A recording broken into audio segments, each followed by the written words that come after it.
Got you. So when you're combating, right, multiple lies over the course of 120 seconds, because that's what Trump kept doing, like literally telling multiple lies over the course of 120 seconds, it's pretty hard, to have to rebut all the lies when you're given 60 to 90 seconds of time to do the rebuttal. But I don't think, no, it wasn't minutes, it was seconds. But I wouldn't say that he had a great performance, but I would say that there's reasons. And also, like, the fact that you're having me defend Biden right now is gross. Well, I mean, You don't have to nobody. defend Biden. Literally, Biden lied even more. You guys got to be joking me. Like, there's a lie counter. It's like 70 something to 9. 74-9, yeah. But that's not the point of the reason why people are talking about this debate is not because Trump lies. I don't think anyone has is going to dispute that. Yeah, he's a liar. The reason why people are talking about this debate a week later is because if you watched it and you saw the split screens and you saw him lose his point of view, you saw Biden just stumbling and mumbling in the hoarse voice. Clearly, he came across far beyond than just having a bad night. Bro's 81 years old. Yeah, he had a flu as well. By definition, and if he's an ineffective 81-year-old candidate, Ineffective? You mean the same guy? You mean the same guy who literally sold our strategic reserve at like $92 a barrel and then bought it back at 60 some odd dollars a barrel, netting, over $500 billion? You mean that guy? That ineffective guy?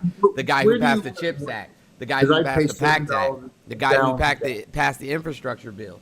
I mean, like the guy who literally had pulled us out of the pandemic and the impending recession that Trump created. That guy, that ineffective guy. Yeah, I think not. I pay $7 a gallon for gas in California. Yeah, you know why?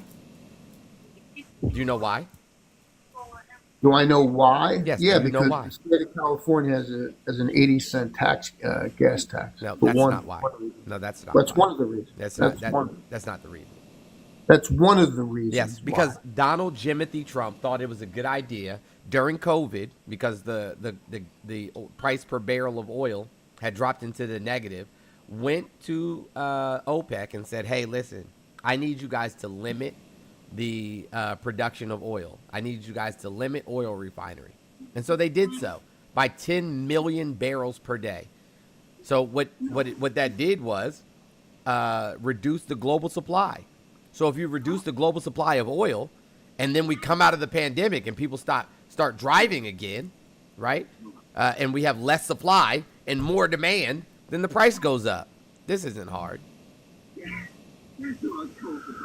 Can I ask what part of California you're in to make your gas prices that high? I live in Los Angeles. Yeah, it's not. I was just in Los Angeles like a couple of months ago. It's not $7 a gallon. It's crazy. Yes, it is $7. I can go right down It's the like street. it's like $4.50. No, it's not. That's an absolute lie. Okay, well let's pull it up. That's an Let's see. absolute Let's pull it lie. up. That's fine. Let's pull it up.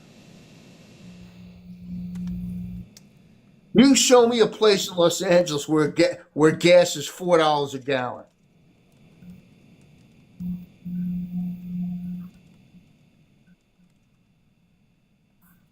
Let's see. Gas price per gallon in Los Angeles. The average price of per gallon in Los Angeles is $4.79.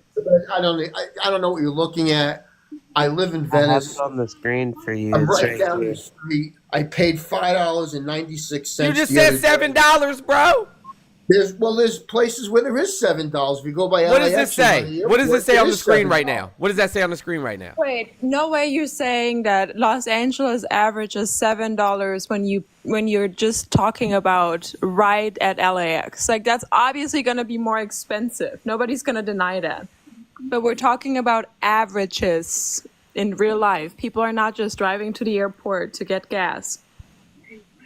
People do drive to the airport to get gas. That's dumb. Every day you're driving There to would- the airport, there then would- I there would be cannot. no Okay, gas stations if they I didn't. cannot help you if you get gas to like if you're getting gas at the airport every time. I cannot help you. The average, even as you see it right there, is $4.77, what this is. and that's completely on you. Pull yourself up by the bootstraps and get somewhere else. Like, I don't know what to tell you. Like, bro, why would you? What does it California, I benefit do. you? Hold on 1 second, Fred. What does it benefit you to just come in here and lie to us? Honestly, like, what? How No, does you're that the help? one that's lying. You're a pathological liar. Bro, is what we you just are. pulled up. We just Every pulled it time up. you open your mouth, you're lying. Bro, we just pulled it up.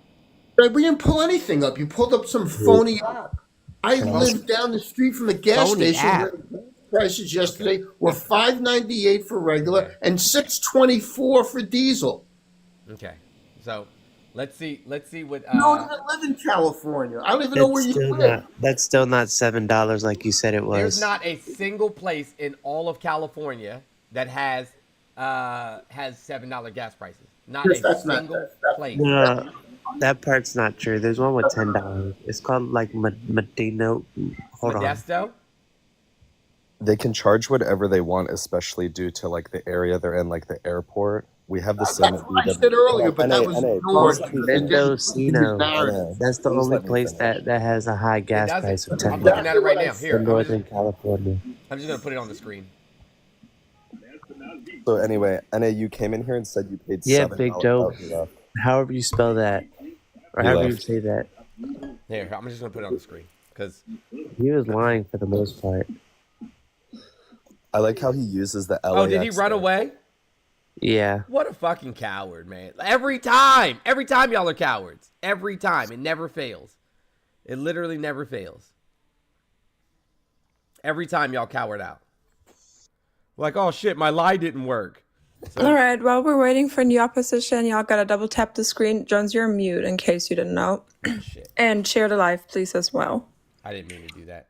So look, here we go. This is the current average. What That's I say the was wrong- 450. What I say was 450. Yesterday's average was 456. A week ago was 458. A month ago was 490. That's the wrong place. Huh? That's the wrong Oh no, place that's, that I was I'm talking sorry. Yeah, about. I'm sorry. Let me go to California in whole. 479. Highest recorded average price, 643, and that was on June 14th. Diesel $7.11. That's the highest recorded average price. I don't know why it's so surprising to everyone that gas can have such like crazy fluctuation. It's all privately owned companies. I mean, it's also crazy to me that somebody would take airport prices as Right. the average. It's like me saying water bottles cost $10 now, and people are like, "What are you talking about?" I'm like, "Oh yeah, I've been to the airport, and they charged me $10." Like, I go yeah, to no Disney. shit. I go to Like- Disney to buy my water bottles. Yeah, no kidding. Like, yeah, that's gonna be a little bit more expensive, but people don't just like buy gas there regularly. Like, that's not the average person's experience. Right.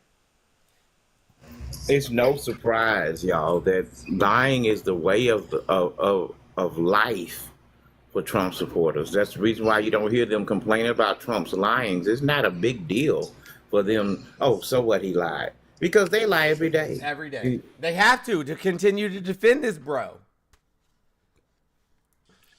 I wanted the guy to tell me how you diagnose Parkinson's from a debate. You don't. Parkinson's isn't even a neurological issue. You don't. It's the neuromuscular issue.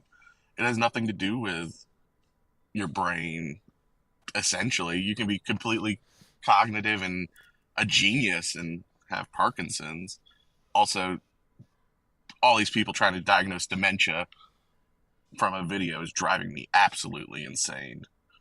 Because I work with people with dementia and Alzheimer's and seizure disorders and all kinds of neuromuscular and neurological disorders. And you can't just watch somebody and figure out if they're demented or they have Alzheimer's or they have anything. It's disingenuous. It hurts people that actually have these disorders and these brain diseases. Like, you just can't go, man, this guy stumbled on his words. He's got dementia. That's not how it works. And it's just, I'm over it. I think I've reached my limit on everyone saying everyone has dementia just because they're old. Like, your brain ages. You slow down. I watch people that are 80 years old and I watch their brains slow down every day because that's what I do. I read brain activity and how your brain functions. So, it's just I think I've reached my limit. Nah, I Like hear you. you don't argue someone's policies. You just argue, oh, he's demented. Nah, I agree. Yeah, I mean, like literally, our cognitive abilities slow down as we age. There's nothing, new about that. Mick Swagger on YouTube says that the herb, the devil's lettuce, helps with Parkinson's. If that's the case, I'll be okay till I'm 195. So it can. I would say it could limit your tremors, but it's not gonna. It's like any of the drugs people take. It just masks it until your body builds up an immunity to it, and you just start to. Parkinson's is a progressively getting a declining disorder. Right. So, like taking the devil's lettuce at the beginning, and when you have mild tremors is okay. But if you see someone like Michael J. Fox, who's I guess most famously has Parkinson's, Mm-hmm.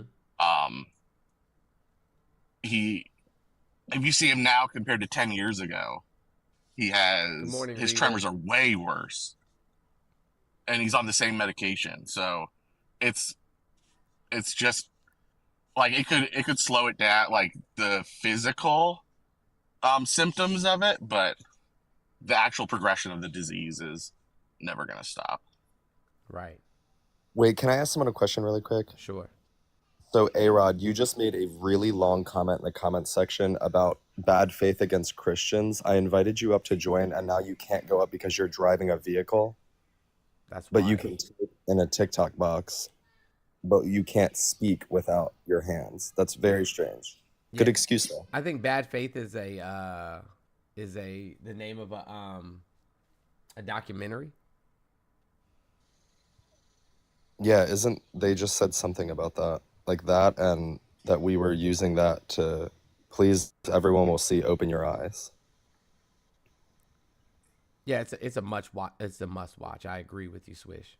Like literally, everybody should watch Bad Faith. I mean, literally, it just talks about how. Oh, you just watched it? Okay, cool, Ray Ray. Oh, I took that wrong then. I apologize, A-Rod. I read that completely wrong. But maybe, please don't text Oh the drive. wow, yo, 100. Hey, Jen, thank you so much, Jen. You're amazing. Big W, Jen. At least like 200 W's for Jen in the chat for sending $100 Venmo. Thank you so much, Jen. Oh shoot, I'm tripping. She took a big chunk out of our daily goal, guys. A massive chunk, and there's 600 of you in here. So if just half of you send $1, we'd easily meet our goal for the day. We didn't meet our goal yesterday. So, whatever we can do to meet our goal today would be much appreciated. Hey, guys, let's make sure that we're tapping the screen, that we're sharing the live out so that we can potentially get some more conversations going in here. I've been a party to not necessarily joining lives, but watching a bunch of lives recently, mostly because I'm just trying to protect my accounts from being bananaed.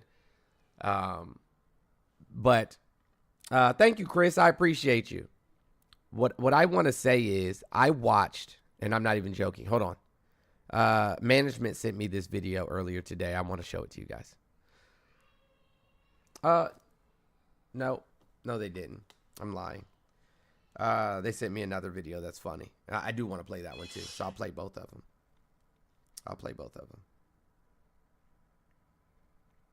Hold on one second. If someone sends Jones $20, I will match it. Y'all got to see this. This is fucking hilarious. You guys will like this. Let me mirror the video real quick so that. Oh shoot, why didn't anybody tell me I had icing in my beard? Why y'all hate me?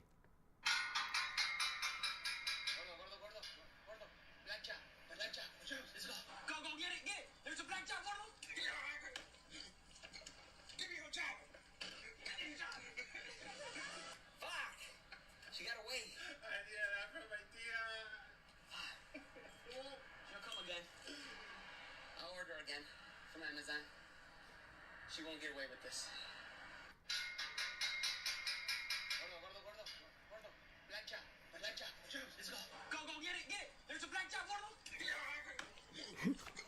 Give me your job. Oh, Genius. man.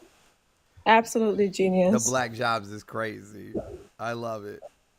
That's why I love the internet so much. Skippy, thank you for the $20. I appreciate your support.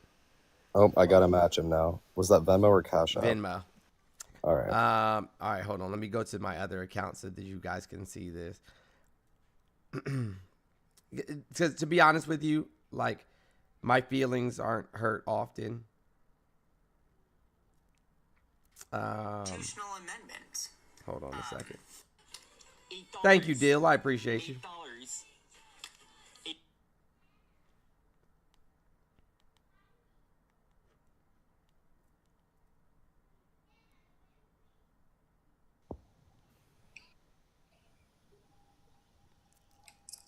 Oh, man. Why can't I find it? I thought I favorited it. I guess I didn't.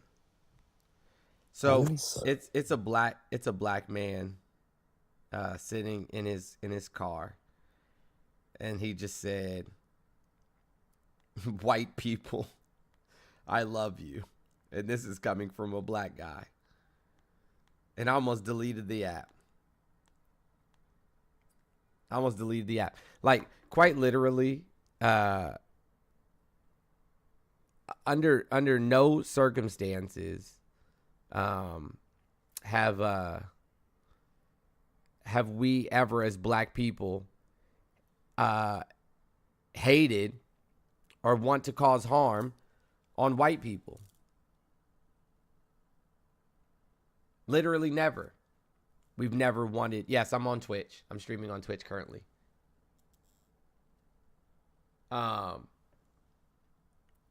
Never was any social justice movement about revenge or about harm to his whole page is wild. Oh, OMG, you have that? You have the video? Because if you do, please send it to me. But it's never been about like revenge or wanting to cause harm to white people. Nobody has ever, said that we hate white people or anything of that nature. So I don't know where this narrative has been spun that I currently am seeing everywhere, that black people are more racist or the most racist or the most hateful or, so on and so forth. Like, how did this start? Where did this come from? Well, it's deflection. I mean, that's how they use the LGBTQ as well, or the women. How they're like the man hater, the misandrous, and the LGBTQ hate the straights and all that shit. It's just a big old deflection. That's all it is. And just to take away power from movements, because if some people believe, they're actually more hateful, then there's just another little sprinkle on how to justify your hate. That's just a playbook. That's all it is. Right. And then in addition to that, I heard a Trump supporter last night talking about identity politics. Well, we just don't participate in identity politics like you guys do. Like you. I'm a leftists do. Christian. I'm a capitalist. I'm a Republican. I'm MAGA. Okay, Yeah. but that's not your identity, Yeah, bro. Okay. and the like talking about trans people, talking about immigrants, talking about black people. I mean, I'm like, straight. I'm white. yeah, exactly. Like literally, you guys just keep saying, "I'm a patriot." There you go. Literally, you guys just keep saying shit that you've heard and have no fucking clue what you're talking about. Well, Like, I you don't just think use that words and phrases and language that you have no connection to. No idea don't what you're think- talking about. I don't think they've ever read what identity politics is, like genuinely, because everybody's participating in it. Like once you start a sentence with I am and you connect yourself with a group of people, congratulations, you just identified yourself. Right. How about the movement of black men supporting Don't do Donald this to me, Trump bro. and Don't do this to me this morning. Don't do this to me. misogyny and all of this? I mean, I'm trying to tell you, I hate to say this, black men are selling us all out. And I'm a black man. They're selling us all out. They're talking about women like they hate women. Meanwhile, I was like, where's all this hate? I go on 3 dates a week and they feel comfortable around me and everything else. It's because Can you tell me in history how that's a new practice? of men, black men selling us out. It's not a new practice, unfortunately. I was under the assumption at first, but about 3-4 days ago, I went on and I kind of reflected and read and everything else. I said, oh, and even Lloyd, Black Cabinet Education said, hey man, it's not a new phenomenon. This ain't new, bro. Ever since we realized, you know what I'm saying, like that, by way of patriarchal oppression, by way of Christianity, by way of politics, by way of sociological institutions, that we could potentially hold power over our women counterparts, we've participated in selling out our community. This is not new, and it's no different. And it's no different than what white men do to white women. Yeah. They perpetually disenfranchise them and steal their power, and subjugate them. And so Well, black men will constantly, argue for liberation. Latin men will constantly argue for liberation, right? While simultaneously trying to replace the oppressor. didn't you see it yesterday? That guy refused to talk to me. I mean, that happens often in debate spaces where I'm just literally ignored. Like, they just won't talk to me because I'm a woman, and they're perfectly fine with talking to the men on the panel. And I mean, it doesn't hurt me anymore because I'm literally in my rage phase. I'm just gonna be a man hater publicly. I don't care. And if that hurts you, just like when black people say that white people are racist, if that hurts you, then the shoe fucking fits, and I'll say it over and over again. Like when I can be on panels and hear stuff about white people without feeling attacked. Just like Jones and Dentrell and Neurotech and Dildo can listen to me saying that men are shit and I hate men, and nobody of them is going to take it personally. So it's on you. Then it's on you. My husband doesn't take it personally. So what is it about you that makes you feel attacked? I watched a live with a black man this morning, just arguing, for Trump and saying some of the most detestable things that you could possibly imagine about leftists and about other black people. And I'm just like, bro, what? No, not the Nigerian guy. This was a live, like early this morning around like 6 o'clock. Yeah, stay away from dual dabs, by the way. Dual dabs will bring you all the way down to the depths of your soul. Hey, look, yo, and isn't he Nigerian? Igbo? Yes, he's Igbo. That scares me. He's Igbo. He is. That's crazy to me. Hey, listen, I saw some people, chirping in the chat there. I'd like to shout out Sidewalks for keeping me off the streets, says Kelly, who sent the $3 Venmo. That's hilarious. Hey, listen, I was born in the streets. I'm going to die in the streets. I am for the streets. Be more. Thank you so much for the $20 Venmo. I really appreciate it. All going to my laptop fund I am and for to the baby the fund. streets. Good morning, Priscilla. How are you? But yes, I was listening to a guy. Oh, sorry, Jones. Go ahead. No, go ahead. You're good. I was listening to a guy yesterday, Trumper, right winger, who was saying he's not a racist and bigot. He's just unfiltered. And that was his justification. And It's Thank you, it's David. I now. appreciate you. I think they're proud of it at this point. Yeah. I think a lot of them are just like, oh, I'm just being honest. I'm not holding back. I'm not being woke. And it's insane that we've gotten to this point. Yeah, I know what it is that people support in Trump. They don't even know, right? Like they have no idea what it is that they're supporting, but I know. Wait, let me guess. Is it the feel good thing? Like I feel like it's all about them getting a warm feeling. It's not about facts. It's just how they feel. That's a part of it. That's a large part of it.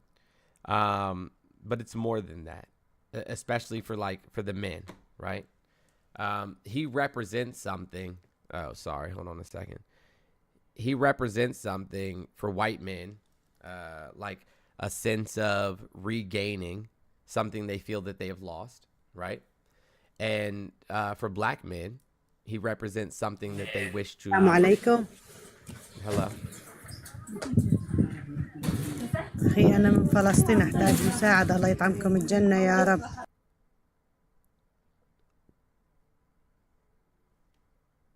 Okay. Okay. Anyways,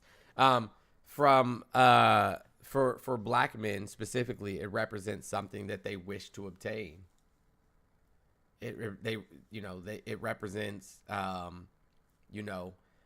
power to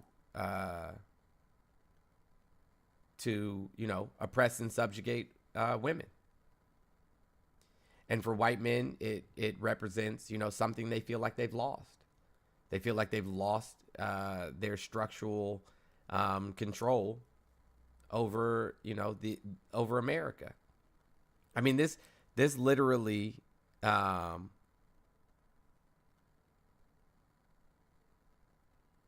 do I phrase this?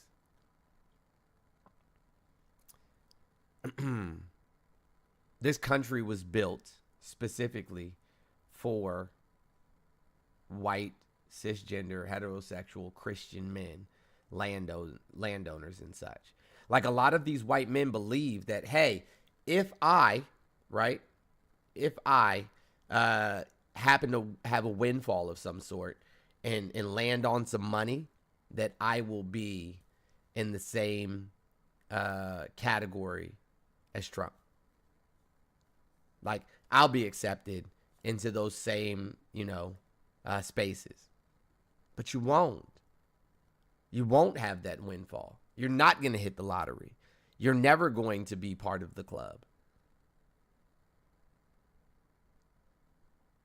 You're closer to being homeless than a billionaire. Right. And that's a fact. You always will be closer Thank you, to Scott. the lower middle class and the all the lower classes than you'll ever be to the 1%.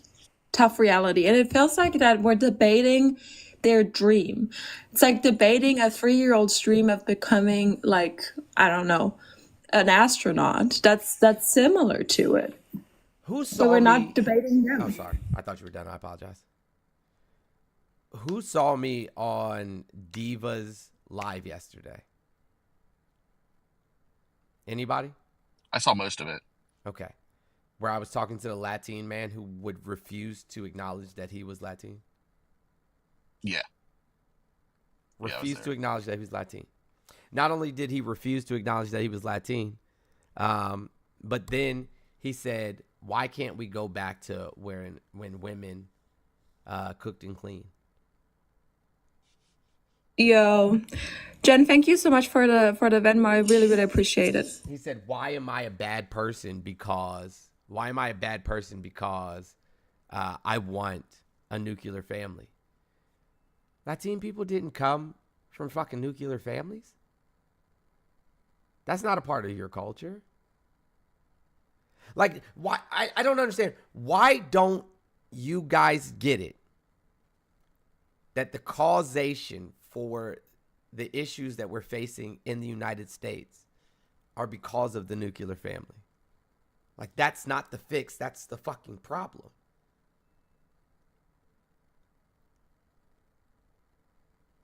That's not the fix. That's the problem. You're disconnected from your familial groups. You're disconnected from your community. You don't have anybody to turn to when the shit hits the fan.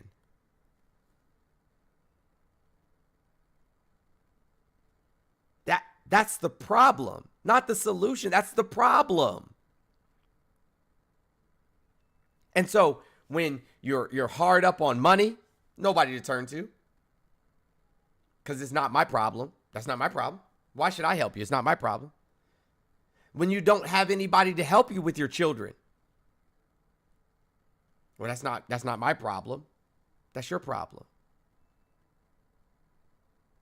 When something goes bad in your house, right? When something breaks in your house, you don't have nobody that you can call on the phone and be like, hey, bro, my roof's leaking. My AC went out. My,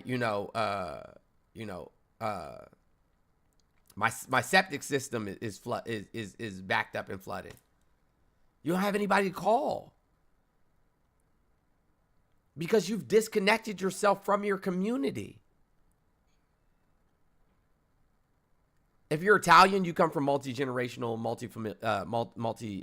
family homes. If you're German, you come from multi-generational, multi-family communities. If you're Irish, you come from multi-generational homes or multi-family communities. And there's even proof of architecture. Like if you look at German homes and German houses, and not the newer ones, like the old ones, they're all designed to have the grandma and the grandpa living with you. They're all designed like that. They're somewhat separate, but they're all living in the same house.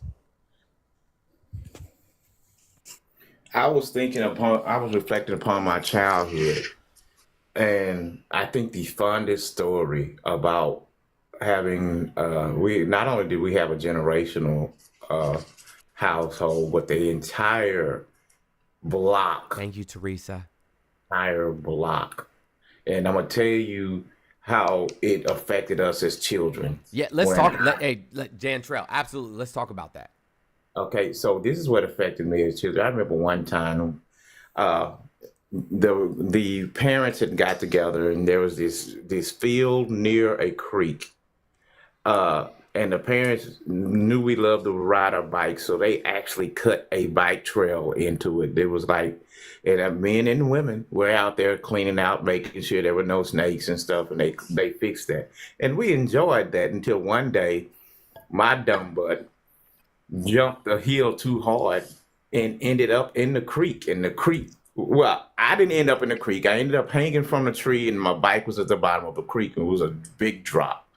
And we felt like I was going to get in trouble for doing it in the first place. So all of the kids of the block, imitating the parents, got together and formed a human chain. I'll never forget this.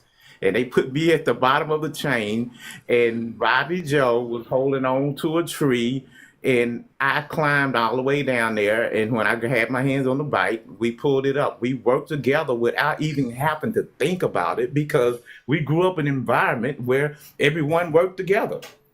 I mean, when it came to food, we shared food. We had a garden and a chicken coop. They may have a garden with other things across the street. We would trade that food. We would feed each other. When our house burned down, they literally took turns. Well, it's maybe I'm going to name some name, Miss Elsie's day to feed them, or it's Miss Inez's day to feed them, or it's Mr. Thomas's day. I mean, it was so wonderful, and I don't see that anymore. It felt like when you turned on the block, you were at home. Not when you walked through your front door, when you turned on that street. When I turned on 3700 Radford Road, from one side to the end, to the turnaround, I was at home. It felt so good. When I was a child, when it snowed, my dad would go to all the elderly people in the neighborhood and shovel out their driveways and the sidewalk. And he would make me come with him. And I used to be pissed. Like, Dad, why are we doing this? Like, what is this? Like, why are we doing this? We don't even know these people. And he said, because if anything ever bad happens at our house, these are the people that are going to come, you know what I'm saying, to help us. These are people that are going to come to help us. My grandfather, right, marched with Dr. King. He was a very wealthy business owner in Virginia and in Washington, D.C. On Sunday morning, he would get up at 5 a.m.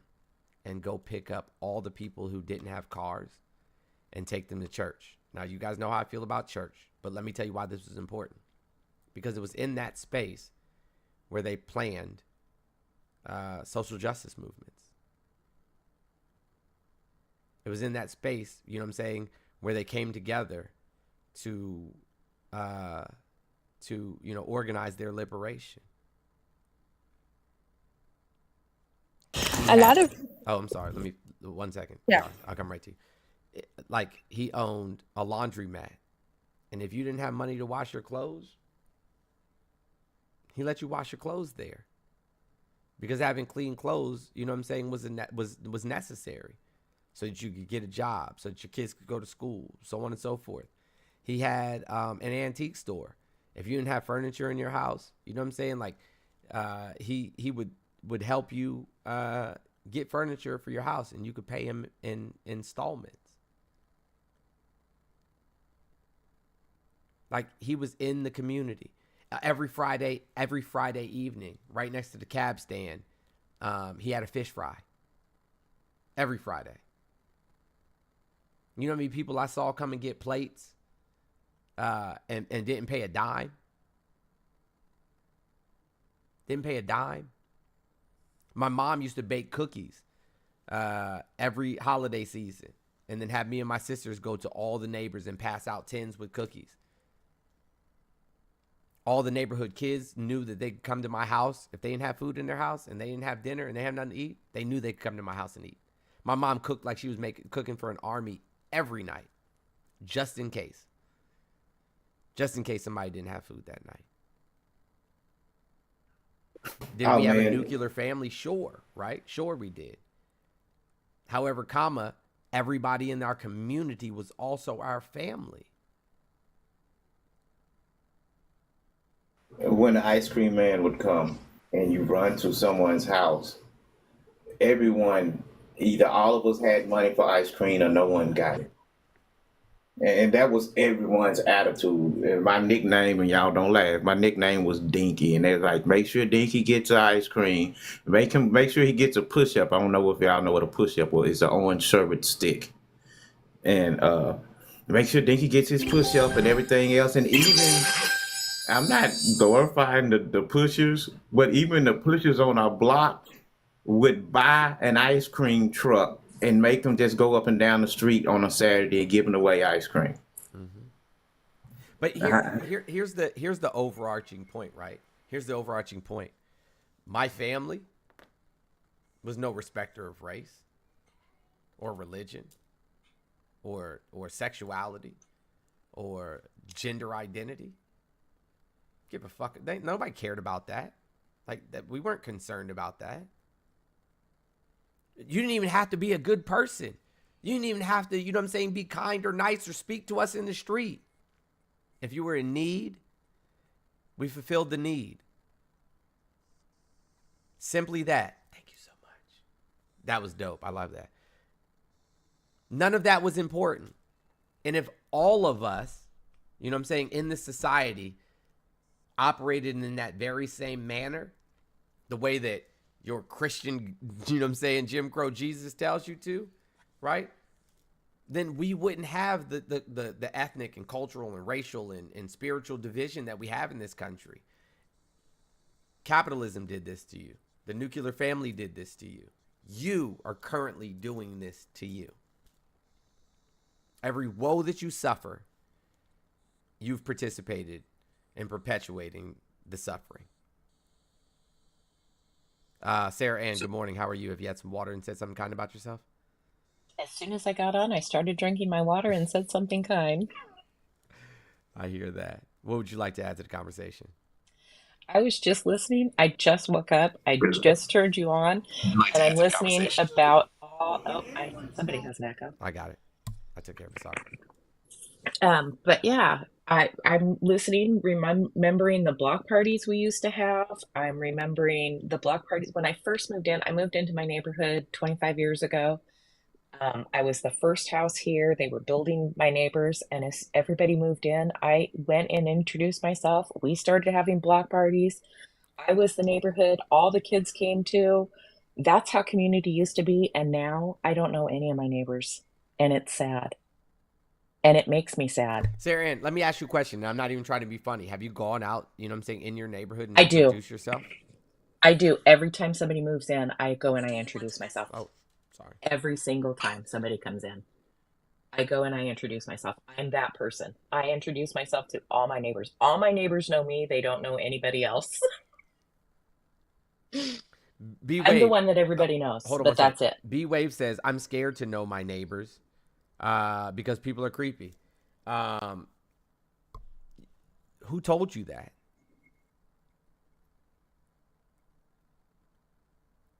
Who told you that? Why do you That's believe sad. that? Martini, thank you so much. I appreciate you. Who told you that? That makes me sad.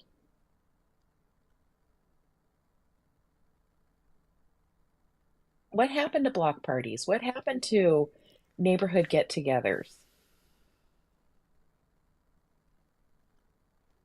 Yeah. So I hear you, but here's and like I said, that's the problem. They did this intentionally. They pushed this nuclear family narrative intentionally. They pushed this rugged individualism intentionally because if you guys are all on one accord, then you will realize that the government doesn't serve you and that you're better off, you know what I'm saying, working together independent of the government. And so they did this to you intentionally. So that you can look to people like him and say, only he can save us. So you can turn to Jesus and like, only Jim Crow Jesus can save us. That's horseshit. So, Jones, I've heard you talk about like the multi-generational households a lot, and I thought that was normal for people. Like, my godparents lived next door to me, and they raised me with my parents.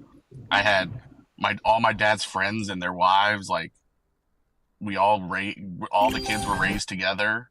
Like, we would go if anyone needed anything, they'd call someone, and someone would go help fix a house. Or because I lived in South Florida, like after hurricanes, you'd go clean up everyone's yard and do all that. Like go to all those families. So I didn't know that wasn't normal.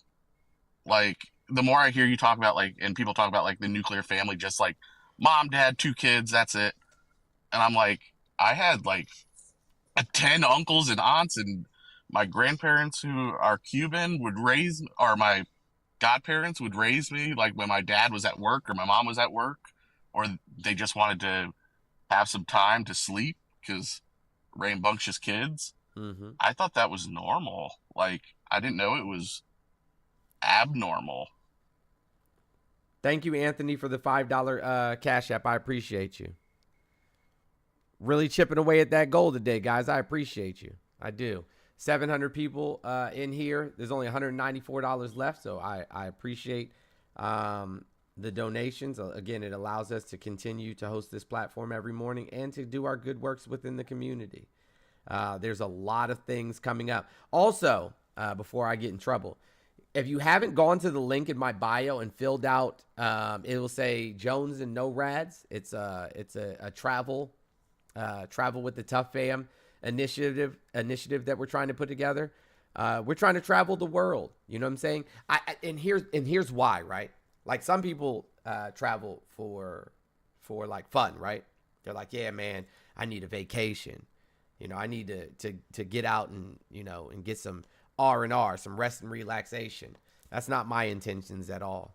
I want people to see the rest of the world and understand that there is something greater and better than this. Like our lives weren't meant, you know what I'm saying, to simply labor.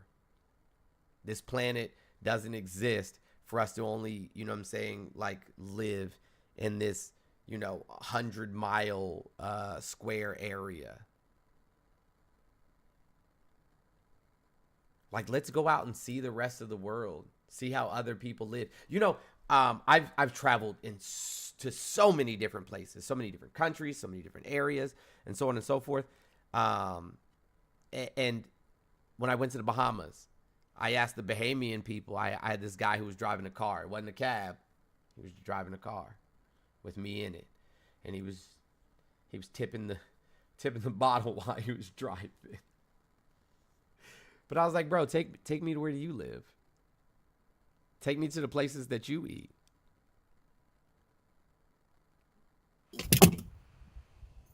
Same thing in Jamaica. Where do y'all hang out? Where do y'all go eat? What do y'all do for fun? What beaches do you go to? That's where I want to be. Learn to experience life outside of yourself. Hey, listen, Donald, I completely understand that. But the way we're trying to set it up is that if we, have a large group of people go on these trips, then we can minimize the cost. We can spread the cost amongst the group. So that's the intention. Caitlin's Creation. Good morning. How are you? Have you had some water? Said something kind about yourself? Beige Rays, I agree with you 100%. And that's why charging, traveling in groups is the safer way to do it. Caitlin, are you there? Because you're muted.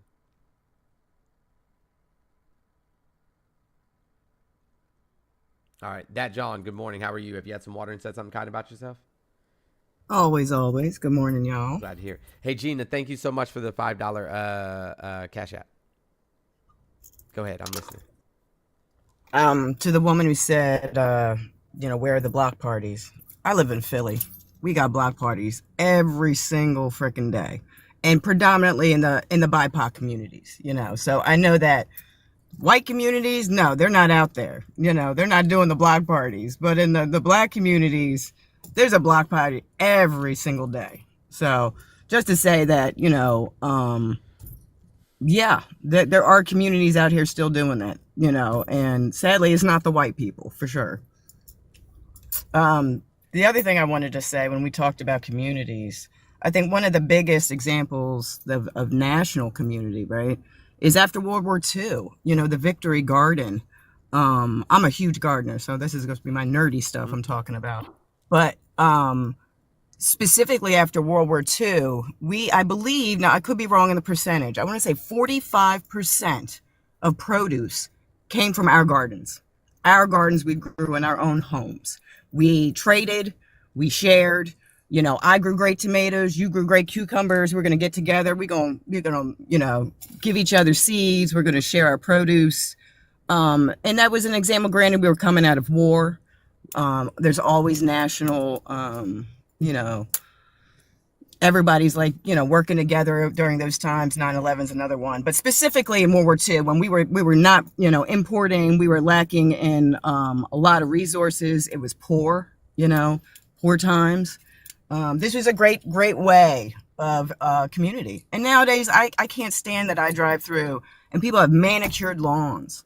And there's nothing growing. It's a perfect way to be a community. I go to seed exchanges every year in my community.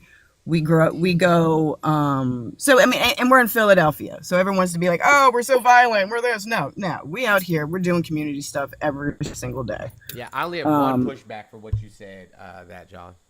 One pushback. Sure. Go ahead. Yeah. So 9/11, you know what I'm saying? Like people talk about like how we came together and, we're unified on 9/11. It's not true. And the reason I say I agree. The reason I say that is because, there's tons of Americans that are of the Islamic faith, or who can be perceived as being, from the Swana region or the Islamic faith. And they were treated fucking terribly. So if you're saying we came around, if we all came together, unified under bigotry and xenophobia and hate, then sure, but No, I'm just using that usually after Lord, no, I agree with that. Yes, we were more together after World War II than we were after 9/11. Bad example.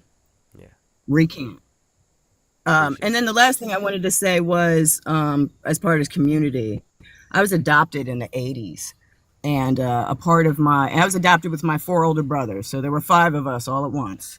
And part of my adopted parents' requirements to even adopt us, they had to prove community. They had to prove that there was a support network for them to even adopt us. I don't think those systems are in place now, which is sad. But yeah, it was just like, even then, the understanding that you're taking this responsibility on, you need to prove that you are supported in that. You're taking 5 kids, all messed up kids, and yeah. So again, community. I'm just sitting here and upholding that the community is huge, and I'm a product of community. Yeah, I appreciate that. TJ, Life Lessons. Good morning. How are you? Have you had some water and said something kind about yourself? Good morning, and yes, I've never tuned in before. I just happened to turn in and see your show, so I said, "Let me go get some water." But I am 57, and it's interesting. Me and my mom.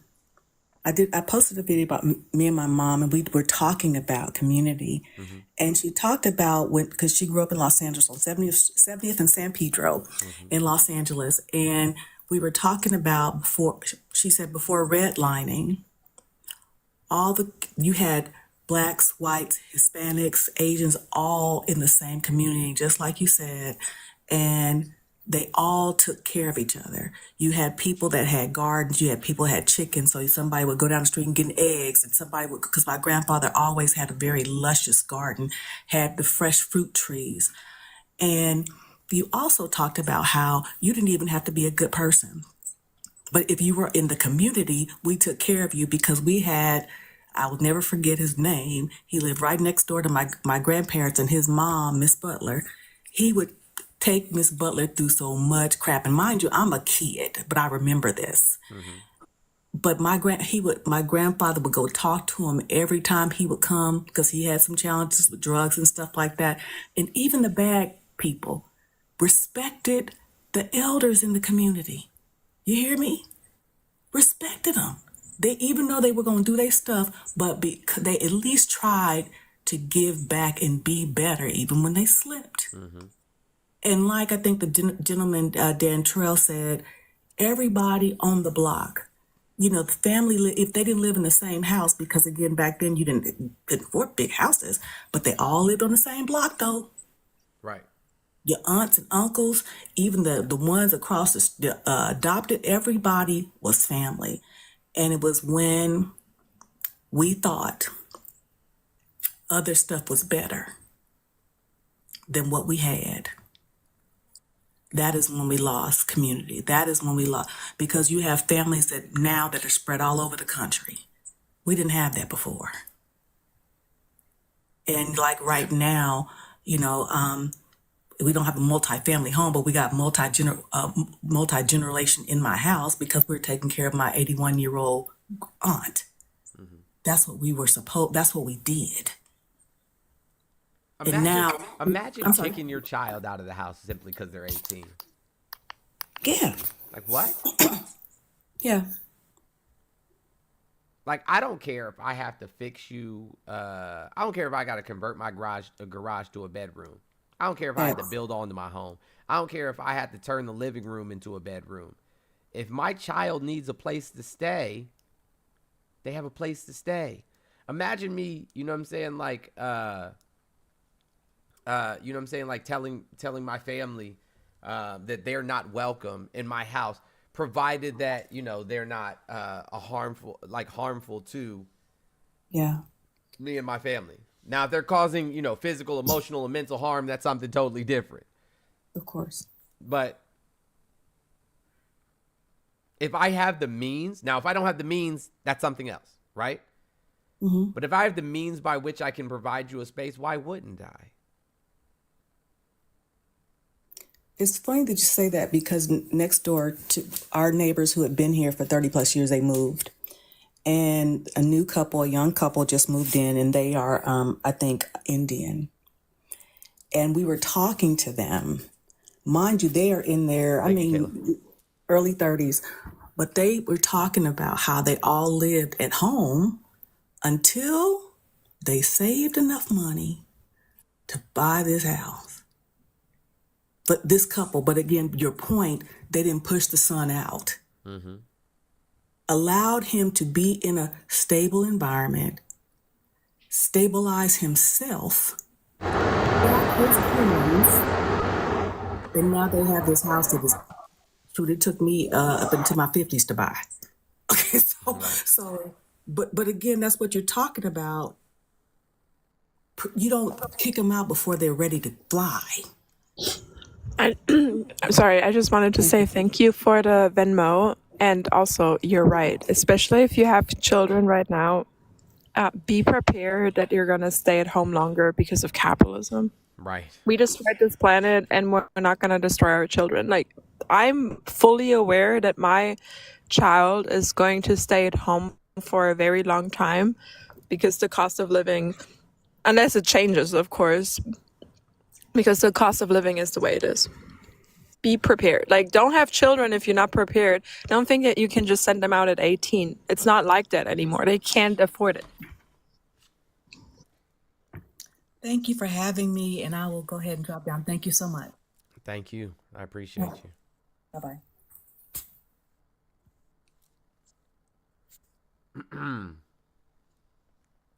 Where are we at? 650. Kiara, you think we should hit a restart? Yeah, I'm about to go to Apple because my laptop, I have to turn in now. My old one. Oh, you're about to swap So- it out? Yeah. I mean, I have the new one already, but I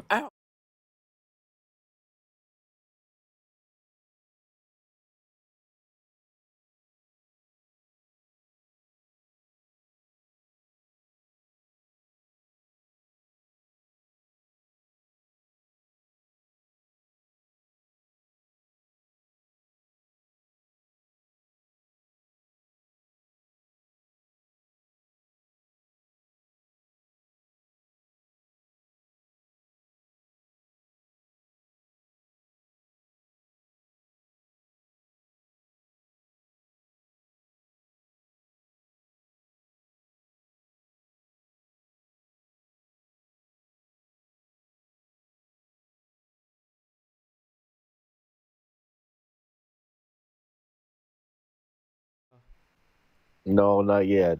What you waiting on?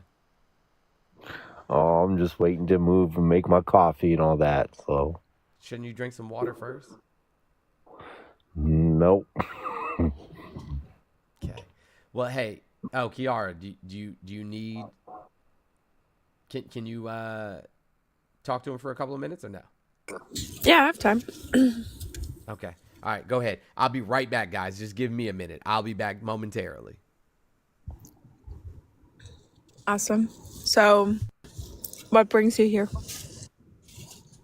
Oh, I just Oh, you seen wanna the talk about- picture. That's my guy, right in the profile picture right there. It's my guy DT Che, and we gonna win the 2024 election.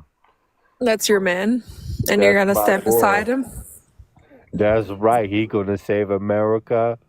We were building a wall, and then it all got disrupted in 2020, and now the country has been taken over. And let me just remind you all, a country without a border is not a country. You know what I'm saying? Okay. Well, then you would be in support of Biden, no? Because he deported more immigrants than Trump has ever done. He deported him. Come on, man.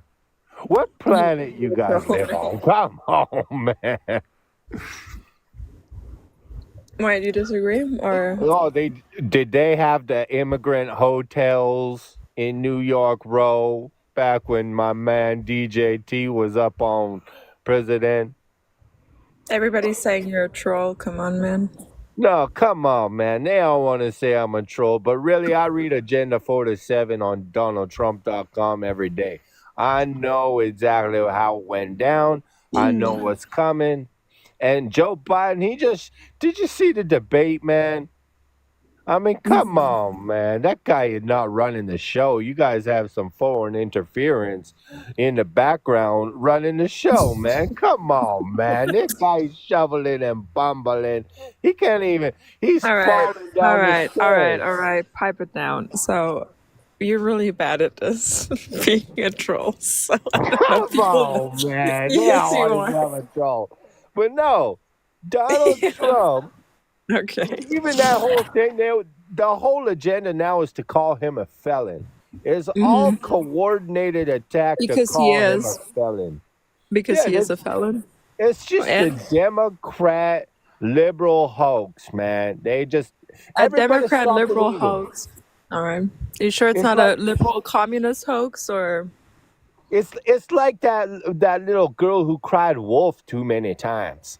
Well, They but he just was did convicted. hoax But after he hoax was after hoax. convicted. Now he's a felon, and we're like, But he oh, was that's a hoax But he was too. convicted. But he was convicted. So he is a felon. But There's no those cry two wolf. prosecutors, they're like the craziest, most like radical left wing people. I mean, that lady from New York, they got vendetta. They got straight up Trump derangement syndrome, man. And What? Who are you talking about? they got Trump derangement Who? syndrome. They just No, got I'm asking vendettas who you against Trump. talking about. Who you talking about? Who's The one deranged? prosecutor from New York and the most recent guy, they're just both radical left Democrats. You can't They're trust nothing. not though. Okay, I'm like actually tired of this. So if you're just a troll, I'm I'm gonna not keep a you. troll. How? I'm arguing with you. All right. I'm saying they. How No. do they come up every day with the same fucking talking point? It doesn't change. The border, the this. It was definitely a troll, and I'm not debating trolls. Like I want to have a discussion or a debate actually with people that believe in that, because if you're just a radical left, blah, blah, blah, blah, like come on, your accent was fake, the whole come on thing, like no. You had a hard on this morning. Yeah. Bad acting. Like be better. If you want to be a troll, then be better. Um Yeah, um I'm currently moving about 40 miles an hour. I'm not driving, I'm just moving. And I'm listening to this and I'm like, oh, he's a troll. It's not even worth it. With the come on, man, it's not even worth it. As a matter of fact, y'all, I think I better drop while I'm moving at 40 miles an hour. all Okay? right. You have fun moving then. All right. Yeah, have a You wonderful have day. fun moving then. All right. Yeah, exactly. It's traveling. It's not driving. I'm currently, if Jones would see this, hold on. I'm gonna take over the show really quick. Oops. I'm drinking decaf, okay, because caffeine has been giving me a headache ever since I got a little demon fetus inside of me. But it's so hot in here. I've been eating my breakfast. I got my Dunkin', and I accidentally got one of those signature lattes because I just wanted like a coffee, and it felt like, you know, when you feel like a little extra, it's like when you order fajitas at a restaurant and then they bring it out and it's sizzling and everybody's looking at you. That's how I felt, because everybody around me was just getting a coffee, and meanwhile, here I am. What with did you an get? I got a macchiato this morning. It's a caramel cray signature latte, and I thought it was just something simple, but it wasn't. How much caffeine are you allowed to have being pregnant? I know I was like capped at like 1 can of soda a day. Well, you can have about 200 milligrams of caffeine, but I have major headaches whenever I do drink caffeine.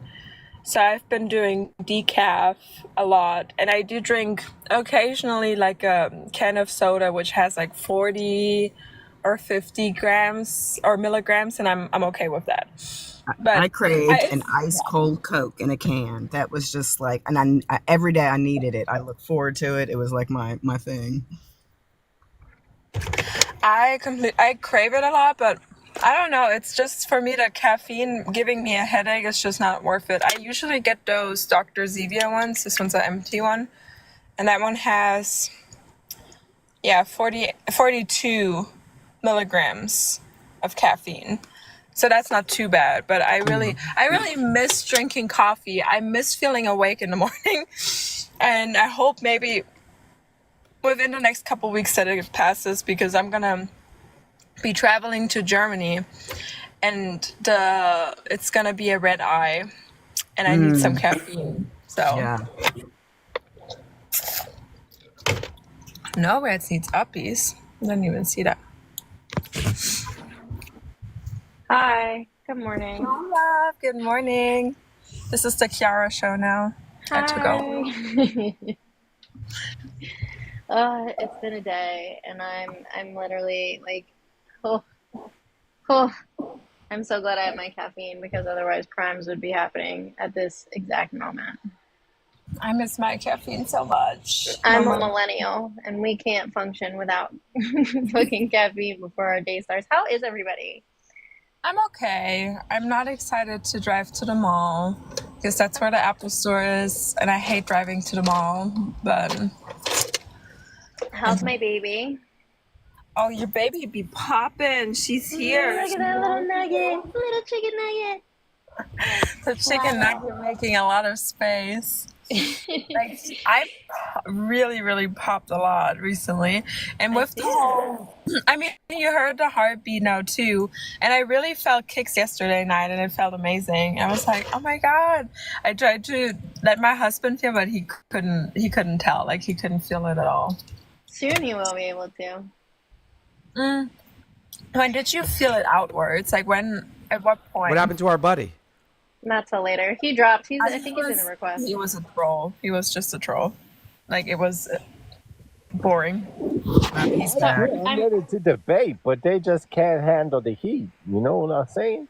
You're No, I not don't know what debating. you're You're saying. just being My last argument was that they want to call Trump a felon.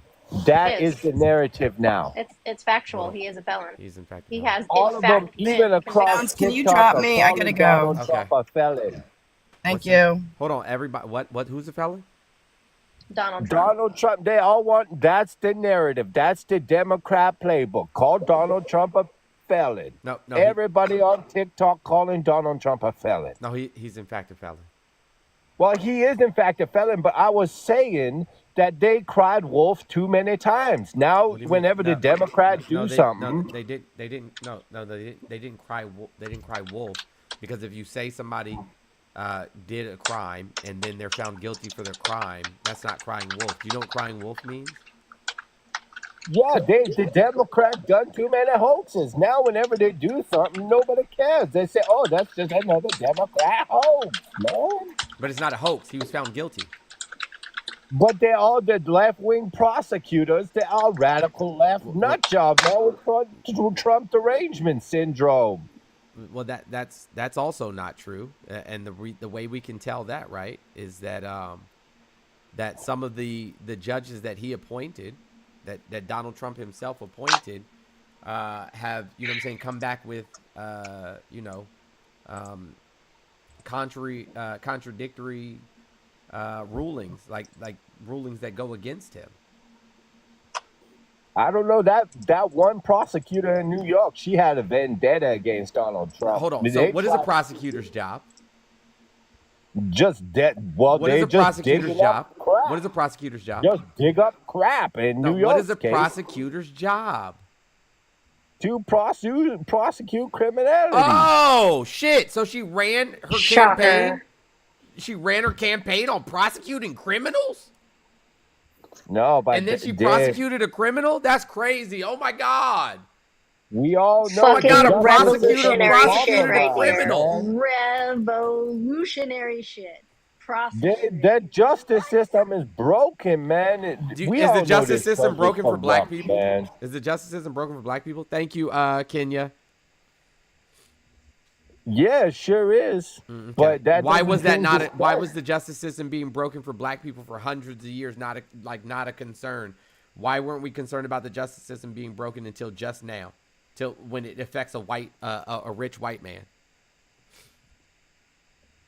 Well, that's not the only issue on the table, man. New York City just banned masks yesterday, man. Come on, man. Did what?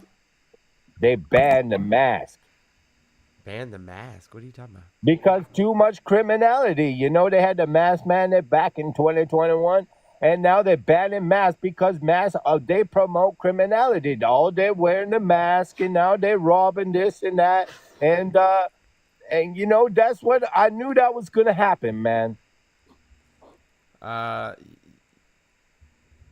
Check it out, Eric Adams. They banned the mask now because them COVID nut jobs. They force everybody to wear the mask, and I knew this was going to happen. Now that they normalized wearing the mask, and now they had to ban it because of the assaults, the robberies, and all this crap, man. These COVID nut jobs, they're all radical left Democrats, man. They normalized the mask, man, and now the society is full of criminality because they normalized that mask. Hey, Callie, did you know you were tested? Callie? Okay, I guess not. Tamika, good morning. How are you? Have you had some water and said something kind about yourself? I have. Just real quick, I just wanted to say that I thank you for having these discussions and lives every day. They have been eye-opening and very enlightening, and it really exposes how broken our education system is with the people that come up. Only thing I wanted to say was come on, man. Why does he sound like or all of these Trump supporters, they all sound like they should be in the cast of The Hills Have Eyes. And like they call the relatives uncle, daddy, sister, wife. I just don't That's understand. racist, man. Black people Really? can't be racist. The black people are the most racist people I know. Come on, man. Clearly, you don't understand what racism is or what it means. I just wanted to say that. I'm like, really? They just sound like they're all inbred and have a hive mind, and I don't understand it. Come on, ma'am. Yeah. So there's no mask ban in New York. They said Eric Adams said it. I seen it on the Cash Jones. Yeah, it was a proposal. They did the mask ban on the subway. They proposed And it. It hasn't been implemented. yeah, because they're sick of the criminality, man. That's what always happens. The Democrat, they do these things, and then the criminality happens. And then they got to try and walk back because it gets too out of control. Why is the vast majority of crime in the United States committed in red states? I don't know. I haven't looked into that, but I could dig up something on it. I bet you haven't. Because all the cities are all radical left wing, man. I live in a red province, and all the cities are run by radical left Democrats. A red province? Yeah, I'm a kind of American. I live in the States and Canada half time, so.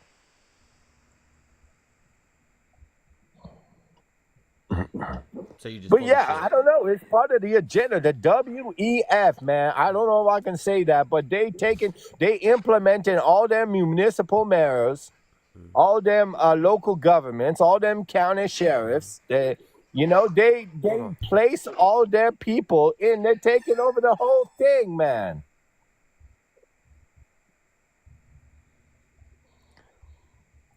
They've infiltrated every institution, man.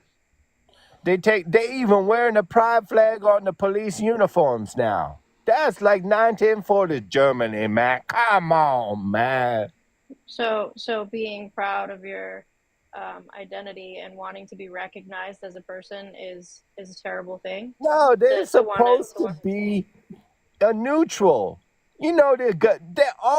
Police are always supposed to remain neutral. They are not Really? supposed to pander Please tell to me. any. Okay, but But tell me where in Groups. history police have remained neutral and haven't vehemently gone against minority communities. Tell me when that has happened, where they have treated everyone equally. Oh, that's 2024, man. This is DEI, man. We living in the time of DEI. What are you talking What does about? DEI Just stand for? diversity, equity, inclusion. The white man can't even get a job anymore. You guys broke everything. well, you know what? If you start looking for black jobs first, they might be adjacent to the white jobs. So you just let me know when you find them. Go get you a You black guys job, bro. always crying oppression, you know? Hey, It's come on, like- man. Do me a favor really quickly. Tell me a little bit about yourself. Where'd you grow up? Well, I grew up I don't in give a fuck. Kick rocks. Anywho, hey, listen, guys. I'm gonna restart. I'll be back in 2 minutes. Okay? Be right back.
If you're a breakfast person, eat as healthy as you can.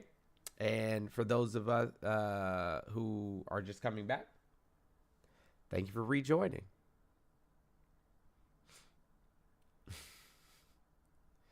Yeah, I didn't want to hear any more of that nonsense.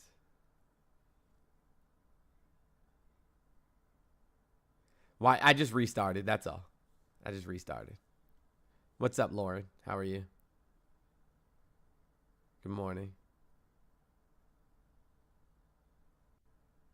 My day is going amazingly well.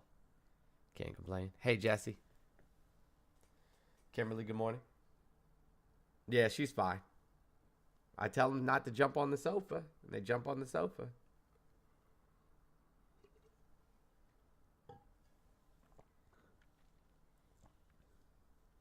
Absolutely. For those of you who feel like anyone can be racist, come on up. Let's have a conversation. Explain how that works. Love to discuss it with you. No, I didn't get banana.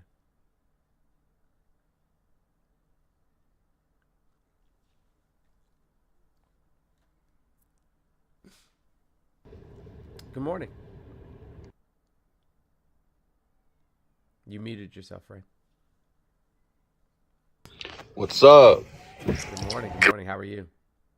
I'm good. What about you? I'm doing well. Have you had some water? Said something kind about yourself? Nah. Why not? I don't really like water. Well, that's terrible. Yeah. You got a little bit of an echo. You might want to need to swipe out of the app and then swipe back in. Thank you, Ryan, for the $10 Cash App. All right, let's Better? see now. Let's see now. Still echoing. Still got an echo. Well, just go ahead and follow me, and then drop out and come right back in, and let's talk about this.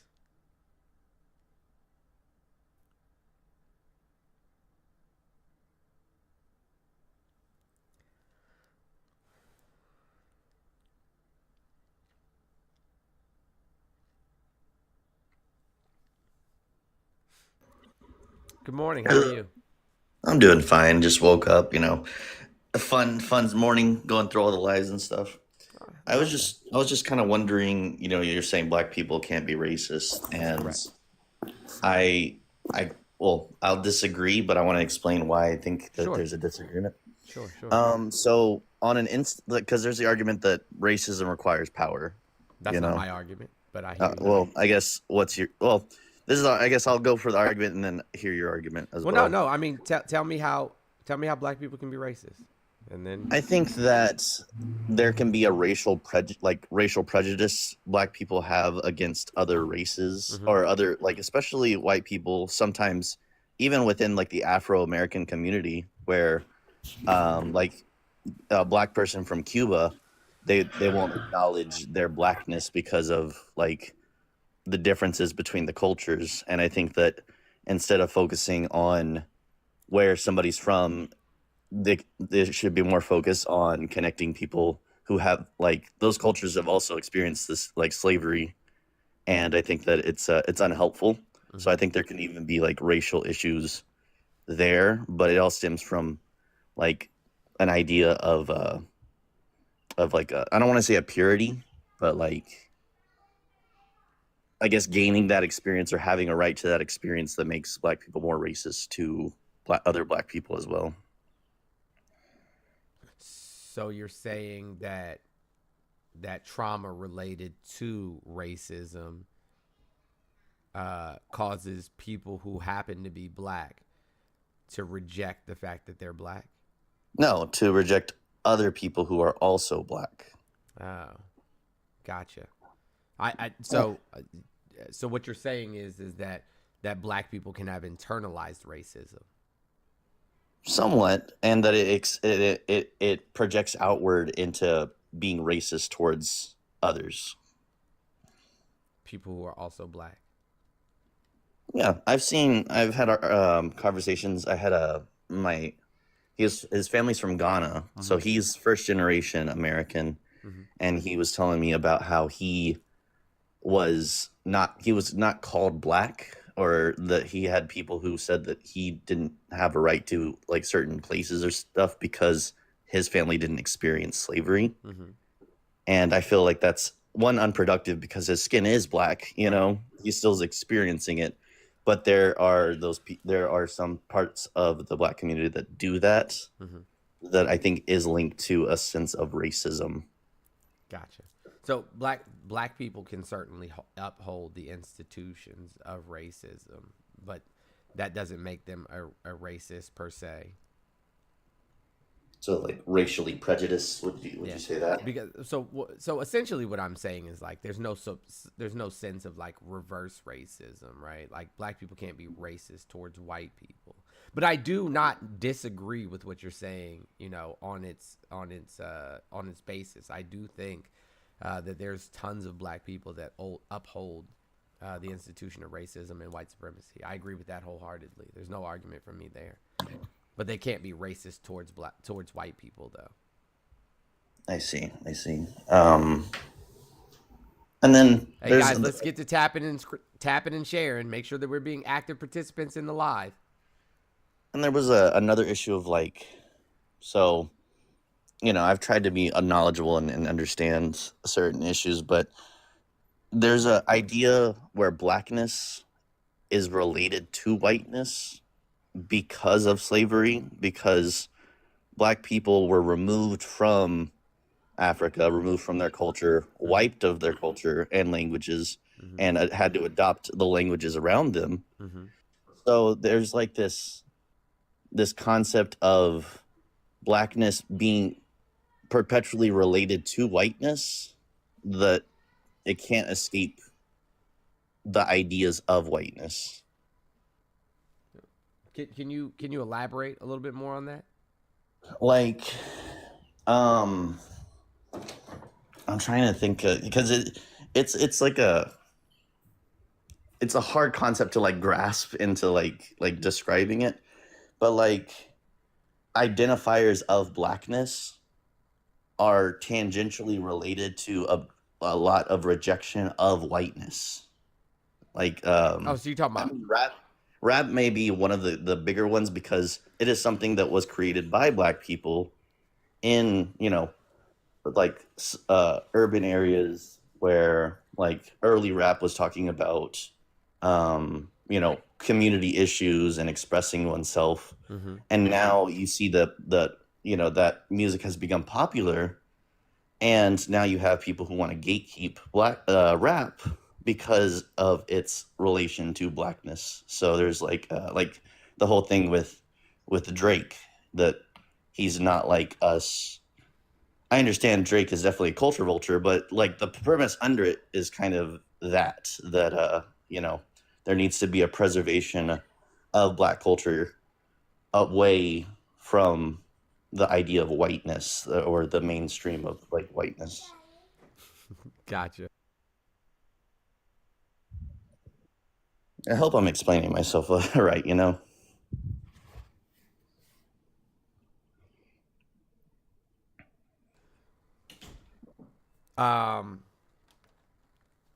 Drake in his early early in his career, his rejection of Blackness and Black culture, aside from his rap career, and I'm talking about prior to him being in the music industry, is why people have issue with him. But as I'm assuming you're not Black. Oh, I'm not. Gotcha. So like this idea that you have, you know what I'm saying, like your finger on the pulse of the. Oh, I'm not Black saying I have a. culture. I don't know. I'm not saying I have a finger on it. That's why I want to talk to you. I'm not trying to speak as an authority. Yeah, so Drake pretending like, you know what I'm saying, he's attached to like the Caribbean or Jamaican culture, or culture within urban areas, like hood culture, is what people have issue with. And I saw that, like I saw that he goes through phases of like talking with accents and stuff like that, and I was just like, it's a little try hard to relate to people. But yeah, no, it's always been something on my mind, and it's hard to talk about it. I just want to understand, because I do see like podcasts. There's one with this famous comedian who he's Dominican, and they were talking about Naomi. Thank you so much for the Cash App, and Rev Carla also thank you. If I didn't already say thank you, sorry. Let me introduce the other guest. Hey, friend. Oh, sorry. How are you? I can't really decipher what your name is supposed to mean. It's Nocturne, just spelled really dumb. Oh, gotcha. Nocturne. Good morning. How are you? Have you had some water? Oh, you said that you didn't have Oh water. yeah. Or say anything kind about yourself. I feel like you need to practice a little bit of self-love, my friend. Yeah, probably. I would say so. So, what is your opinion on this matter? So I think anyone has the capacity to be racist. Okay. I think that. Explain to me that how that works for Black people specifically. So, if we're going off of the definition of racism itself. What definition? The Oxford. What happened to you? Sorry. So we're going off of the Oxford definition of racism. It is either a prejudice, discrimination, or an antagonism based on one's ethnicity or racial, ethnic group, whatever. Which it does say typically is a minority or marginalized group, but typically does not mean always. Right. And I think that's something that a lot of people try and like interpret for something else. No, I got you. I dig it. So here, let's just dissect this aspect of it really quickly. I'm about to give you a definition, and you tell me what it is that I'm describing. Okay?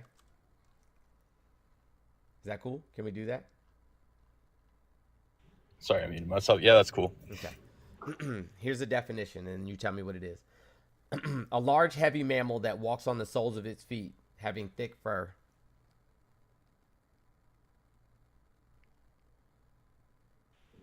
A what? A large, heavy mammal that walks on the soles of its feet and has thick fur. I don't know, like a bear or something. I don't know. Yeah. So you understand how that's a very vague definition of an animal, right? Well, yeah, that could be like one of many animals. Right. Yeah. Right. Right. So do you understand how dictionaries work?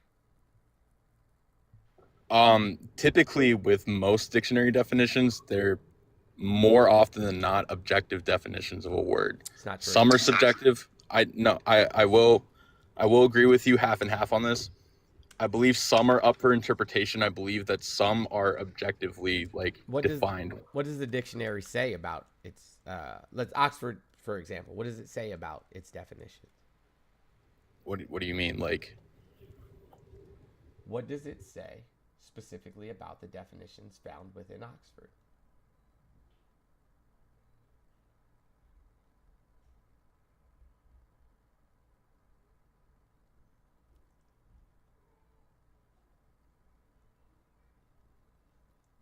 You there, buddy?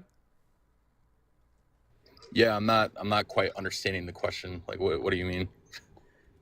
So, if I were to ask Oxford specifically how their definitions work, what would they tell me? I'd have no idea.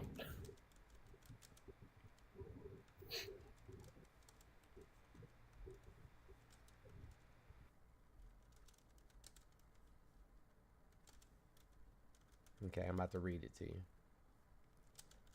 Is that cool? Yeah, that's cool. All right.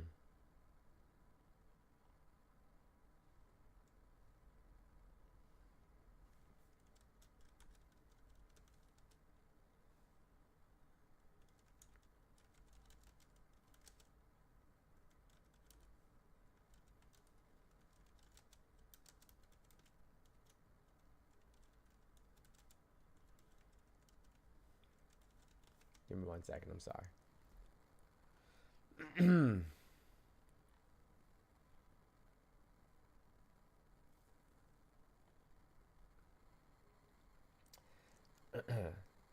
Well, this is Merriam-Webster. I'll give you Oxford's in just a second because Merriam-Webster's one popped up first on the list. Merriam-Webster is a descriptive dictionary in that it aims to describe and indicate how words are actually used by English speakers and writers. Generally, the descriptive approach to lexicography does not dictate how words should be used or set forth rules of correctness, unlike the prescriptive approach. Does that make sense? Yeah. Okay. And then let me give you Oxford.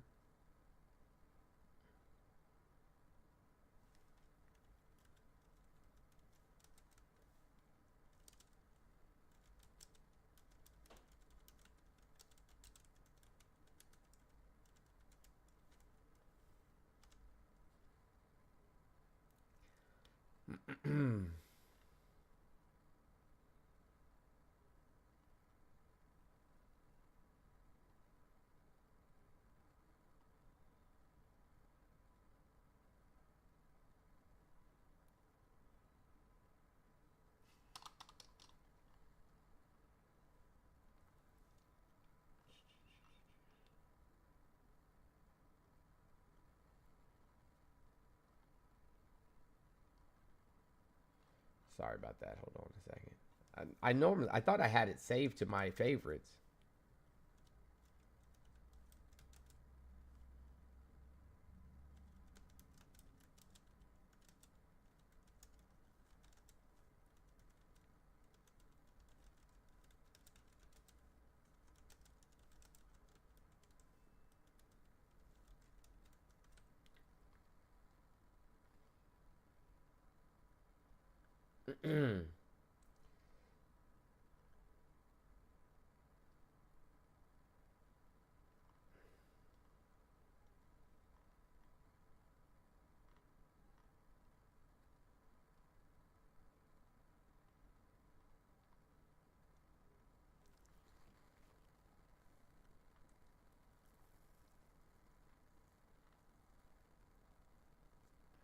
There was a comment that it said that black people can definitely be xenophobic but not racist. I don't. Does xenophobia include, like, I don't know. I don't know what that means. I'll explain it in just a second. Okay. But I'll look it up in a minute. But again, like, dictionaries are descriptive and not prescriptive, right? Like, so dictionaries describe how we colloquially use words. It does not prescribe or give an objective definition for a word. It just says that this is how it's used within society currently. Like, if I were to say that's cap, right? Then colloquially, you know that I would say that what I'm saying is that you're lying, right? But that doesn't mean that, like, I'm wearing a cap or putting a lid on something. But that's how we colloquially understand or use the word. Right, Nocturne? Right. Yeah. The point I was trying to make is that I feel that people take advantage of that too much to the point where they just disregard the definition in whole and try and interpret it and turn it into something else. Like, what else? Give me another example. I'm like, if you take a different definition from a different dictionary, like Webster's is much different than Oxford's, or if you take a definition, I can't think of the Who other makes one, these but, determinations? I would imagine scholars make these determinations, but I feel like you can't have everyone agree on the same thing because no one ever does, right? Right, because language is not objective, right? Right. Because it's man-made, it's created. So there's no objective now. There's no objective definition of any word. Right, and I understand that language is, like, ever evolving, but I feel like there's, like, a disconnect when, like, I say side A thinks word means this, and then side B thinks word means this, right? Mm-hmm. If that makes sense.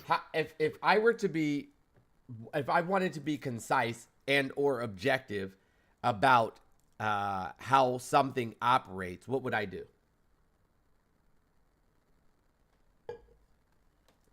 No idea. So I would figure out, where did this come from? Like, I would want to learn the etymology, as it were. Right? Right. So I could understand, like, what this means in its entirety. Not like a loose description of said thing. Like, I want to know exactly what it is that we're talking about. Yes? Yes. Gotcha. So why was race created? Race was created by, like, the Spanish, because before then slaves were just whoever they conquered at the moment, and then it was a way to define themselves as separate from Africans. Race was created by the Portuguese. Mm-hmm. That's why the N-word, it's a Spanish, or it's Portuguese or Iberian, so. So race was created by the Portuguese to justify, to the church specifically, the enslavement of black people and the erasure or eradication of indigenous people globally. So race was created to put white people specifically at the top of a social hierarchy and then everybody else below it. That's why it was created. It kind of, like, I guess my issue with that and my issue with the dictionary definition is that it wouldn't make black people not racist in the fact that they're not racist. It makes it more of a technicality. So it would be, instead of black people being racist, it'd be racially xenophobic, or like it just sounds like an argument out of semantics rather than, like, getting semantics to the root. would be arguing the definition of a word. Well, that's what we're saying, is that but it's still a similar. For us to just decipher what a word means, we'd have to know where it came from. Yes. True, but I'm saying that at the end of this conclusion, or at the end of this argument, that we would still be saying the same thing. We would just be using. So, what do you call hatred? What would you call hatred or disdain towards women? What would you call that? Is it misogyny? That's correct. What would you call hatred or disdain towards men? Misandry. Misandry. You see how there's two different words for that? So if we're trying to get the point of racial discrimination by people of African descent, we would have to make a new word instead of calling them racist. There it is. Bingo. I'll take it. If it moves the conversation on. Frey, I agree with you. I don't believe misandry exists. I think that it's a response. I think that it's like, what do they call it? Reactionary abuse. Yeah. Yeah, I would say it's reactionary abuse. I want to hear So what. Nocturne says misandry absolutely exists. Tell me about it, Nocturne. You're there's literally a word for hating men. You're gonna tell me that it doesn't exist? Why do women hate men? They have their reasons as much as say men who are misogynistic hate women. It goes both ways. I'm not. What defending reason do either. misogynistic or misogynistic men have to hate women or have a disdain for women? Give me one. Power structure and gender roles. That's one main reason that a lot of men hate women. But I asked Nocturne. I wanted Nocturne. Oh, I'm sorry. I'm not misogynistic or misogynistic, so I can't really tell you why they would hate those people. I'm just saying that if it exists, that means it happens. You're disregarding the fact that as a man, just give me one reason why I would have, especially in a patriarchal system, why I would have to have disdain or hatred towards women. I don't know. I don't hate women. I don't know. You couldn't think of anything? No, I don't know what you would hate women. Now let me ask you the reverse question. As a woman in a patriarchal society, give me some reasons that I would potentially have to have aversion to disdain or hatred for men. I'd probably argue that a lot of men are very vile. I don't know if I wouldn't say inherently. I don't think all men are bad, but I would. That's not what inherently means. Well, yeah, you know what I'm trying to say. I don't think all men are born vile, Innately. so to speak. But Gotcha. yeah, but I would say that's one of the reasons why women hate men. Also, a lot of CEOs are men, so I would say the power aspect, that kind of thing. Outside of that, I really don't know. Aside from crime rates and stuff, I wouldn't know why they would. All right, cool. So let me ask you this question, right? Because I feel like we're cooking right now. We're fucking cooking, and I love this. Give me some reasons why white people would have a disdain or hatred towards black people.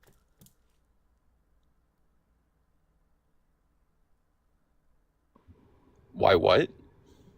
Why white people would have a hatred or disdain or aversion to black people. I don't know. I don't know anyone who has an aversion to them. Gotcha. So let me ask you the reverse, right? Why would black people have a disdain, hatred, or aversion towards white people? I'm also saying I don't know, but I'm saying that I see what you're trying to do. This is trying to be a gotcha moment. It's bro, no, what? Friend, this is right here what is happening, and I want to explain this to you because I love you and I care about you, and I mean that sincerely from the bottom of my soul. What is happening right now is called an amygdala response. This is fight, flight, freeze, or fawn, because it's going against what your core beliefs are and what you came up here to argue. Immediately, you're like, no, I got to fight this. I cannot give in to what is being said right now because it goes against what I believe in, because it's what I've been programmed to believe. That's exactly what just happened just now. Because we were literally on the same logic path from men to women and then from black to white people. And you're like, no, fuck that. Nope, you're trying to get me. Nobody's trying to get you. Your brain is telling you that you're in pain. And your body, you know what I'm saying? Your brain cannot differentiate between emotional and physical pain. It just knows that it's pain. And No, so no, immediately, you said, I have to fight this. no. Because I see a reason why women can hate men in the 21st century. That this is what I'm arguing. I can argue that. I don't see why race is being argued in the 21st century because I don't see where is it obstructing anyone these days. Is that a joke? Go ahead, Queen Mother. You got it. It's on you. Good morning. Have you had some water? Say something kind about yourself. Hey, guys, really quickly. Y'all aren't tapping the screen nearly fast enough, nor sharing the live nearly enough. I need you to tap and share, or I'm going to go to sub only. In addition to that, we only have $149 left in our daily goal. Please, please, please actively participate and be contributors to the platform. Thank you so much. Thank you, Riot Rabbit, for the $10. I greatly appreciate your support. Go ahead, Auntie. First of all, beloved, it is always a joy and an honor to share space with you. Thank That you so really got them goddamn pleasantries out the way. Hey, if I may ask respectfully, because I like to cater my conversation to my audience. So since you and I are about to engage in dialogue, may I respectfully ask, how old are you? I am 26. And you were born in the United States of America? Yep. And you have gone through the public school system, or did you have a private school education? Public. Public school. So you don't see, well, there is no expectation, beloved, that you would see the racial disparities in the United States of America since its inception, because they don't affect or impact your life directly. So you have the joy and the privilege, beloved, of walking around with your rose-colored glasses, because the foundation of the United States of America was created for the benefit of and the profit of men who look like you. And that is still true today. We can't build up our own communities because a lot of people, like just yesterday, we celebrated 60 years of the Civil Rights Act, which only eliminated the 3/5 compromise, making us whole people. Right? Stacy, you're amazing. W. Stacy in the chat. Thank you so much for the $50 Cash App. Go ahead, Auntie. So that's okay. With that being said, sir, so there are laws that have to be codified in the United States of America so that myself, Jones, tall and sexy up here, remain whole human beings in the United States of America. The Civil Rights Act has to be codified so we don't go back to being 3/5 of a person, which is rooted in racism. Respectfully, young man, what laws in the United States of America have to be codified so that you remain a whole Wahite man?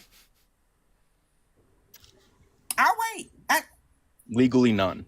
None. But see, legally, there are laws in this country that require they be codified so that myself, tall and slim up here, and Mr. Jones, thank you, Ree, don't end back in Jim Crow, or worse than that, back in the fields. You do understand that, right? I do. And do you not understand that because of the law, the Civil Rights Act of 1866, that Black people cannot build up their own communities without the help from anyone from Wahite people, unless they get a slice of the pie? If not, it gets destroyed. Are you aware of that as well? I am not, no. Respectfully, at 20, you said 27? 26. My apologies, sir. How in good faith can you come up here and have a discussion about race and the disparities within our communities as a 60-year-old Black woman and you a 26-year-old Wahite man, when you have absolutely no idea of the laws that are in place in this country against people like myself, Jones, and the young lady above me? Do you want to know why that's not important to you? Do you want to know why you don't know any of this? I'm going to take that as a yes, because it doesn't affect you or impact you in any way. You can walk around again with your rose-colored glasses, go to your schools, your country clubs, and do whatever you want to do. There are still places in the United States of America where people who look like myself and these two other people, we are not allowed to go. There are still sundown towns in this country. Do you know what a sundown town is, sir? Yep. There are still sundown towns in this country. Name me one city, town, entity, county, anywhere in the United States of America where Wahite people have to be out of before sundown. And if you say Chicago, I'm going to cuss you out. Because y'all love to use Chicago when Chicago isn't even in the top 10 of the most dangerous cities in the United States of America. Thank you, Aaron. I appreciate the $25 Venmo. Love you, Aaron. I would argue Minneapolis. Wrong again, beloved. Minneapolis is not a sundown town. I'm not saying it's a sundown town. I'm saying There's no such thing for white people. There is no such thing as a sundown town for white folks. And I'm going to say this, and I'm going to hand it over to my good sister above me. Do you know why Black folk are fearful or our angst to get up when we see you all in our communities, especially after dark? Hell, any time of the day. Do you want to know why? Of course you don't. Because historically, when you all showed up, we became tree ornaments. We did. We got our little rope necklaces and we became tree ornaments. We were stolen out of our beds in the middle of the night only for our family members to find us in a tree. So what you all like to call reverse racism, it's about self-preservation. And that whole dictionary thing, if you look, words are descriptive and not prescriptive based on how they are colloquially used. But I challenge you, because I did it, go look up the definition of racism from a dictionary from 1965 up until 1974. And tell me if that definition rings true and is the same by online dictionaries that are updated by white men, and not just one of them, every single one of them. And I yield my time. Thank you, Jones. Yeah, thank you. Nocturne, do you have a response? I mean, I have a few. Go ahead.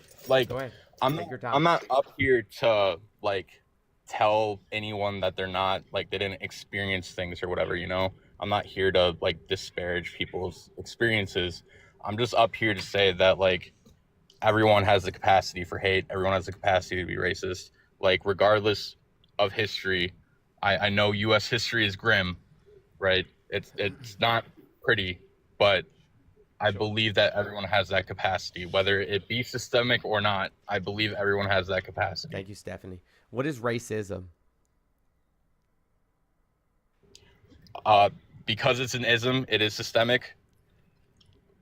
But again, definition, like, what definition? It can be what definition? Antagonism or discrimination. Gotcha. So what you're saying is it doesn't matter how it actually works or operates or where it began. It just matters what Oxford or Webster, ran by white people, say it is, how it's colloquially used now. That's all that matters? Is that what you're telling me? Not quite, no. Okay. Well, I mean, if it's not quite, tell me how it works. Can I maybe interject with maybe a possible? Sure. So, well, you were talking about, I think, Webster, that Webster tries to use it as it's used in the current time, right? That Webster tries to use a colloquial. So that means that racism can include Black people being racist through the Webster definition, because colloquially, racism is just now a hate on someone by the premise of their race. So if we use that, Black people can be racist. While in the Oxford version, they cannot. They can't be racist in either.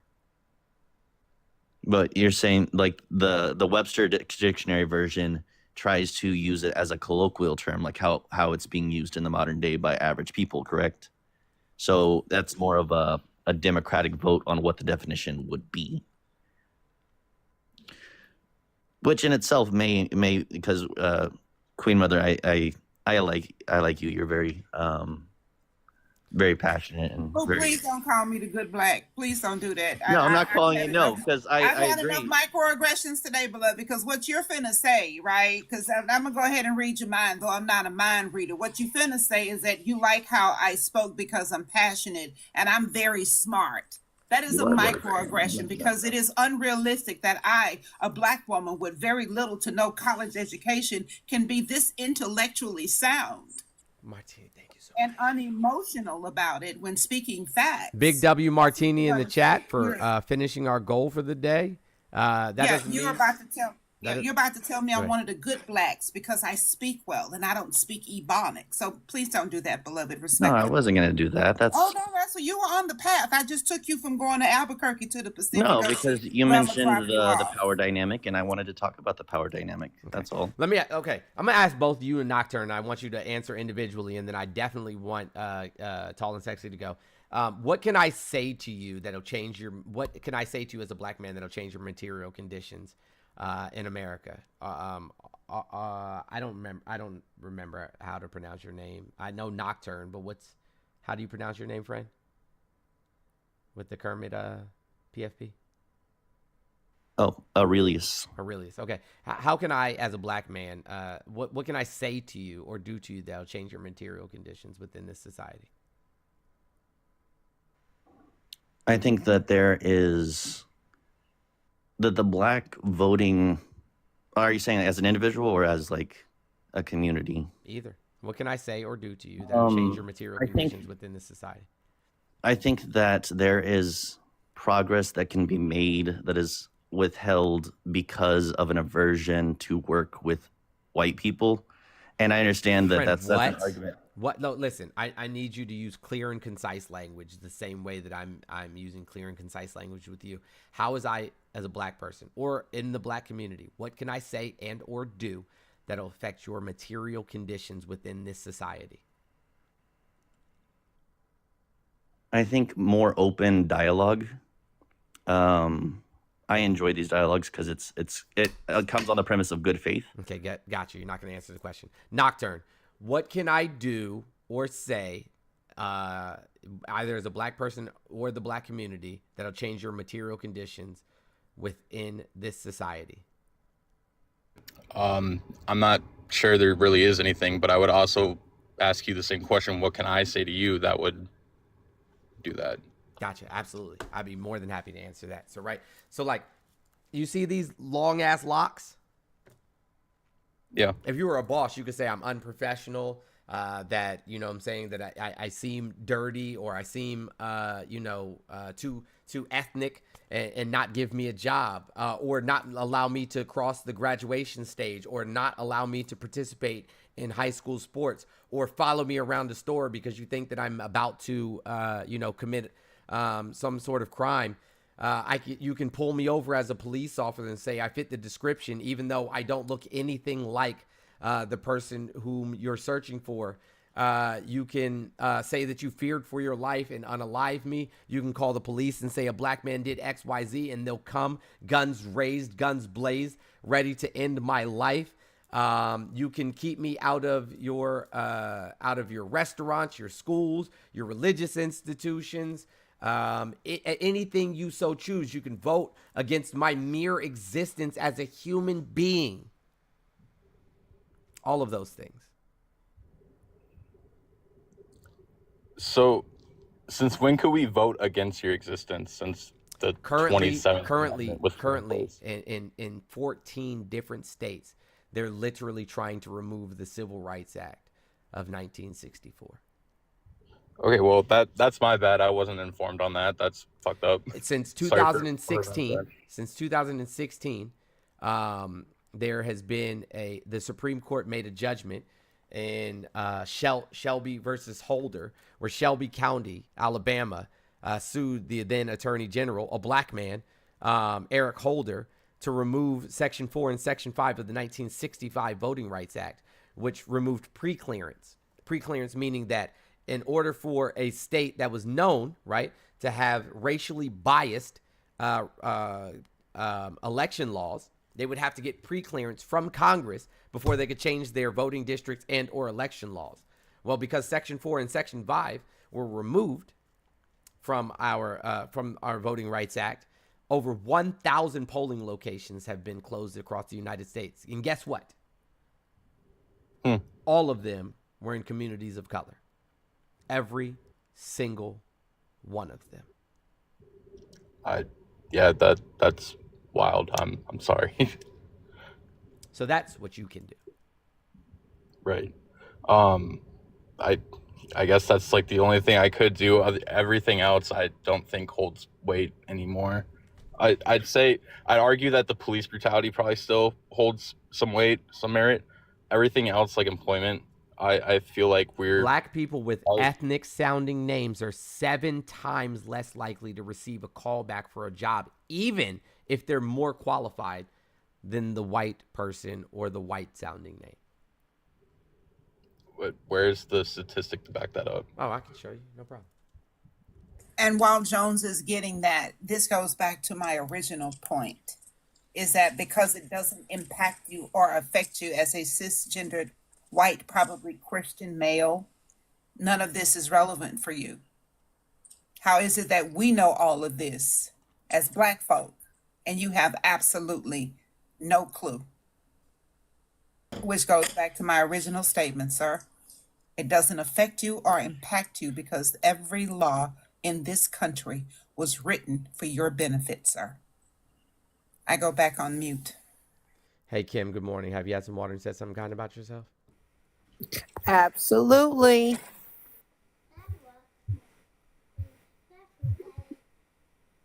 What did you want to add to the conversation? Go ahead. Oh, I was waiting till you showed him. According to research by Oxford University, candidates in the UK are up to 60% less likely to receive a call back for a job if they have a foreign-sounding name.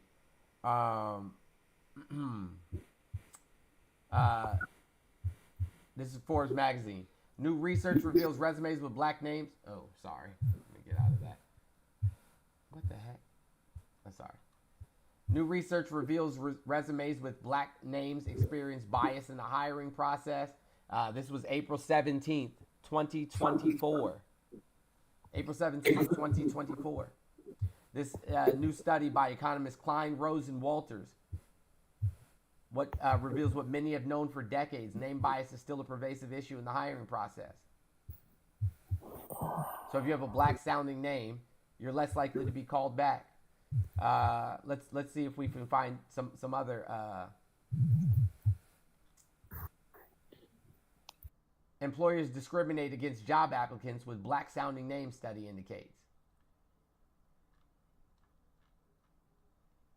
This is November of 2023.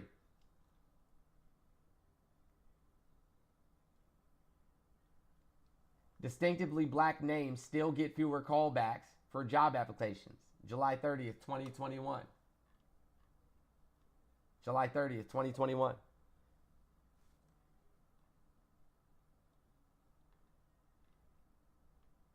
So where are we at, bro?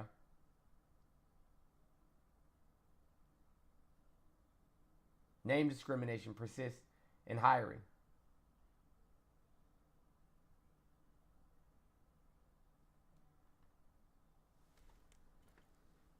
So what say you?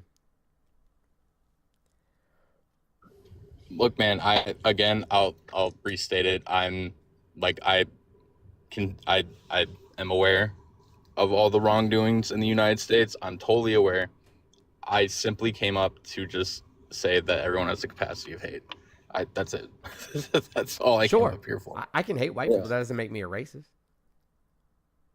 I feel that 100% does though. Like if you were to just you're saying that. So hold on, Nocturnal, hold on. So when Jones asked you the difference between misogyny and misandry, you got that, right? And then he specifically asked you, is there a reason that Wahite people hate Black people? You didn't answer or wouldn't answer. Then he flipped the script and said, is there a reason, a cause why Black people should or can hate Wahite people? And again, you felt like it was a gotcha moment. So I find it very disingenuous of you, sir, in this moment to act as if what has happened to me or my people by your people did not or does not exist. Do we know not all of y'all are racist? Or if you are, you don't act on it. But you just disingenuously just completely dismissed almost 500 years of how people who look like you have treated people who look like me and Jones and tall and sexy as soon as she starts speaking. Like there are not laws, I say this and everybody gets upset, right?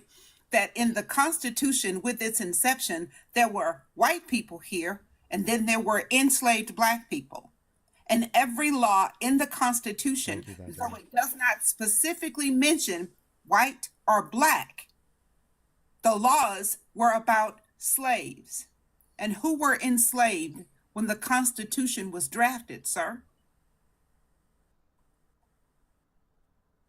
Nothing. Go ahead, Kim. What in the devil's advocate here? Oh Lord.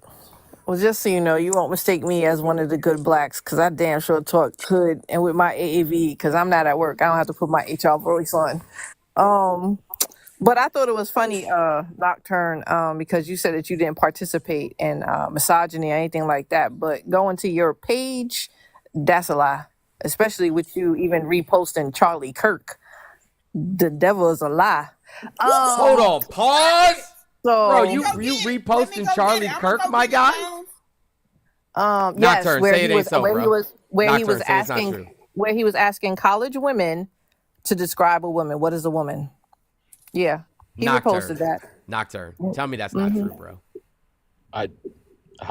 How is explaining what it's? I'm not sure that I'm got it. I don't know if they watched the repost. They literally just could not give an answer. That was the whole clip. Hey, Nocturne, why don't you tell me what a woman is? A female, an adult female.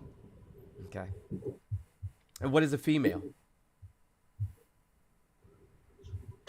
I don't. We could go into this forever, dude. No, we can't go into it forever. But this is super quick. What is a female?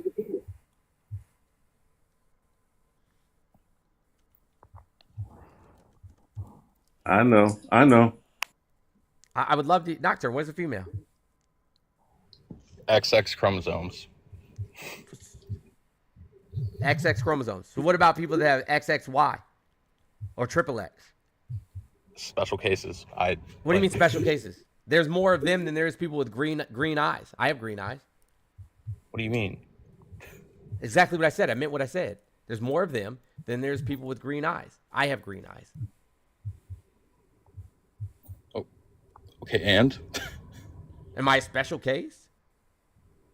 No, I'm saying that. Man.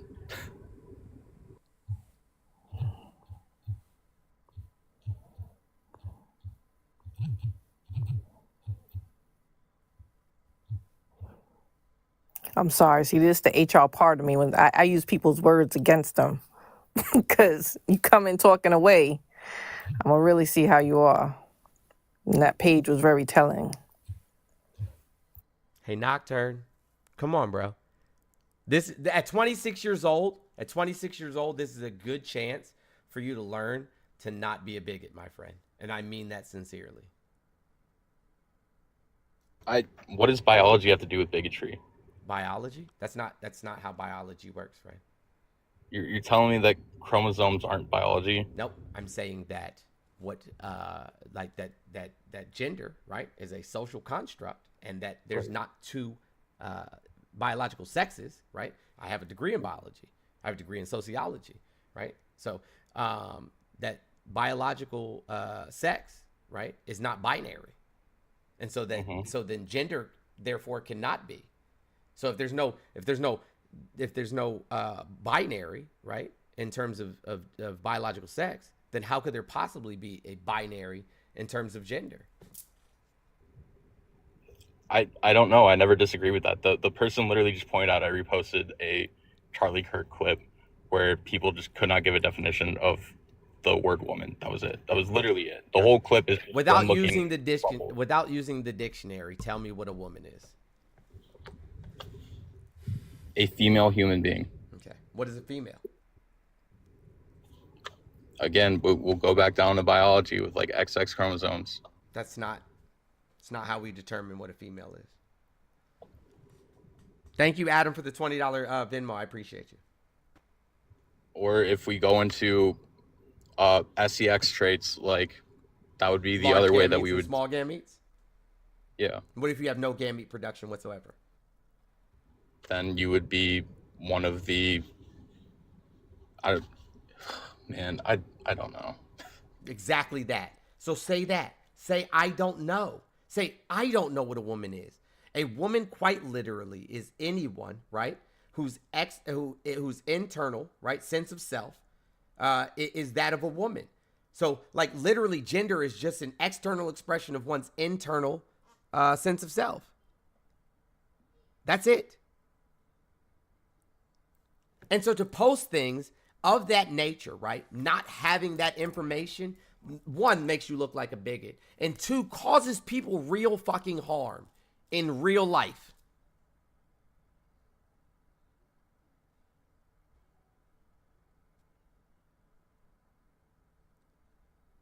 I think you guys are just like genuinely reaching out. Like that I don't go watch the video, man. It's not hateful. It's literally just a bunch of people that like college students that just cannot. Is Charlie explain Kirk? Is Charlie Kirk? Is Charlie Kirk a misogynist? Probably is. Is Charlie Kirk a racist? Probably. I don't agree with him. I just saw the clip randomly. So come do up you on my think For that You a page. I'm person like, that's such funny. as Charlie Kirk, who you've admitted is a racist and a misogynist, should be platformed, should have extra, you know what I'm saying, viewership on the things that he posts and says? No, I'm not saying that at all. So why did you repost it? I don't know. I thought it was funny. Why? Like, why would you repost anything on TikTok? Is it funny, right? If there was a marginalization class that you belonged to, right? And people were posting videos about it. Like, say you were disabled, right? Say you were blind. Say, you know what I'm saying, like you had one leg. Say that, you know what I'm saying, like your penis didn't work. And people were going out there and posting a bunch of videos, like making light of those aspects of who you are as a human being. Would you find humor in that? No. Cool. And I would just like to inform Nocturnal is baby, Charlie Kirk is the one that came up with the idea that the Civil Rights Act of 1964 was racist toward Wahite people. And he is the first person to say that it should be removed, revoked, revisited, whatever. But you want to know how to help Black folk in this country. I literally had no idea that Charlie was Which a bad takes me person. back to my original point, That sir. you don't have to be concerned with it. It's like me and you That's is not the out point. here It's running the fact that I moonshine just and don't know anything NASCAR, about the right? guy. Hold on, Nocturne. It's like me and you out here running moonshine and NASCAR, right? And we're going in circles and circles and circles. It's just that every time I make a circle, I pass you. But when you attempt to make a circle, you run dead into the point and completely ignore it, and then go around the wall and try to catch up. That's what's happening right now. If this was illegal, you know what I'm saying, like if we were in the court of law, right? Ignorance of law, right, does not absolve you of the consequences of said law. So, you know what I'm saying? You could say, oh shit, I didn't even know that was against the law. You can still be convicted of the crime, regardless of whether you knew it was a law or not, because laws are laws, right? And, Right. and this applies in this very same scenario. Like bigotry, right? You don't have to be aware of your bigotry in order to be a bigot. Like you don't have to be aware of it. Like I do misogynistic shit all the fucking time. Ask any of the women who, you know what I'm saying, are close to me and know me. But I don't necessarily know in the moment that I'm being misogynistic. It's how I was programmed to it was what I was programmed to think and believe. Auntie, can you introduce Canadian Girl? I'll be right back. Oh, wait. So hold on. Canadian Girl, before you go, Kim, did you finish your point first?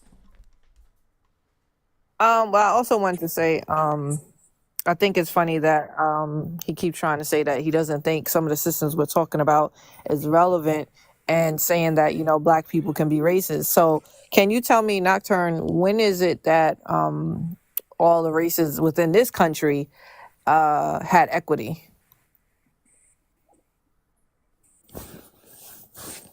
What? When all the racism had equity? All the or races, the different races, you know, in this country. Mhm. When did we all have equity? No clue. What is equity?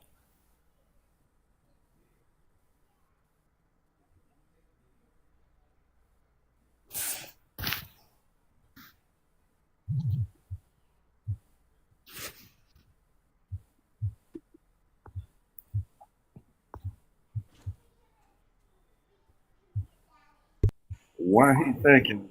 Good mother. Good morning, mother. Yes, I had my milk and I'm pissed off. Oh, hold on. Hold. Cornbread, don't come in here with that. We're not having it today. Is you gonna act right, sir? Respectfully? I always act respectfully. Not him dropping. Not what? Huh? What the ham cheese biscuit? No, he didn't leave. Listen, my thing is this: if you're gonna come in these conversations, and be honest and be ready to actually have hard conversations, because we not up in here ignorant, right? And I said it exactly how I meant it: ignorant, not ignorant. Ignorant. Don't come up in here ignorant. Come up in here with some facts and stuff like that if you want to have a conversation with us, because many of us are extremely intelligent in here. We know what we're talking about. We don't sit up on here just to yap our mouths, like some other people do. Like, if you can't tell me when we all have had equity, then don't sit here and tell me that black people can be racist. Wait, first of all, Kim, he has to know what equity is. I know, but that's what I said. If you can't tell me that, don't sit here and tell me that black people can be racist. So he He bounced. ran, like a volleyball being spiked over a net. Ba-ching! Hey, Cornbread, good morning, brother. How are you? I am. Cornbread, hold on Yeah. 1 second. 1 second. I'm gonna let you rock though. I really am upset because I felt like he's a young man who had the capacity to actually learn something, and it's upsetting that male fragility, white male fragility specifically, is operates in that manner. Like, you literally had an opportunity to learn something right now and progress and grow as a human being, and you chose. But he is stuck. The thing I just noticed? He is stuck on hate. And what people need to understand, nowhere in the definition of racism does it say hate. Because you can be racist without being hateful. Right. So I think people need to understand that. And he could not get past that. He kept saying, I think everybody could hate. Yes, everybody could hate somebody. That doesn't mean that it's racism. That's a shame, man. Go ahead, Cornbread. I'm sorry to interrupt you, bro. No, that's okay. Thank you for allowing me up. And I came up to ask a question because I know in your life there are educated people. So me being an old ass, sometimes I need to stop and say, I need to know this. Explain this to me. May I ask the question to you, Mr. Durham? Absolutely. Now, Congress, and Mother, please help me out on this one. Congress just passed a law that the president has immunity, right? That was Supreme Court. Yeah. That's in effect right now, right? Supreme Court made the decision that if anything that the president does within the scope of their constitutional powers, that was an executive decision, is immutable to prosecution. So now, just that piece. If they've done something while in their current position that is a part of their job description, then they have that thing, right? But outside of that, they do not. And here is what I love about the ignorance of the taint sniffers, right? Is that in doing so, the current sitting president now has that power. yes, that's my question. Yes, he does. Yes, because they did it, not understanding what they were going to do when doing it, because they thought by passing this, after he stacked the Supreme Court with conservative Republicans, after they all lied under oath saying no person is above the law. Sure the fuck did lie. I'm going to respect or honor Roe v. Wade. So every last one of them lied under law, because, and especially about no person is above the law, while concurrently passing a ruling where they put the Cheeto allegedly above the law. Now, granted, they put some caveats to it, or some exceptions, but in doing so, because now this is a rule, law, whatever it is, Biden now has that authority. You Now, see what now, I'm now, saying? now mother, my question is this: since Biden has this power, does he have the power to go in and say to the Supreme Court, uh, he can't go in and start firing people? What he can do, if I'm understanding, and Jones, correct me, right? He can put the request in to add more justices to the Supreme Court. But in order to do so, no matter who he nominates, they still have to go through the confirmation hearings in both the House and I think the House and the Senate. I'm not sure. And Jones, correct me if I'm wrong. But he That's does have that. He does have power in his hands. You see what I'm saying? yeah, but that's now. But now, if 45 gets in there, he doesn't have to follow that same rule because he gonna get Thank rid you, of. Steve. Well, here's the thing. See, a lot of folks don't understand, right? And I've gone through Project 2025. Shout out to Taraji P. Henson for bringing that Yes, up at a critical moment, right? yes, he did. So a lot of people have not gone and read, because what you can do, a lot of people say, well, you don't know what you're talking about. Oh, yes, I do, beloved. If you get on your laptop, go to Project 2025, it is the very first thing that pops up.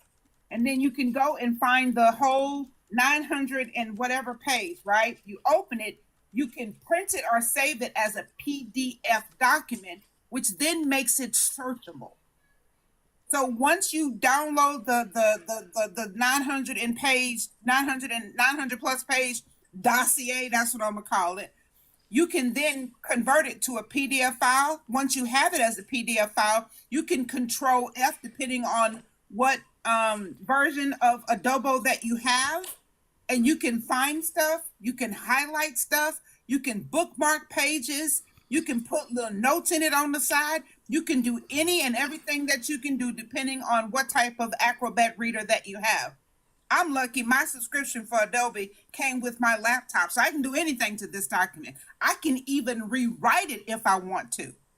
But I'm not going to do that because that would be dumb, because you can go to the original document and say, oh, well, she said this and it don't say that. I would never do that.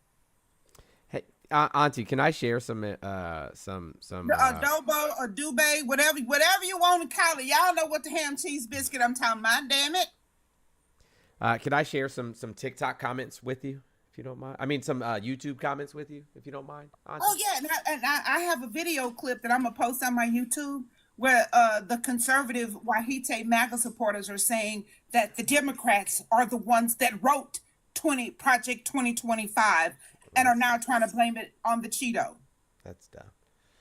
So he doesn't have that power then, basically, that he can go in and say, I'm firing y'all for lying. Yeah. Cornbread, hold on just a second. I just want to read these YouTube comments.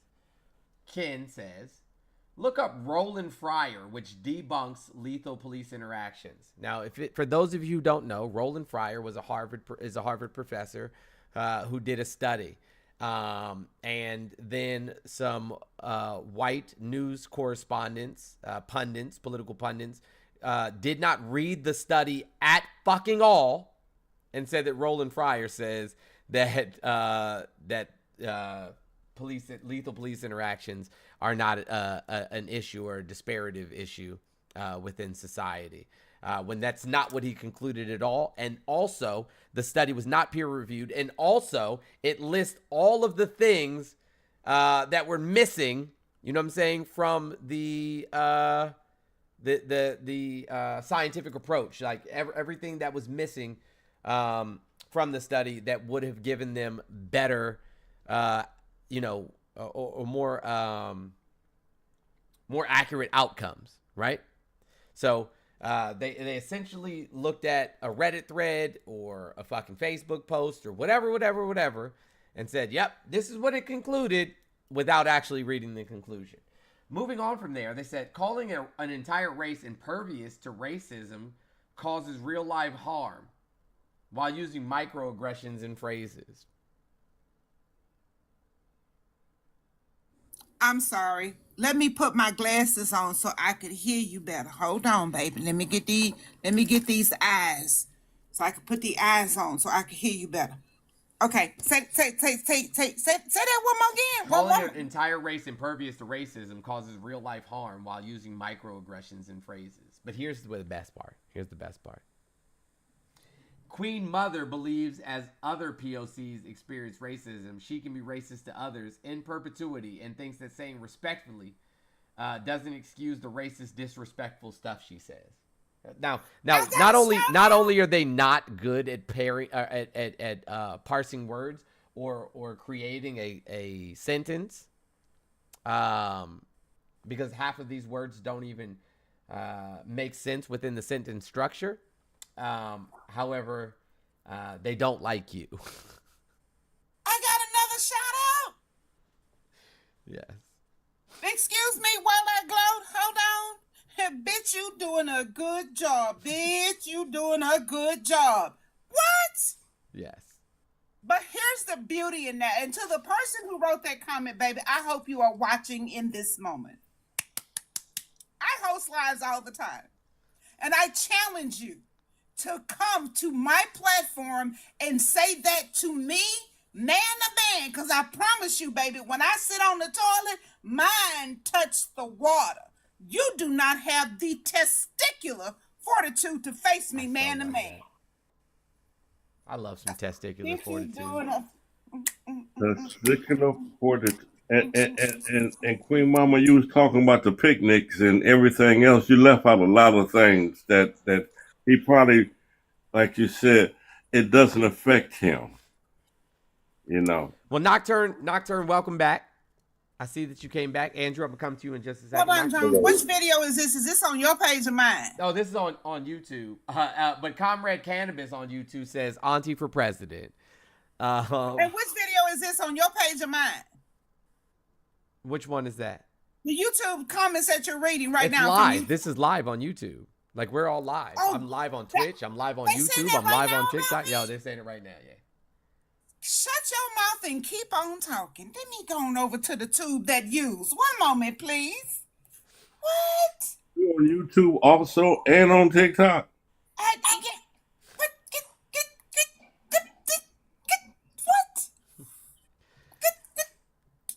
Get you, yeah. And then right there, it say Tough Pride is live. Look at that chip right to me. Give me a minute. So, Nocturne, welcome back, friend. Howdy.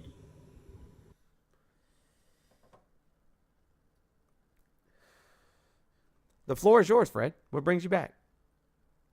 Oh, I got muted and they told me to come back up. Okay. Why'd you leave? Did you find out what equity was? The amount that you make off of like selling something, I don't know. Lord have mercy.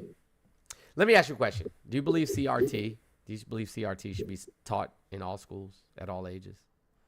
Is that critical race theory? Sure. Is that what CRT is?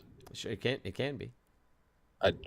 Then I don't know what CRT is if that's not what CRT is. No, so yeah, let's go with that one. Oh, okay. Yeah. You do believe that it should be? Or no, I don't know, dude. I don't know what should be taught in public schools. Oh man. PragerU is okay to teach? Yeah, right.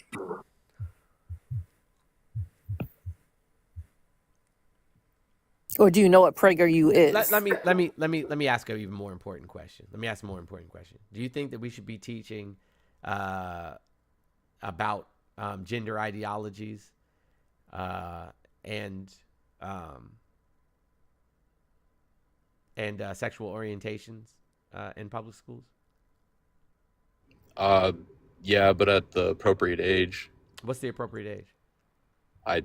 I would imagine around like puberty, when like when it becomes a confusing time and that starts becoming like I don't know.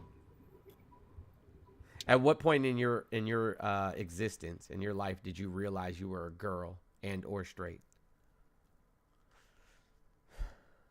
I don't know. It never really like hit me, I guess. So you always believed that you were a boy? I guess. You tracking what I'm putting down right now, friend? Yeah, I am. I'm it's gonna sound bad to me. I'm just stuck in the mindset that because I know there's some people that push it like K through 12. I don't know why a 5-year-old would need to learn that over like What do you think I would teach a 5-year-old as an educator? the alphabet. What else do you think that I would teach them in terms of gender ideology or sexual orientation? What do you think that I would teach them as a responsible adult? I guess the difference between like your classmates, I guess, and how to respect them. Yeah, buddy.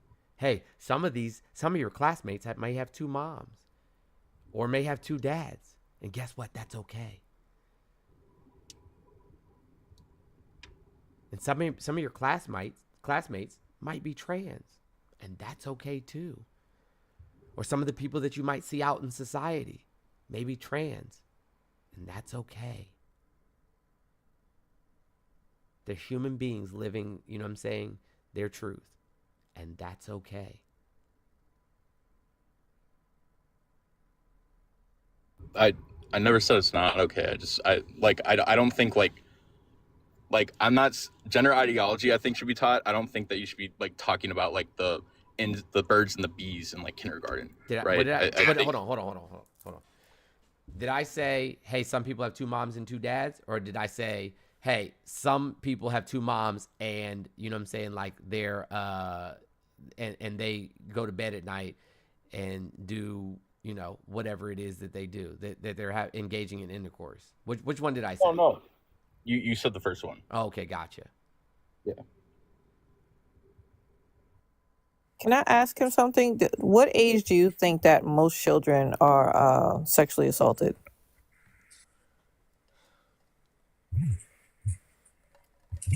I don't know. Take a guess. I'd say like around, I don't know, like 5 to 10. Well, truthfully, the highest is babies. That's gross. It is. But then we go on to younger children, which would be between kindergarten. The highest rate of SA is less than 1 year of age? That's fucking nuts. And 25% of the victims are younger than age 3. Yeah, Absolutely. it's babies. And this is why I said it's important when we speak about what is people are trying to teach in class is the whole good touch, bad touch, or whatever like that. Understanding how children are to identify their body parts. Why? Because if you actually look at it, many cases when it comes to child abuse or sexual assault has had to be thrown out because kids cannot describe exactly what it was that was done or the body parts, because we were so used to saying giving it different names like cookies or stuff like that, and that is not helpful when it comes to trying to take those to trial.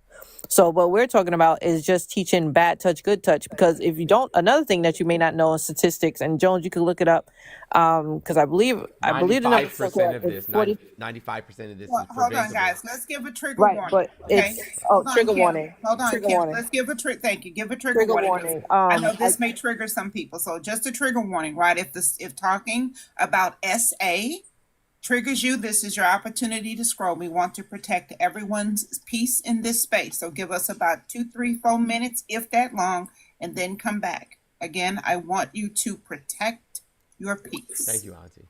Yeah, I just want to say that there, and the reason why, because it has to do with us teaching children in school.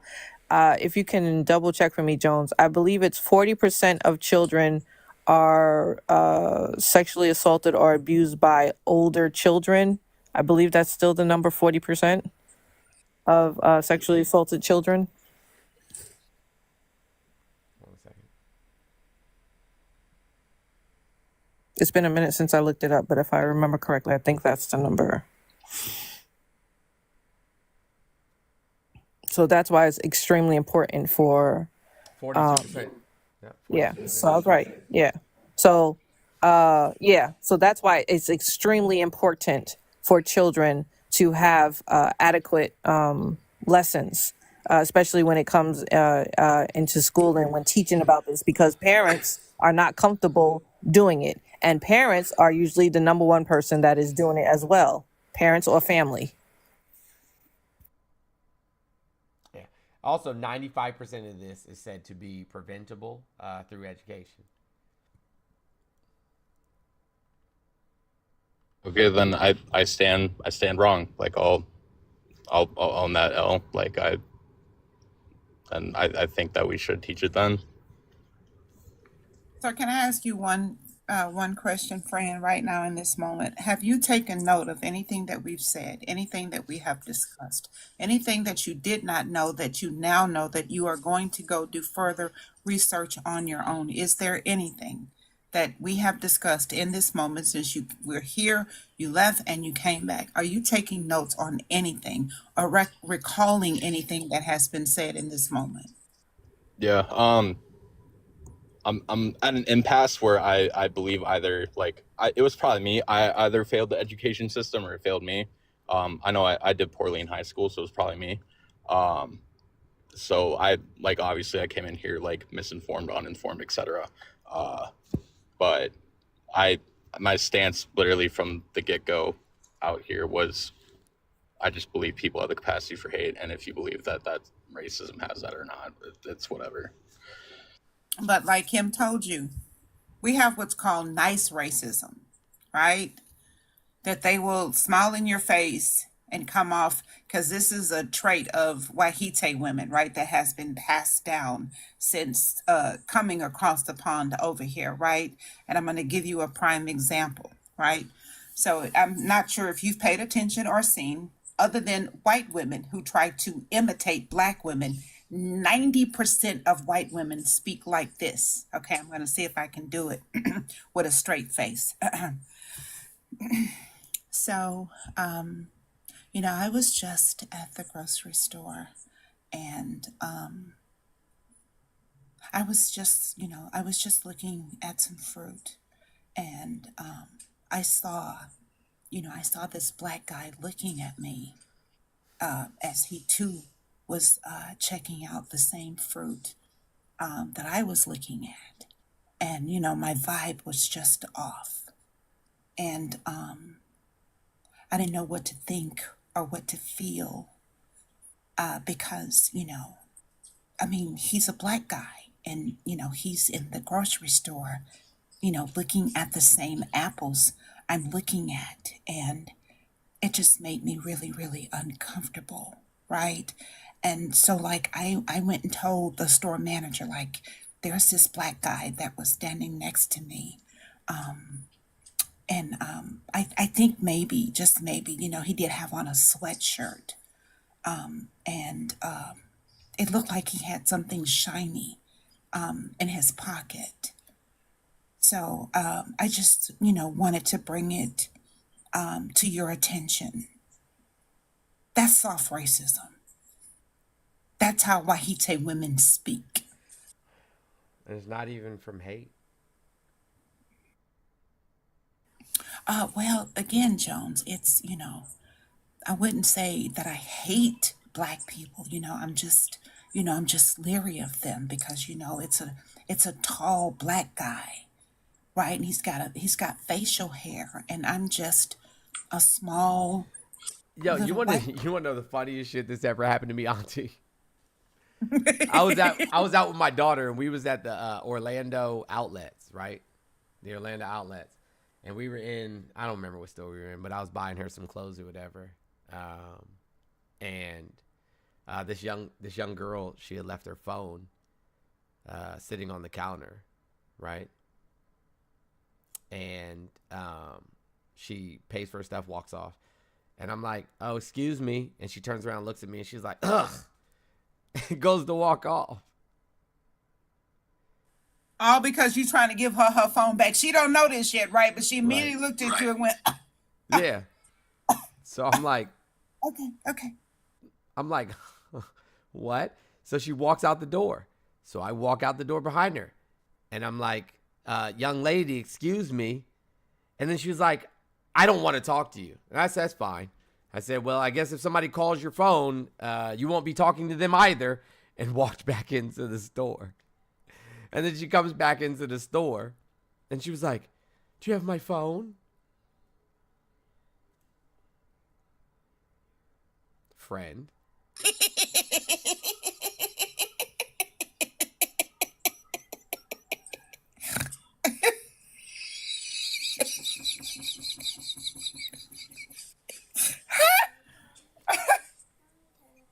Go ahead. Yeah. But like these types of things are literally common, you know what I'm saying, for black people, black men especially. I was at the grocery store one time and there was like a young black man, he was checking out his groceries, and then there was an older white lady behind him, and then I was behind the older white lady. And the young black man, he buys a soda. I have a photographic memory, so forgive me. But he buys a soda and a Snickers bar, right? I want to say it was like a Dr. Pepper and a Snickers bar. And he purchases these items and was very kind. You know, she was like, your total is XYZ. And he was like, thank you, ma'am. Pays for his items and then leaves and says, you have a good day, right? And as he was walking away, he pulls his pants up a little bit. And the woman behind him, in front of me, the older white woman, says, I just don't understand why like they dress like that. It's so gross. Like, why don't their parents, you know what I'm saying, say something to them? And then the cashier says, I know, it's terrible, isn't it? Nobody wants to see their underwear. And then I asked the cashier, not the customer, because I don't give a fuck about her. I asked the cashier, I was like, does Publix pay you to you know, make judgments and comments about the customers or nah? And then the lady in front of me says, mind your business. And I said, I'm doing just that. Like, this is a public conversation being held in a public space. And so I am, in fact, minding my business because you fucking made it my business. I said, that young man came in here, purchased his items. He didn't steal them. He purchased his items, right? He was kind and respectful to you. And then he left. And then you pass judgment on him. Do you buy his clothes? Do you buy his clothes? Oh, no? Okay, got you. So it's not your business. Maybe you should have minded your business.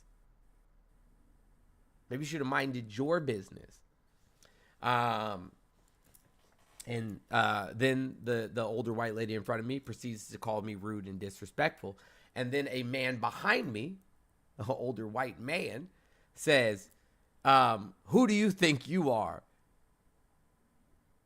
And I said, excuse me, sir? I said, you're not talking to me, right? He said, no, I'm talking to you. He said, stay out of people's conversations. So I put my finger directly on his forehead. And I said, or what? Oh, not the finger on, not the forehead Directly on his smush. forehead. Oh, that's the ultimate insult. Directly on his forehead. It's Or one what? thing if you look. It's one thing if you slap me, but if you smush my forehead with your finger, Or what? we are squaring up between the green beans and the peas, bruh. Right. That is Or the what? ultimate disrespect. And so he said that I assaulted him. And I said, no, not yet. Not yet. I said, I'm going to go ahead and check out my groceries, and then we can have this conversation outside of this establishment. But he never came outside. He sent the manager instead. Here's the thing. I say all of that to say this, right? It is not incumbent upon black people, nor is it incumbent upon women, right, to treat their oppressors any kind of fucking way. If women are mean to men, it's because you fucking deserve it. Because you have created a society in which you tell them that that you are both their protector and the person they need protection from. And black people are in the exact same position. You say, I freed you from slavery. Motherfucker, you enslaved me.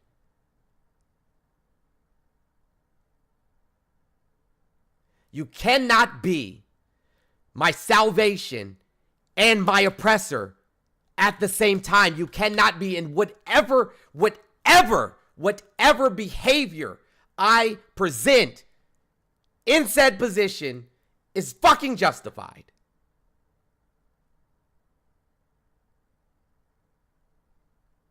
It doesn't matter what I say, what I do, and how you feel about it. It is justified. You deserved it, every bit of it. And the only way that you stop this is to do something about it, because you created this system. And so unless you are actively working to dismantle it, whatever happens because of it is on you.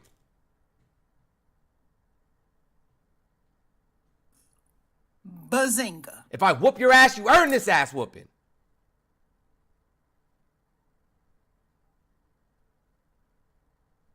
But they can still never tell us, like, what type of impression. Like, if you want to say that we could be racist, fine, and show me the system in which I have oppressed you. Show me the system in which any of us have ever oppressed you, which you can't. Which is why, Nocturnal, I asked you, where in this country have we had equity?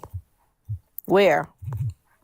Because I would have to have been, I would have to be able to oppress you in some way in order for me to even be racist towards you. I could be a bigot all day long. I could be discriminatory all day long. I can be xenophobic. But racist and prejudice, I cannot. And I think that's the problem, is you guys want to be able to use that term racist instead of understanding that there are other definitions of words that, yes, we can be. And they could be just as harmful, but it is not racism. I'm going to be honest with you. I don't care about, you know what I'm saying, like your fragile ass, you know what I'm saying, white feelings.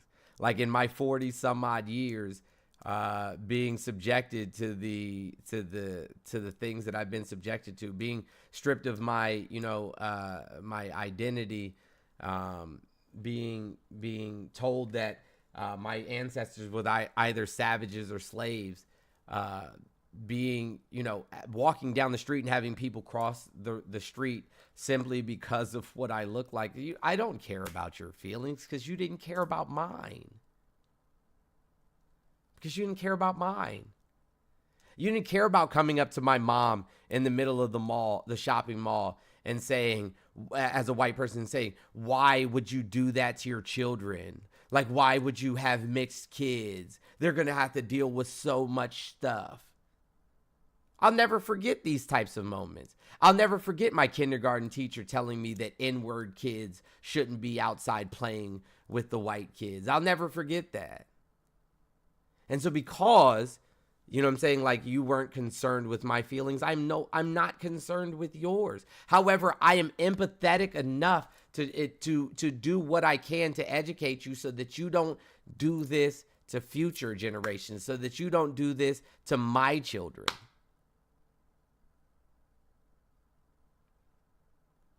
Hey, Southern Fried. What's up, sis? Oh wait, we forgot Canadian person. They've Oh, been I'm here sorry. for Go a ahead. long Go ahead. time. I thought you introduced them No, earlier I did when not. I stepped away. I apologize. I had let Brother Cornbread speak. Oh, okay. And then My he came apologies. back My in, apologies. and the person below me came back up. So I'm sorry, Canadian. Have you had some water and said something kind about yourself today? Yes, I have. And I am 57, she, her.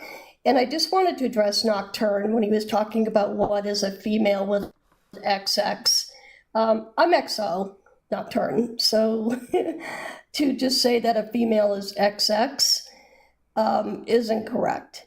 So I just wanted to point that out, that there are intersex conditions, and there are various intersex conditions.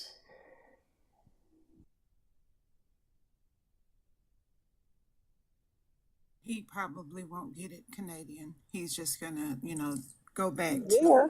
Did you hear what was said, Nocturnal? Yeah, I heard it.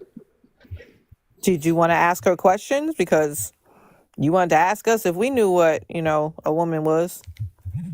Oh, you guys attacked me for a repost of a video where it was. No, don't say attack, because Yeah, nobody I can got reach you it. through the phone. I got it. All right, So once again, sir, forgive the trash people. This is their day for trash in my community.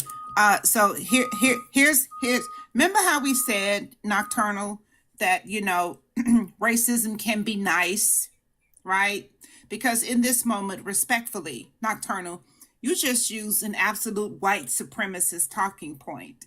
Because me and Kim, both Black women, I'm just a Black woman. Kim is Afro-Indigenous, right?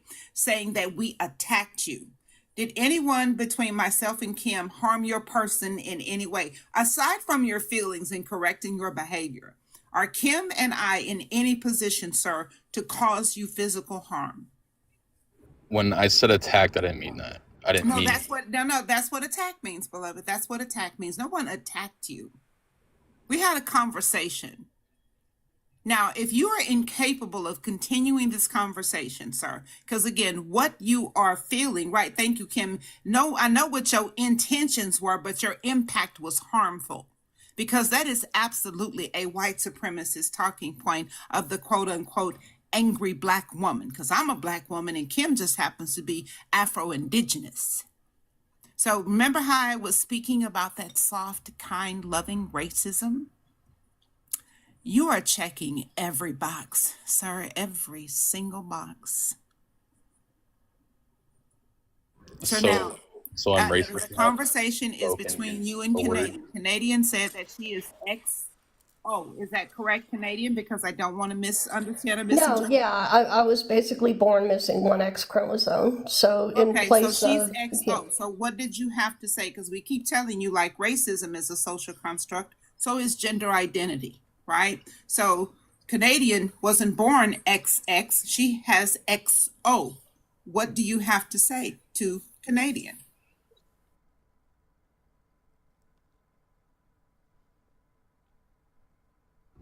I don't know. Nocturne. Listen, bro. Yeah. I said this earlier, and I meant it when I said it earlier, and I mean it now. I care about you, right? And the reason that I care about you is, one, because you're a human being, right? And you deserve to be cared about. And two, right, because I care about the future of this country for my children, right? And so in order for my children to have an equitable future, this is something that, Kim had discussed earlier. In order for my children to have an equitable future within this country, right, it is imperative that people from older generations, such as myself, such as Auntie, such as Kim, such as Southern Fried, so on and so forth, do everything we can to redirect society, right? And so when I say these things, nobody's attacking you, right? We're trying to make sure that you don't perpetuate or continue to perpetuate this harmful rhetoric. Or No, right. I'm saying I misspoke. I like the intention behind the word. I don't mean you guys are actually attacking me. Someone brought up, went through my page, saw a Charlie Kirk video, and then addressed me on it. Yeah. That's what I should have said. But that's literally where that whole conversation. What's more important, the impact of what you did or your intentions behind it? I would say the intentions, but I would imagine both are equally weighed. Right. Got you. So let me ask you a question. So if you intended, right, to say there's a mass pew-pewing taking place and you intended to stop the mass pew-pewer, right? But that's not what you did. Like, you unalived multiple innocent people and not the mass pew-pewer. Which part of that is more important? The intention to stop the mass pew-pewer, or the innocent individuals that you unalived? Hold up, run that by me again. I'm sorry. So either you can stop the shooter or pew-pewer. Sorry. That's fine. We can say shooter. It's not that big a deal. So there's a mass shooting going on, right? And you intended to stop the mass shooter, right? But you didn't. Right. You unalived a bunch of innocent people instead. What was more important, your intentions or the fact that you just unalived a bunch of innocent people? How would you have unalived the innocent people by not stopping? You were shooting at the mass shooter, and you didn't hit him. You hit a bunch of innocent people. I would imagine the impact in that scenario. Check. So I don't know what your intentions were. I guess you thought it humorous, right? So your intentions were to be humorous, but a bunch of innocent fucking people are being harmed in the thing that you thought was funny.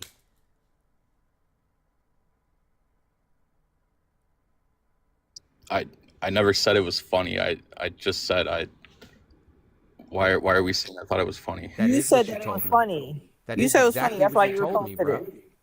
What? You said it was You said funny it that was nobody funny. could answer the question. That's exactly what you told me, bro. No. Don't gaslight me. No, I'm talking about the video. Yes, you I'm told me talking you about thought the video was funny. Yes. That nobody could answer. That was it. That's it. But a bunch of innocent people are hurt because you thought it was fucking funny. And I didn't know that. I didn't know that ahead of the time. So what is more important? The fact that you thought it was funny or the innocent people being harmed? The innocent people. Thank you. Really simple. Southern Fried. Good morning. Good morning. Have you Yeah. had some water and said something kind about yourself? Thank you very much. And good morning, Andrew. Good morning to the panel. Okay, so I came up because one, I think one of the issues, and the panel obviously knows this, most of y'all anyway, but one of the major problems we have is that there are a lot of people of the Palm variety that are more upset about not being able to oppress unchecked then there are a lot of white people that are upset about not being able to oppress unchecked, right? Black people are actually, and other people of color are actually upset about the oppression, and they conflate those things. They equalize those. They make those things the same level of upset. They make it sound as though we're upset about the same thing. We are not. A great example of this is the Terrell Owens video that came out, 2 or 3 years ago, maybe 2 years ago now, where a Wahite woman was upset that a black man did not allow her to police him in his own neighborhood. He is walking through his own neighborhood. He is going to his mailbox, or driving to his mailbox initially, and the Wahite woman is trying to police him in his neighborhood. She doesn't think that he belongs there. And then when she confronts Terrell Owens about, what he's doing there, she is then confronted with him telling her to essentially mind her own damn business. I don't have to tell you where I'm going. I don't have to identify myself to you. I don't have to do. Then she escalates the situation. She hysterically starts crying and saying, and she said this out of her own mouth. I encourage y'all to go and listen to that video. It was plastered all over the news. Yes, the football player Terrell Owens, Google him. She says, you are a black man approaching a white woman. She said this out of her own mouth. Now, thankfully, he had the wherewithal to start recording at, the onset or close to the onset of the encounter with this woman. But the fact that she said the quiet part out loud, now, mind you, she engaged with him. And then she started a performance to make it sound as though somehow he was threatening simply by existing in the body that he exists in as a black man. If you were so threatened by this man's personhood, by his being, by his stature, why the hell would you even initiate contact with him to begin with? You ain't that terrified. You are not scared. Okay. So retire the fragile white person, especially the fragile white woman bullshit, because that is what it is. They understand that their personhood alone is more threatening than our existence, no matter the stature of the person, the black person that we're talking about. Because they understand with one phone call, they could severely harm that black person. And with that, I yield the floor. Go ahead, Auntie. Yes, so I'm glad you brought that up because again, I'm gonna say this, and whether y'all can believe it or not, it's purely up to y'all. And I apologize for the foolishness Thank you, that's going Lithium. on out here. But so when I say Black women, especially older Black women, always take the pulse of the United States of America. We always have our finger on the pulse of the United States of America because we know in some way whatever is happening in the U.S., the concurrent 48 and the other two up top and in the water, we know in some way Black folk are going to be greatly impacted than any other demographic. So what had happened was Terrell Owens was on his way to his house in this gated community. This Wahite woman was walking her dog. She thought he was speeding in the middle of the night and nobody is on the road, right? So Terrell started recording at a time in the middle of the exchange. What that white woman had not anticipated was a neighbor sitting in her garage watching the entire exchange because it happened right in front of her house. So when the cops pull up, she was given her rendition. And even though Terrell Owens, y'all know T.O., right?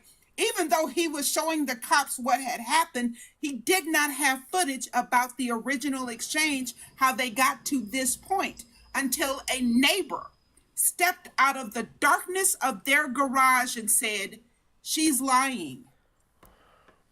I watched the entire exchange from my garage. She approached him. Every time he walked away, she followed." Now, had that neighbor not been there to say, no, what she's saying is a lie, that white woman could have cost Terrell Owens his life. And RKN, that's that soft race. Well, it's kind of sort of loud-ish, right? But that's that soft racism we talking about. Because she started out aggressive. She was the aggressor, not Terrell Owens. But when the cops showed up, she automatically went into, well, no, officer. I was out walking my dog, and I was just simply telling him that, you shouldn't be speeding in the subdivision, and it's not right. And he approached me. I didn't approach him. And I feared for my life because she said that shit. Now, I don't know if she hates him or not, but she weaponized that Wahiteness womanness that they like to do. All of them, not just some, all of them. But had it not been for that neighbor sitting in their garage and watched the entire exchange unfold in front of them from the moment she approached him, that could have cost Terrell Owens his life. And he could have gone to jail for that. But my problem with Terrell Owens is he just wanted it to drop. I'd have sued the draws off that heifer. I'd have Dallas, sued her you got terrible background noise, friend. And it's cutting Who, off me? people talking. No, not you, Auntie, not you. The person I keep bringing up. Yeah, I'd have sued that heifer down to her goddamn toenail clippings. We too goddamn nice. I would have had 2 houses in that subdivision. Because she racially profiled him and she put him in a position to be unalived she weaponized the cops with her whiteness. I'd have sued that heifer for old nail polish removal off them goddamn toenail clippings. We have given far more grace to folk, especially white folks, when they've never deserved any from us because they've never shown us anything. And here's the thing that, you know what I'm saying? Like, here's what I was saying earlier. You know what I'm saying? Like, specifically that. Like, you're lucky that all we've ever asked for is equity and not revenge. All we've ever asked for was equity. Never revenge. And go ahead, Southern, and then I'll introduce him. I'm going to just say this too, and this is the other reason why I don't believe Black people can be prejudiced. Because prejudice requires that it's essentially, it's out of thin air. And we have too much data. And I'm not talking about ancestral data, although that could play a part. I'm talking about our personal lived experience. I can tell you multiple stories that have happened to me specifically that were not just things that hurt my feelings, but actually harmed me. either physically or financially, on top of emotionally, psychologically, that were blatantly racist. Okay? I can actually outline those things for you. So being leery of white people based on that, just my lived experience alone, is not prejudiced. I am basing that on something. I have a reason to presume, because this didn't just happen with one person, right? I can name off a multitude of situations throughout my life from childhood forward. I am 42 years old. Okay? I can name a bunch of situations, a plethora, that justifies me looking at Wahite people and going, yeah, I don't hate you, but you gotta earn the ability to be in my space. I don't just excitedly welcome Wahite people into my space and assume that they are safe. I have white people in my family, like literally blood related to me, that I don't fuck with. Same. Like, nah, I Same. don't fuck with you, cuz. So again, even prejudice, Give me a second. Give me a second, guys. These likes are not moving. We should be at 200K. we should be at 300K. Like, Right. We should be, and these arrows in the bottom right hand corner for sharing should be well over 1,000 by now. So we're gonna set a goal. It is 8:52 on the West Coast. Y'all got till 9:10. That's 12 minutes. 18 carry to 1. Y'all know what I mean. Damn it, you got till 9:10 to get these likes up to 200K and get these arrows in the bottom right-hand corner up to or as close to 1,000 as you can. If not, you will be talking to the people. Oh, he gonna go to sub only. Thank you, And Leggett. because I'm a mod and I sub, I'm gonna get to type in the comment section, and y'all won't. And I'ma like that. I'ma like and is. So, get to tapping. Tap the screen like you flick the bean or pull on 2-inch things, baby. Let's get it. Get your testicular fortitude up. Let's get it, people. I'm going to go back on mute. Yeah. Listen, some of my best friends are white. So with that, I will say, I think You know what, Jones? I think even implying or considering the idea that Black people can be prejudiced is generous. I will say that. Yeah, maybe bigoted, but prejudice, I don't think so. My cabinets in my kitchen are white. My washer and dryer are white. The floors. My favorite sneakers. My favorite sneakers are white. I love a fresh pair. They fresh. I just got a new pair. They fresh right now. I got some old school Reeboks upstairs. They the retro version. Man, they fly. And okay, is the grout in my kitchen on the tile white? Does that count or no? Because my refrigerator black, my microwave black. I got in my kitchen black. Does that count? Listen, my toenail polish white. Ah, damn, she win. I painted my fingernails white multiple times. Hey, Andrew, what's going on, buddy? How are you? Have you had some water? Have you said something kind about yourself? Thank you for being so patient and being so respectful. I truly appreciate that. Of course. I don't mind. Hold on one second. I'm sorry. You got it. You got it. Because Leggett, thank you for the $20 Cash App. I appreciate you. And LJ, if I haven't already said it, thank you for the $10 Cash App. I appreciate your support. Go ahead, Andrew. Well, I just want to say, long time listener, first time caller. I learned so much. I love chiming in. Like, for example, today, Southern, you smacked me in the face with that. I had not considered or thought about that Black people can't be prejudiced. And it's like, it's altering the way I think about that. And, because I know that Black people can't be racist, but I always thought they could be prejudiced. And now I have something new to think about. And I think you're absolutely right. So thank you for that. I originally just came up because I wanted to ask a question of y'all because I appreciate your knowledge. Really quickly, I don't mean to interrupt you. Really quickly, I want you guys to know this because, you know what I'm saying, like it means something to me. Southern Fried literally is the femme presenting version of who I am. And I'm not even exaggerating when I say that. Like, literally, we are twin flames. We are the same person, just in different perspective bodies. But go ahead.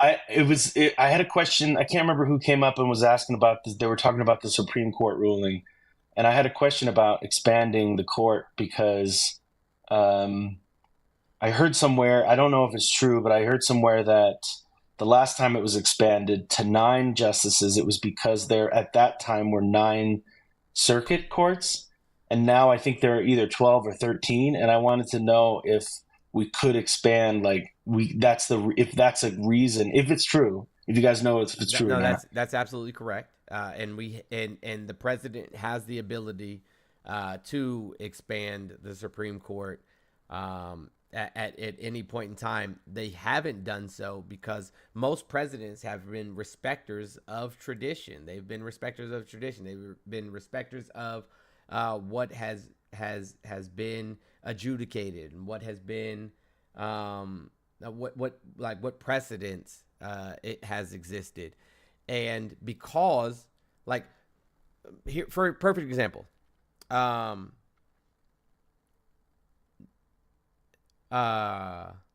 like presenting your tax returns, right? Presenting your tax returns.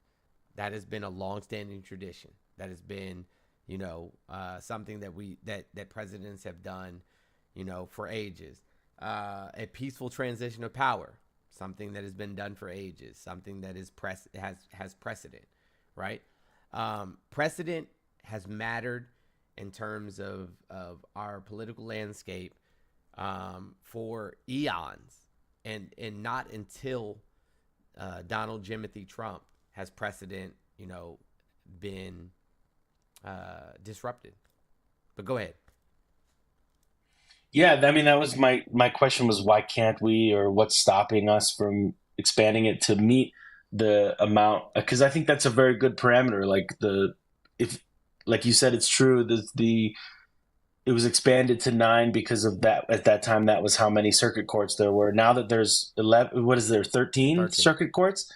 Let's expand the court to match always the amount of circuit courts so that each circuit court has a justice. That makes sense to me. So thanks for answering the question. I have to get somewhere by 9, but I'm going to be listening in the car. I love it. Thanks for all you guys do. It's fantastic. And I appreciate you all very much. Thank you, sir. I appreciate you. Go ahead, Southern Fried. No, I was just saying thank you, and thank you for the kind words and for coming up and sharing that. Yeah. Really quickly, I just want to say, oh shoot, I didn't mean to do that. Sorry. Hold on a second. I just want to say that, like, this morning's conversation has been a conversation that I wish to have had a million times over, and I'm really happy that we got to have it today. In the eve of the 4th of July.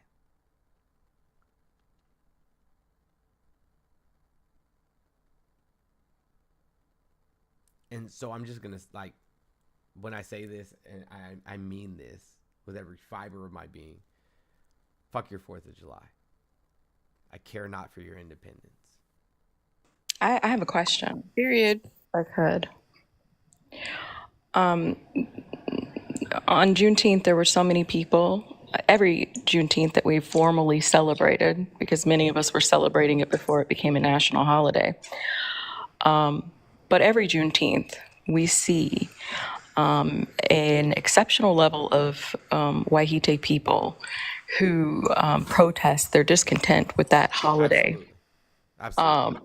Saying detestable things online about, how it doesn't mean anything, it's made up, it's, they say whatever to diminish the meaning of that holiday. Right. And my question is, how many decided to work that day in protest?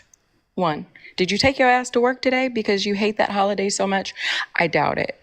But two, I'd like to understand why, if your argument is we're all Americans, we're all free now, we're all this, everybody has the same rights, then that day should be more sacred to you than the 4th of July, because that day represents the day that we all allegedly, because we know there are some caveats here, but allegedly had our freedoms, right? That day is more representative of all human beings supposedly enjoying that freedom than the 4th of July in what we now consider the United States of America, Turtle Island. So help me understand. My question is, why is that day not more sacred, or at least as sacred as the 4th of July? You want to hear something funny?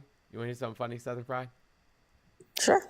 My father has never worked on a Juneteenth. Ever.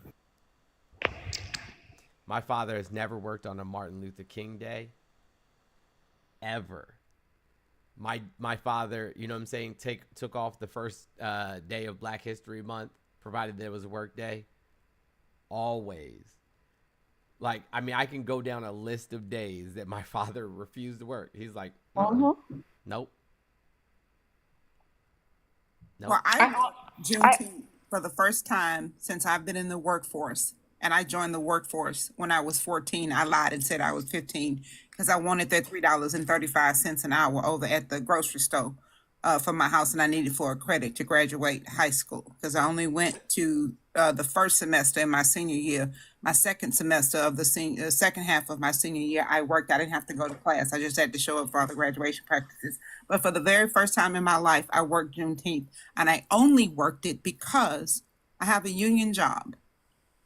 All my hours between 6 p.m. and 6 a.m. are time and a half.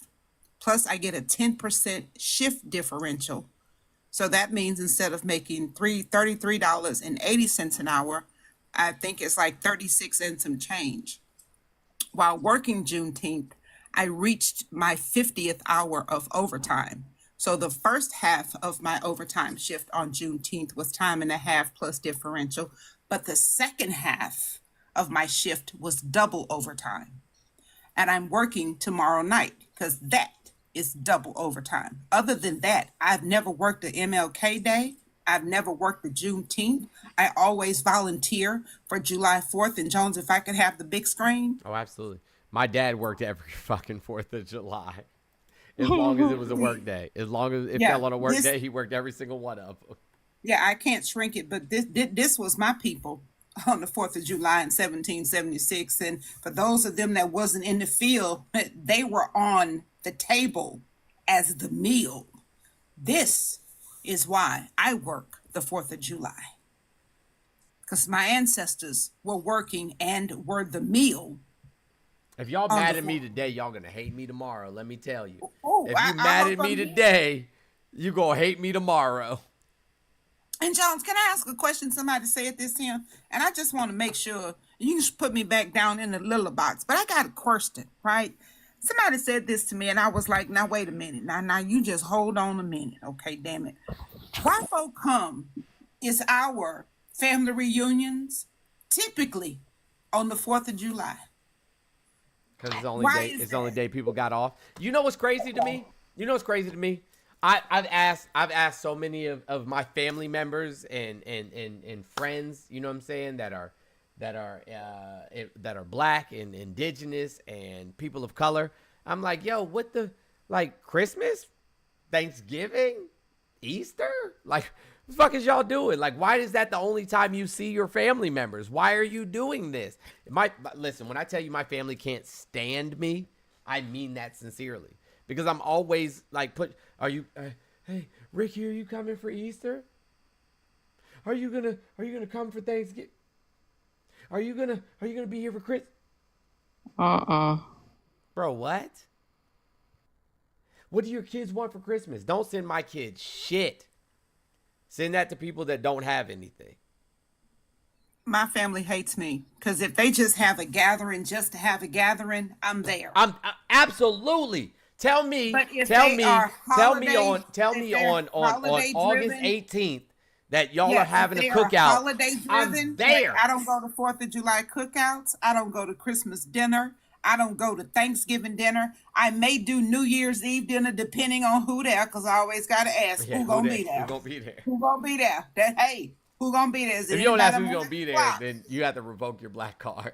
Okay, who gonna be there? Who Because gonna be there are there? some family members I don't mess with.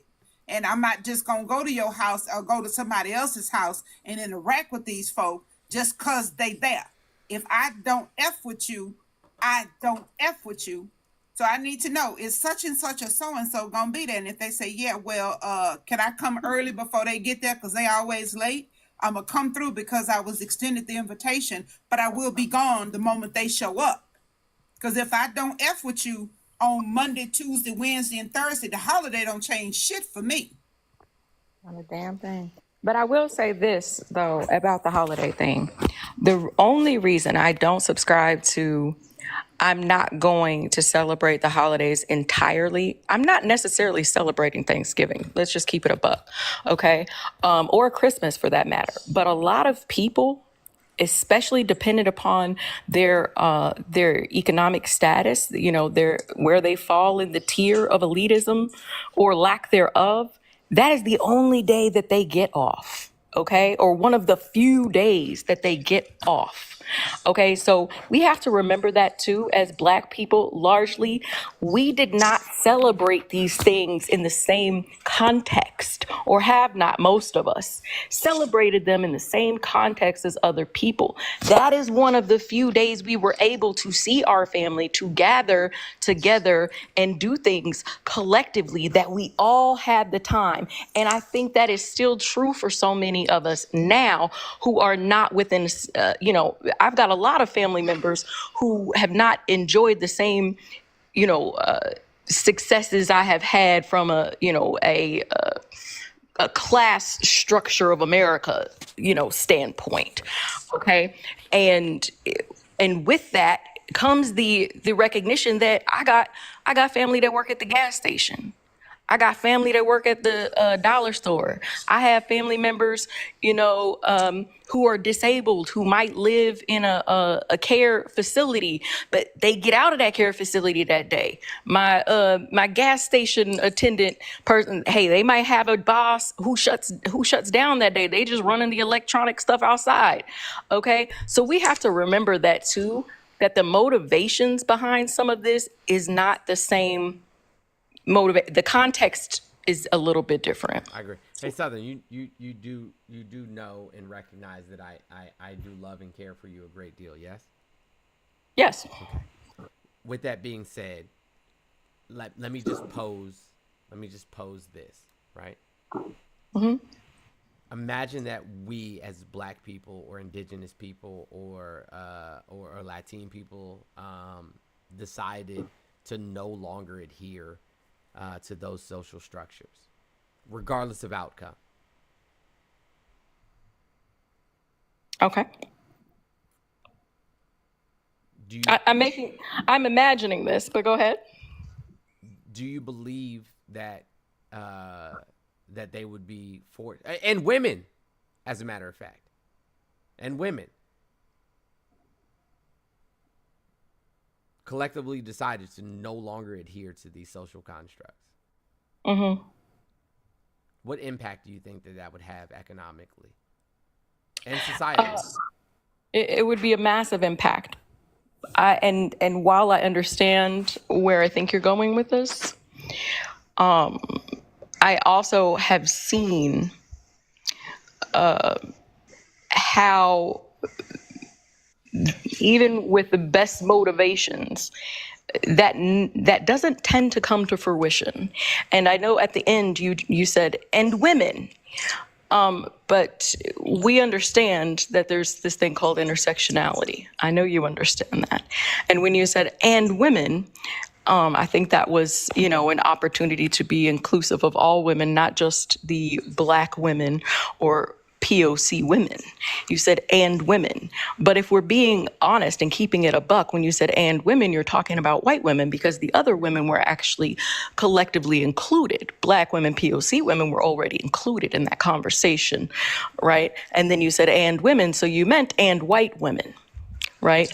So when you said and white women, that is a moment that we need to sit with, because you had to say and women, which the default setting was white women. So we have to ask ourselves why the fuck the default setting is white women. OK, and then ask ourselves, does that really make sense? Because those and women are the reason we have Donald Trump. Those and women are largely the reason Roe v. Wade was overturned. Those and women are typically the same demographic of women who are unconcerned with Black and POC people in general, let alone the lowest among us, women, unless it directly affects them. So let's keep it a buck. We cannot make this a homogeneous group and sing kumbaya, because there is no recognition of that hierarchy on a regular damn basis. And there is no active dismantling that we're seeing happen collectively on a regular damn basis. Yes, we see small little pockets, and I'm appreciative of seeing that. But we have a long ass way to go. And the fact that this man sitting behind you in the background is even a contender right now, that his polling is even what it is right now. Hell, that we even have two Wahite men, old men, as the primary contenders for president this year tells us so much about our opportunity to get to that place that you're talking about of equity and of us disassociating from the status quo. So while I hear you, it's not exactly within reach at the moment, and we need to do a lot of dismantling. Particularly, certain groups of us need to be doing that in their communities more actively, and not just when it benefits them. Listen, this is a perfect example. This is a perfect example of what I was talking about earlier, that I have a group of individuals around me, you know what I'm saying, that will literally, you know what I'm saying, like clock every single, gap in my advocacy, every single failure in the things that I say. And that was like quite literally a perfect example. Yes. Southern Fried is absolutely correct in what they just said. Yes, when I said and women, I was specifically talking about white women.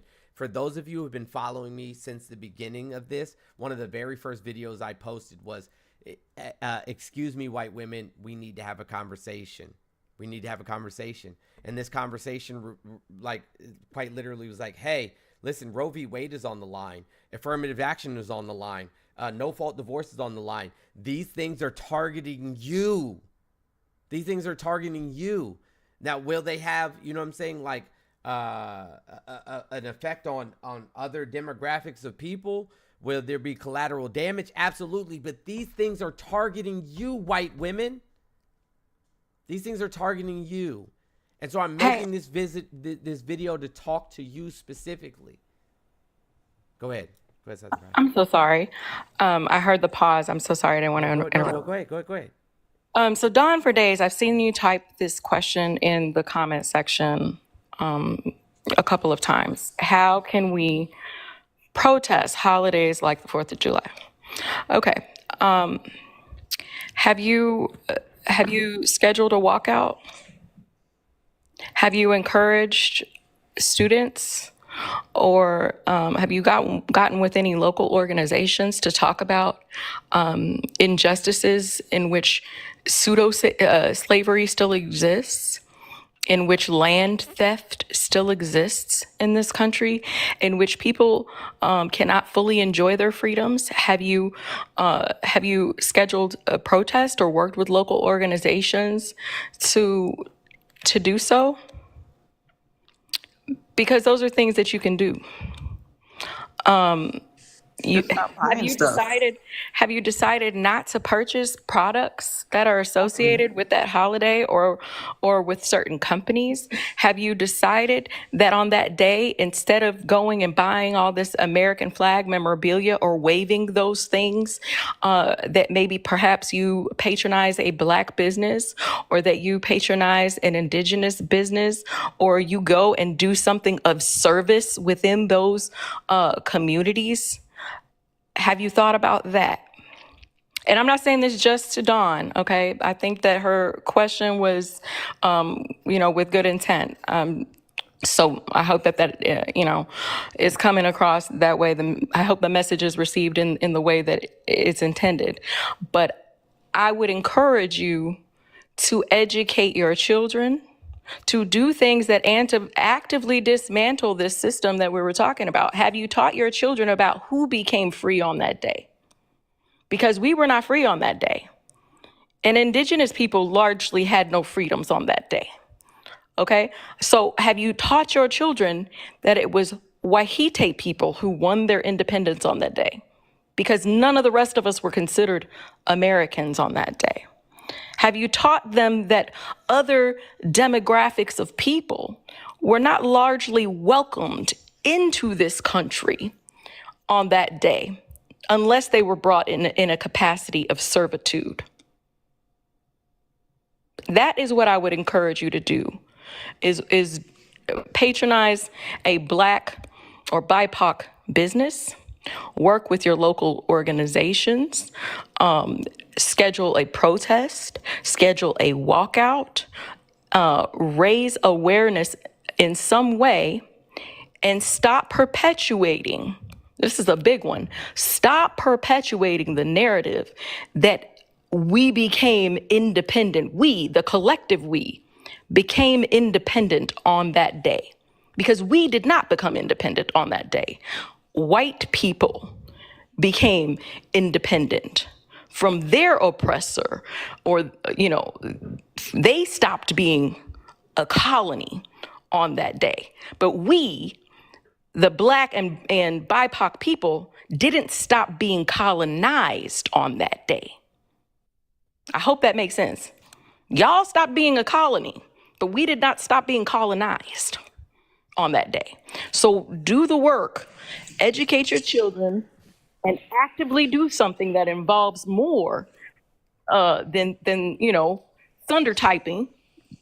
Not that doesn't matter, okay? Make videos, do whatever, but raise awareness and do something actively that dismantles the system, y'all. Thank you. Yo, listen, Southern is in here preaching a word to y'all. Preaching a word. Run those gifts up. I mean, preaching an absolute word. I want to get to Raybo. Raybo asked a question in the comments earlier, and I want to address this. And you're probably not going to like what I have to say, but the conversation needs to be had because you asked the question. Raybo, good morning, good afternoon, depending on where you are. Have you had some water and said something kind about yourself? I haven't had any water, but I did say something kind about myself, and I'm okay with whatever you have to say, Jones. I'm ready to listen and hear. Do you want to, I want you to pose your question so that everybody can hear, because I don't know that everybody saw it in the chat, and I know that everybody on the panel didn't get to hear what you asked. So I want you to ask your question. Yes, absolutely. Now, I'm just to let you know, I am 40 years old. My wife and I were foster parents, and we have adopted. All of our kids are adopted because my wife has not been able to conceive children between the two of us. When we adopted one Latina female and a Black girl, sorry, and a Black brother and sister. So I'm just trying to do my best and raise them the best that I can. So my question was, what do you have any advice? Because as a human, I'm still learning. Like, there's a lot of stuff that you guys have taught me just from the short time of me watching you. So I was wondering just what kind of things that I could help teach them to help them grow more in this world. Without, obviously I can't compare myself to their background. So that was my question of, do you have any advice for me? So before I respond, respectfully, I want to know if Queen Mother, Kim, or Southern Fried have anything that they want to say before I say anything. I'm gonna be honest. Oh yeah, I did. I just spoke, but Definitely I'll go did. last. I'll go wanted last to- because, yeah, I just spoke. You'll go last. Okay, that's fine. So I wanted to. Go ahead, Kim. Yeah, go ahead, Kim. So I wanted to know, which I ask anybody who comes onto these panels that have children, whether they are, between their marriage or, they came from another marriage or adopted. Before you decide to adopt these children of color, did you do any type of research? No, unfortunately, I did not do a whole lot of research. They needed a home, and we were open. And I know it's probably bad to say this, but no, I did not do any research. And how old are these children? Right now, one is 16 and one is 15. And how old were they when you adopted them? 8 and 9. So you're asking now, almost 8 years later? I've done my best. I've done my best to look up some things along the way, but I haven't. Like I said, I've just recently gotten into watching you guys, and you guys have shown me some things. I know it sounds bad. What, so, you don't have to tell me like what city or whatever, but what state do you live in? Missouri. Oh, and the town or the town makeup that you are in, is it diverse? Is it mainly white? Like, how is it? So the town that they were living in and that we live in now is a little diverse, but not as diverse as like a bigger city like St. Louis. We live in rural county. So if they go to school, they're not really surrounded by a lot of students that look like them. Not a whole lot, no. Yeah, I think it's weird when people, especially white people, adopt, foster, or have children of color, and then whether move there, bring there, raise them in areas where they're not going to really have any type of culture or any type of connection whatsoever when it comes to them. Education is always a big thing. Many of us here speak about it because the issues that we have when it comes to transracial adoptions and fostering is the fact that there is little to no education. So these children grow up not knowing who they are, what to expect from the world, and how they're going to treat them, because regardless of how you want to raise them, if you want to raise them as good children or I don't see color, society will always see them as black. You said that you had one child who was Latina. Well, that's not a race. So what race is she? Is she white or is she black? She's white. Okay. So does she understand also the differences in how people will see her brother and sister and how they will treat her compared to them? Like, that's something that's very important for them to teach, while also understanding that she will face some forms of discrimination herself. She has since moved out. She's actually 21 now. She just had her own child. Okay, so she's moved on from the household. Okay, Yeah, so she's out on her own. okay. Your the brother and sister, are they dark skin or light skin? Um, they are. One of them's lighter, and the other is darker. The same mother, different fathers. Okay. So colorism is something that is a discussion that needs to come up in regards to that, especially with them being teenagers. I am sure at this point in their life, they are dealing with a lot because teenagers are still trying to find out who they are within themselves and to deal with what we as Black children deal with growing up, racism or anything like that, colorism and stuff like that. I don't know how the girl, how she's getting her hair done. Does she know how to do her hair? Like, how did? She knows how to do my hair, her hair, not my hair, her hair. My wife also learned as well. Okay. Well, I mean, there's just a lot of education that you need to do. Coming in these panels is good because you can actually hear some stuff or whatever like that. But I think, yeah, asking this late in the game is a little much because they're in teenage years. Again, I've tried to do some of my own. I probably haven't done as much as I probably could, and I know that I have failed a lot. I'm not saying that I haven't. Do they have anybody around them that looks like them that they can talk to or get any type of cultural information? We do have some, yes, that we connect with. There are some of our friends who have just refused to talk to us because we have adopted them. So Do that's you why. have any? Wait, these are Black friends who refuse to talk to you? Yes. Do you have any like cultural?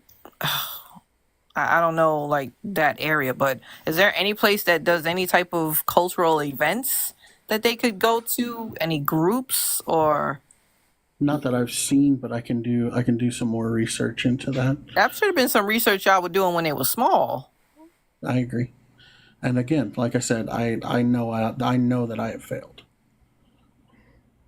Yeah, because if you have people that you quote unquote called friends who stopped talking to you because you adopted these children, that makes me give a real bombastic side eye. Because Okay. I'm not trying to hide anything. I'm not I'm not trying to hide. I'm not trying to lie. I'm not trying to say anything that is not in that I have not done. I've just tried to raise children. I get it, and I get people trying to say, these children needs homes, but people need homes where the parents are educated on what those children need. And this is why we speak out against transracial adoption and fostering because of that. Because just bringing children into your home is not enough, especially when it comes to Black children. Having a home is not the only thing that they need. And I understand that, of course. Go ahead, Auntie. I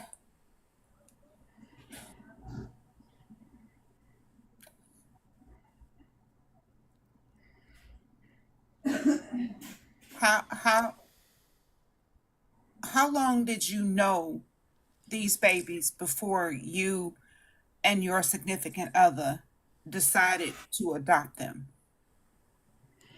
Like probably a year, if that. So, and I understood you to say that they were younger when you all decided, you and your partner, and I don't know if you're married or not. Don't want to be You're fine. You're fine, my wife. Your wife. Thank you. So you all had 1 year before interacting with these babies when they were babies to educate yourselves on I'm sorry. I'm never, hardly ever at a loss for words as I am in this moment. And I'm sorry to make you that way. Hold on. No, darling, my only concern are for those for my babies that you have in your care. So when you and your wife decided to adopt, did you have and I want to be respectful, okay? Because I don't know. I don't know anything about the adoption process, right? You're Did fine. you have a choice? Like, how did you come to be parents to 2 Black children? We did have the choice. Yes, absolutely. You had the choice. Yes, And ma'am. are these 2 children siblings?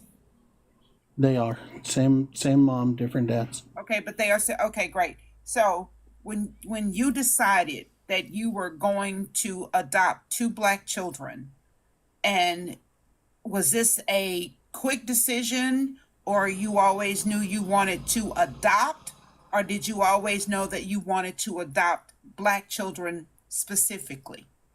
We did not. It was not Black children specifically. We knew that we were. We wanted to do foster care, Okay. and then we knew we wanted to adopt because my wife miscarried multiple times. And I'm sorry that happened to your wife. So, That's fine. and what was the age in which they were when you started fostering up to adoption? What was the age again? It was 8 and 9. You said 10 and 9? 8 and 9. 8 and 9. And now they're how old? 16 and 15. And in this time span, since you've had these babies in your home, Yes, ma'am. you have not taken out the time in any way to educate yourself on Black culture, to teach these babies how their journey in life is going to be different from your own. Probably not as much as I should. So now here we are. We have a 14 and 15-year-old, correct?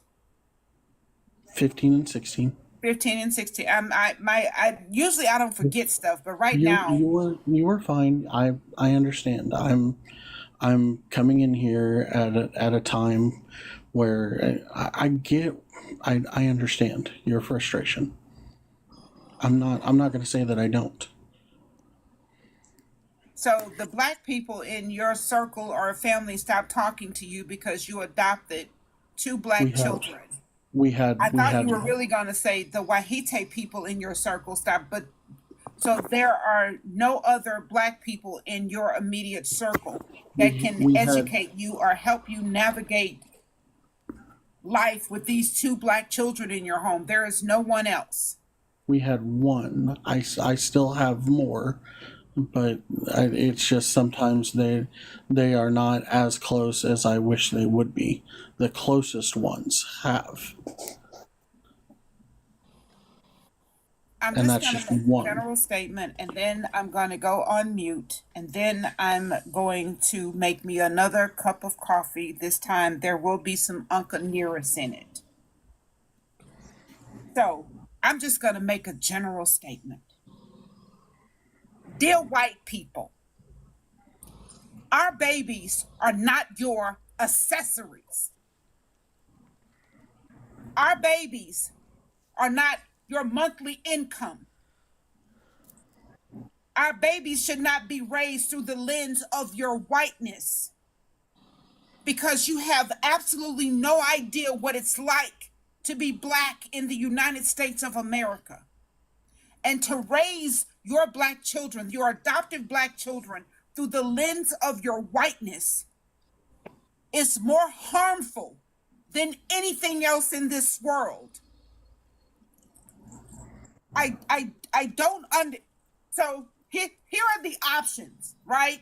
When adopting Black children, okay? Let's just put it out there, right? You're either gonna adopt Black babies without doing absolutely no research whatsoever and raise these babies through the lens of your whiteness, or you're going to adopt them to enslave them. This is what the options are. And Jones, I need a moment, baby. I need a moment, because I'm usually I don't have any input for situations like this, but there are two beautiful Black children that are living in Missouri, which has a lot of sundown towns. And I don't want you to tell me where you live, sir, respectfully, but Missouri has a lot of sundown towns. And these babies are probably surrounded by folk who don't see the beauty in these children. That they're kind and loving and sweet babies, right? Yes, ma'am. And I'm just flabbergasted, sir, that you took on the responsibility. And I'm speaking in general while addressing you, that Wahite people take on the responsibility of raising Black children and have absolutely no idea what it is going to be like for them. That is, I'm a mute. I'm a mute. I'm a goddamn mute. I just want to say that I invited Cardio Echo up because Cardio Echo seems to have a lot of feelings on how we are addressing this. So Cardio Echo, I've invited you up twice. Stop talking in the comments and come up in the panel and tell us how you feel. I have also saw her comments, and I disagree with all of them. Nobody's yelling at me. I came up as my choice, and I expect everything that I have gotten. So I'm, if I failed, then I failed. No, sir, it's not if you fail. No, sir, we're not doing that. It's not if you fail, you fail. It's when you fail, those babies fail. Yes, ma'am. Sorry. Why are we demonizing this man for It's taking not your damn turn to talk. Put your ass on mute. You just got up here 2 seconds ago. Yes, you were. Echo? Yes, you were invited up, but you just got here 2 seconds ago. Cardio Echo, hold on real quick. Let Southern Fried speak and then we could have our discussion because I invited you up. Hold on. Really Mr. quickly, if you don't mind if I interject just for a second. All means, you're the host. Yeah, just for a second. Southern Fried, we don't run this panel like that. But you're the host. You're the host. Go ahead. This is everybody's panel, so that's why I'm asking permission, because this is everybody's live. So really quickly, if you're uncomfortable, you should be, and I mean that sincerely. Listen, when I tell you I love all of you, I mean that. I mean that from the bottom of my heart. But if you're uncomfortable in this moment, you absolutely should be. Nobody grows from comfortable spaces.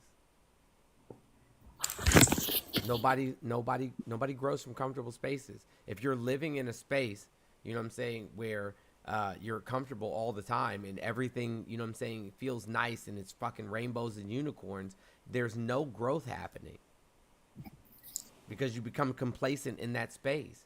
So if you're uncomfortable, and I hate to keep having to say this, I don't fucking care. I literally don't care. If you're uncomfortable, so what? So what? You don't have to follow me. I'm not forcing you to be here. You don't have to be on this live. Nobody's forcing you to be here. Swipe the fuck out. Bye. Have a good day. I wish you the best. Drink water. Don't be a bigot. Take your medication. Go to therapy. And I mean all of that. But I'm seriously, I'm not concerned with you being uncomfortable. I literally mean this. I do not care. I'm not concerned. It does not bother me. I will literally go on with the rest of my day. I'll probably take a nap. I'll eat, some snacks and some meals. I'll sleep just fine. I don't fucking care. I do not care about you being uncomfortable. Because if you're not uncomfortable, you're not fucking learning anything. Period. And I so mean that. I do not want you to continue to stay here if the things that you hear and the things that you see bother you. I don't want you to stay here. People constantly say, hey, just be honest with me. Just tell me the truth. Until you hear the truth and you're like, oh, shit. Fuck are they talking about? This bothers me. Be bothered. Be bothered. And use that being bothered to motivate you to be a better person. If you can't do that, get the fuck on. Kick rocks with open-toe sandals. Go ahead, Southern Fried. Thank you. Okay, Raybo. I want to rewind a little bit and talk about how you came to be a parent, because you said you guys didn't actually, birth children between yourself and your wife. So then you turned to adoption. Okay. We also talked about adoption before, even, or talked about fostering and adoption even before we started trying to have children as well. Okay, so it was always a consideration whether you had children, between the two of you, or, you always thought about adding an addition via adoption regardless. Is that fair? Okay. And I would imagine that you and your wife are pretty familiar with how things go. A lot of times when people do have children the other way, you're familiar with books like What to Expect When You're Expecting? Of course. That book has sold over $30 million, or 30 million copies in the United States alone. You know why that book sold so many copies? Because I'm assuming because people want to educate themselves. In advance of becoming a parent, right? Yes, ma'am. Gotcha. Okay. Somebody give this woman a doctorate. Like, goddamn. I assume that you're pretty familiar with Mommy and Me groups and things like that. A little bit, not a whole lot. Those play date groups. Exist, though, right? Yeah, you know that they're out there, right? Yes. And mommies get together, new moms, they get together and, they talk about their children. They have play dates. They do different activities while learning from each other as parents. Yes, ma'am. Okay. So what I would question here, and I don't want to go too far down this rabbit hole because I think, my fellow panelists have covered, the fact that retrospectively things were not done in the best way that they possibly could have been done. But I don't want to dig into that too much, because while it is late in the game, it is not too late in the game. Yes, ma'am. These are still very young people whose brains are not fully formed. They still have a lot to learn about the world and from a parent. And one of those things that they could learn from their parent is when their parent or parents have made a mistake. That is an important thing to recognize. And I think that's something that you need to do when you start to digest more, again, about what it means for your children to navigate the world versus what it means for you. And then I think you need to sit your kids down and say, mom and dad didn't go about this the best. We were not educated about XYZ, but we need to have some very painful discussions. And we're going to continue to work to have these discussions regularly. As we learn more, we want to talk to you more.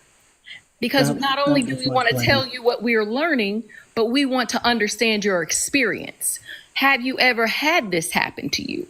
Are there things at school that have happened to you that we should know about? We're trying to understand. We want to know how to better support you. Because their lives as Black people don't stop or change when they turn 18. They still gonna be your Black kids when they turn 18, right? They're still going to need that support. They could be at the mall. They could get pulled over by a police officer. Whatever it is. Guess what happens when they call their white mom or white dad and white mom or white dad shows up on the scene? The dynamic changes. Yes, I don't know if you know that or not. But the dynamic changes because the power differential suddenly Hey, changed. Southern Fried, can I interject Go ahead. for just a second? Sure.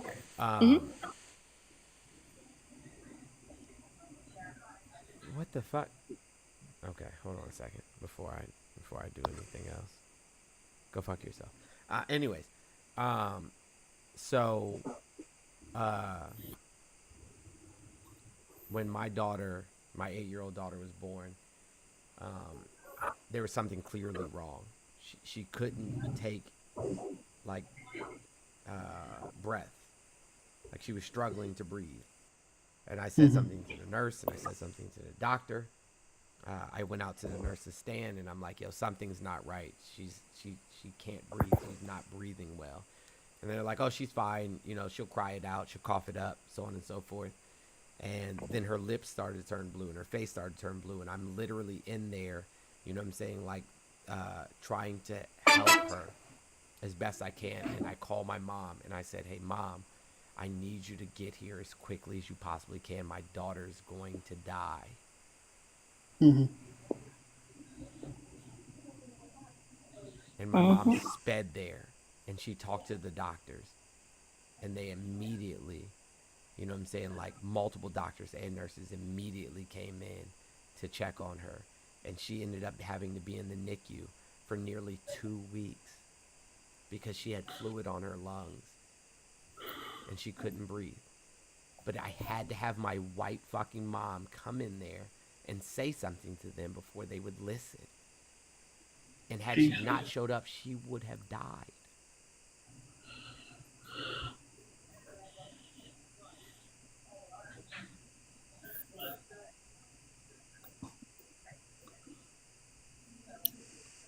Wow. That's the power that you have, Raybo. And that's the power that you need to understand that you have as you're learning more about how your children navigate the world. Because the unfortunate thing is about the color blindness, which I think a lot of Wahite people navigate the world with, assuming that if they have Black or other people of color in their lives in whatever capacity, I don't see color. You didn't say that, okay? So comment section, don't come for him over that. I'm saying that's kind of how a lot of white people navigate the world. And it sounds like that's kind of how you approach this situation, is you're just raising children, and that is not sufficient. And ultimately it's harmful for those children, but it's also disempowering for you as their white parent, because you don't understand the power differential between, what you have and how you can exert that to help them. In many ways, to make it a more equitable life experience for them. You'll never be able to alleviate all of their struggles, but you can, in certain situations, make it a more equitable situation than it would have been otherwise, without you being educated and know what it is that they face. So my question that I wanted to follow up with is, and I'll try to hurry up because I know we have people waiting. But you said that there's a couple of folks in your life who were Black that chose not to remain in your life due to this decision to adopt these Black children. Yes. And my question is, did you ask them why? I have not had a chance to yet, no. Why didn't you ask them why, Raybo? Because if you know that's the reason they left your life. Because they obviously had some level of discontent with this decision. And my question is, why would you not want to know what that is? I just haven't yet. Like I said, I've failed a lot. Okay. And I haven't reached out. To sit with that. Because it sounds like you've had these children for roughly 8 years ish, and I encourage you to sit with why these Black people would leave your lives. Perhaps my thought here is perhaps they knew that you were not equipped to raise Black children, and they had a lot of concerns about your decisions to do so. And then on top of that, you did not actually explore them disassociating with you as a result of this, which further proved their point that you were not equipped in any way to raise these Black children. So I would encourage you to sit with that. And then last but not least, there's another person that you said there's someone in your life who is Black, who is not as close as you would like them to be. So, State-wise. okay. But it didn't sound like just state-wise when you made that articulation. Okay, so we're talking just statewide. Do they come visit? Do they talk to your children on a regular basis? Do y'all have family time? Do they come hang out for barbecues on holidays? What's the relationship? Not at all. It's just, they're just friends of mine and my wife's. So they don't have that Black influence via that person? No, they do not. Okay, so I don't know if that would be fair to say that your children have that influence. Because I think that was the question earlier that I'm sorry, asked. I must don't have think that would be a fair misunderstood. thing to say that they have an influence from a Black person who is really not present in their lives. You may have a Black friend or acquaintance, but you rarely see this Black friend or acquaintance. They're not a fixture in your household. They're not at your family functions. They don't come over for barbecues. They're not an influence. I'm sorry, I must have misunderstood the question. I'm only continuing to go because I want you to understand those social dynamics and the difference between the social dynamics that they see with your white friends and the difference with the Black people, right? Because they're not seeing any Black people that are your quote unquote friends, but I'm sure that they see white people come over for the barbecues. They know their mom and dad's white friends. And that is, again, that's concerning. They don't see anyone even in your friend group that looks like them. So I would encourage you to sit with that. I would encourage you asked, what can you do? So I don't want to leave you with no takeaways from this. I will definitely sit with that. I want to give you some takeaways. Okay. Some takeaways is to, one, educate yourself. There's a lot of things you can Google. There's a lot of things you can read. I know, and this goes for the white parents of biracial children, biracial Black children as well. Okay, because y'all be egregious too. I know we got a bunch of y'all in the comment section. This go for y'all, but too. There is a bunch of books that you can read. I've sent those types of books to family members or friends that have biracial Black children and such. All you got to do is get your butt on Amazon because there's a bunch of things that help the children understand that relationship dynamic better and the parents, frankly, because it gets real elementary. Talks about hair care and all types of stuff. All right. But that is what I would encourage you to do first. Yes, ma'am. Not expecting Black people to do your labor. I'm guessing that is in part one of the reasons why that Black couple or a couple of people decided to distance themselves, because they knew that you were not equipped, but they also knew that they may be the burden bearers of this situation because they would feel bad watching this child or these children not have Black influences on a day-to-day basis. And that gets taxing on Black people. Okay, so there's that. And then next, I would say, again, I'm going to just reiterate this part. Yes, talk to your Black children about their life experiences. Educate yourself. Make sure your wife is educating herself. And then admit where you fell short in bringing them up and open that dialogue with your kids so you can have a more effective relationship and dialogue moving forward. Because that's going to tell you what you need to learn more about. Listen to your children. I will say that is one thing that I try to do every day. I try to sit down and have them tell me about their day and things like that. My son's not really much of a talker. Or you can't do that effectively right now. And that might be why your son is not a talker. You live in the state of Missouri, sir. And that is the same state where Michael Brown was unalived in the middle of the street. Ferguson was where all of that stuff started popping off. That was the birth of what we understand to be or one of the major events, one of the major catalysts of the BLM movement was right there in your backyard in Missouri, sir. And your son may be a bit reclusive because he knows at his big age, he's a teenager now, he knows there are some things that you certainly won't understand. Yes, ma'am.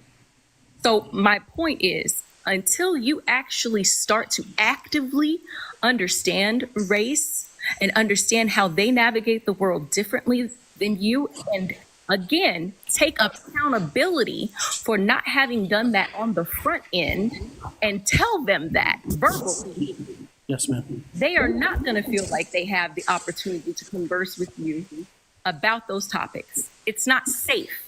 It is your job as their parent to make them understand that it is safe to talk about these things with you and that you are going to work to understand what they experience. You are not going to dismiss their experience, but you are going to listen to them.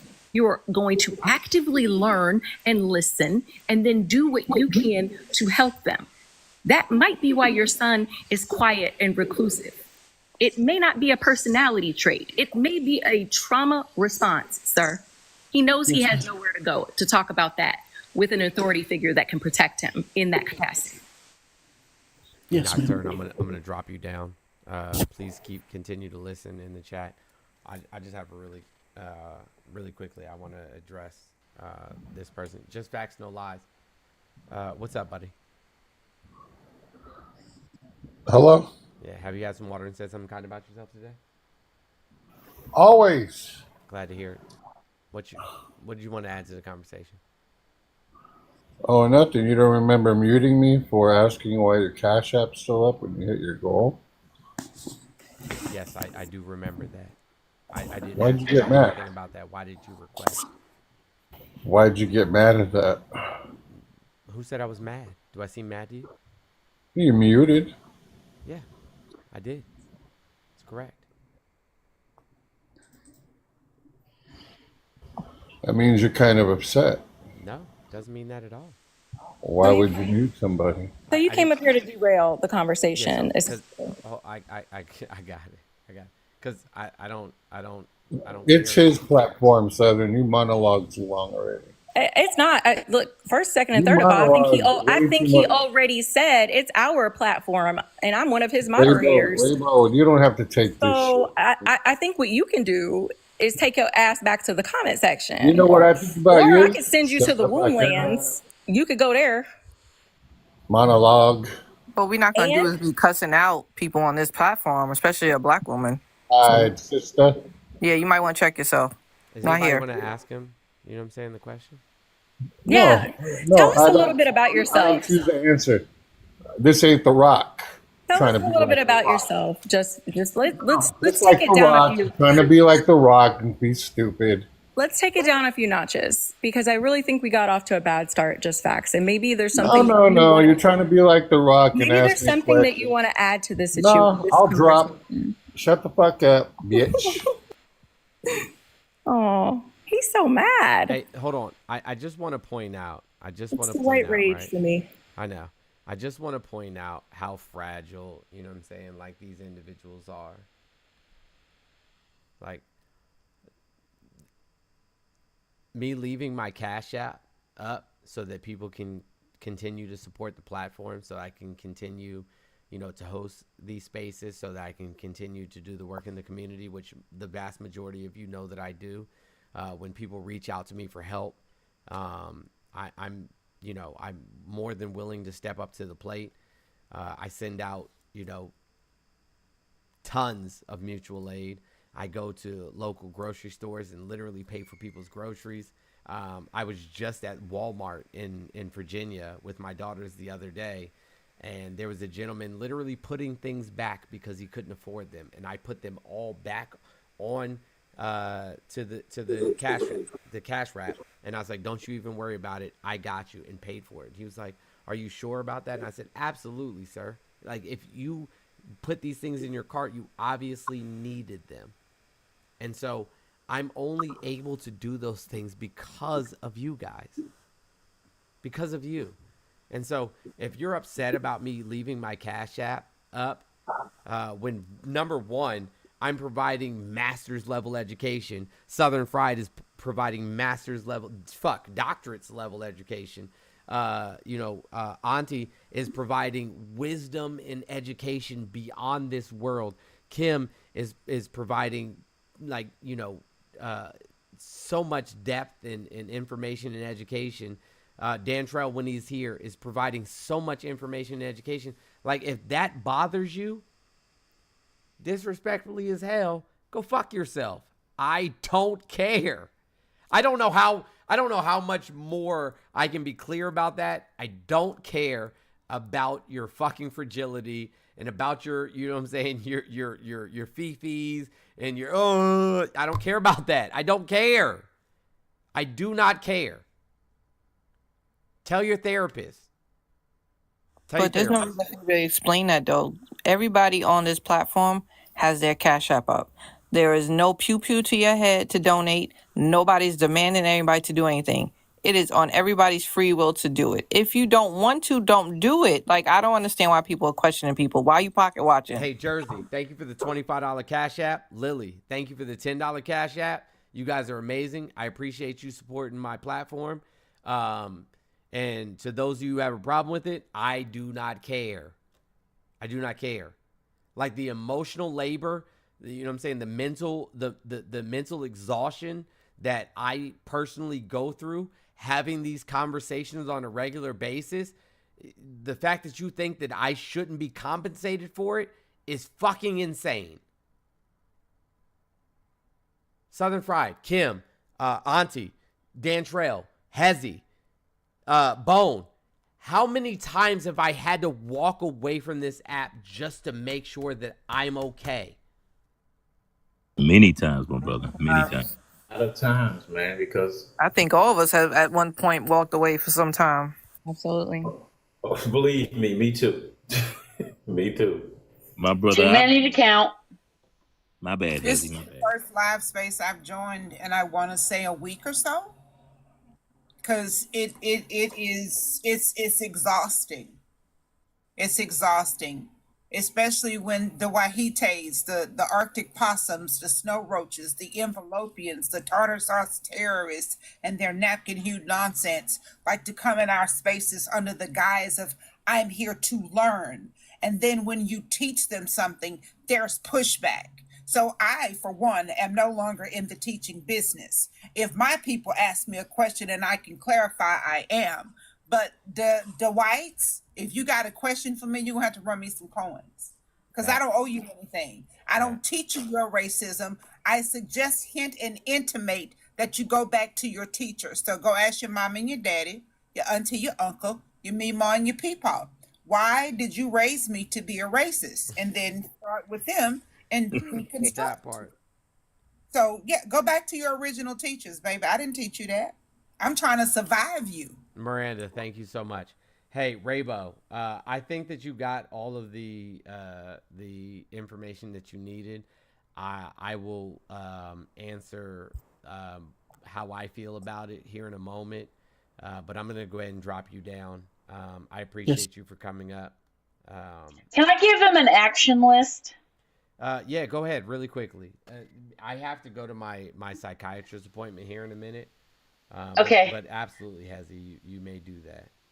Yes. So, number one, you need to find a therapist. I don't care how far you have to drive.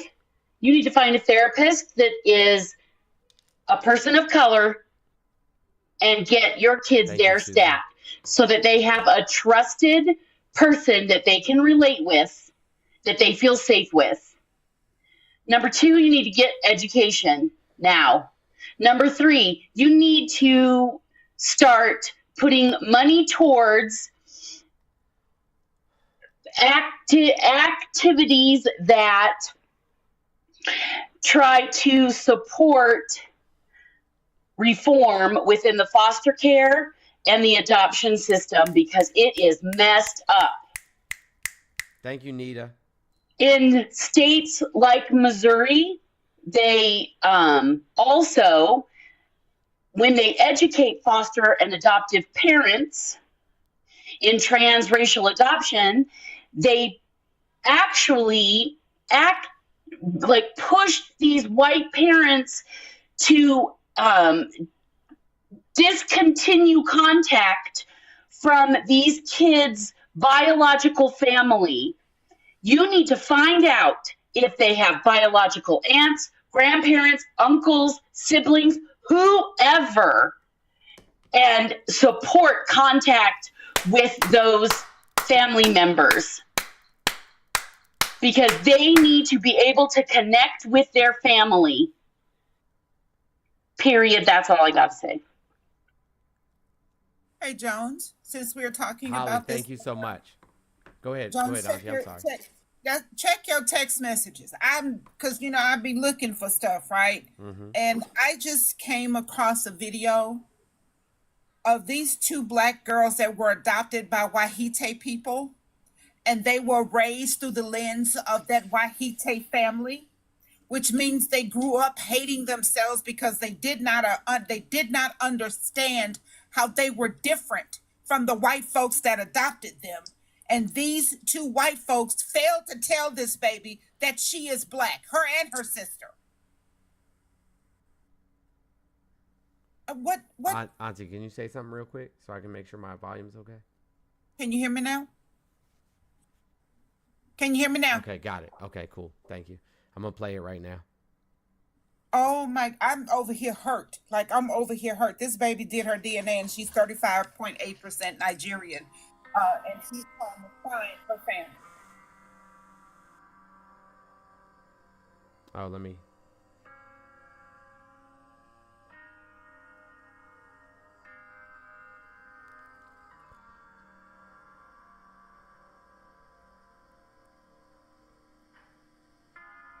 There is a house built out of stone,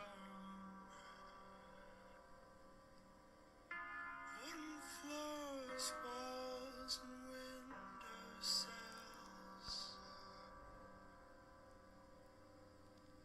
tables and chairs warmed by all of the doors. I'm going to move this out of the way for just a second so you guys can see this. No, it's not working. Sorry.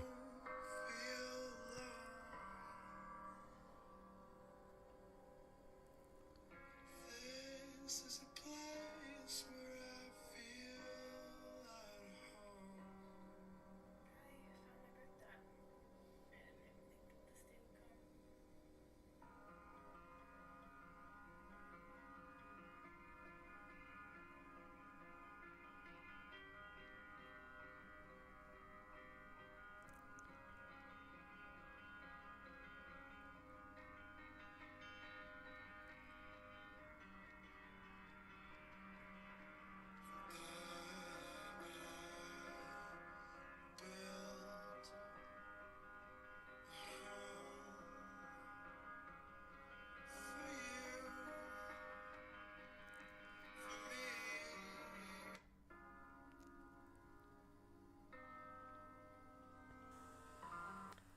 I just want to say something really quickly without sharing too much about my personal life, because those of you who know me know that it's not really something that I'm into. It's something I had to work on for myself, but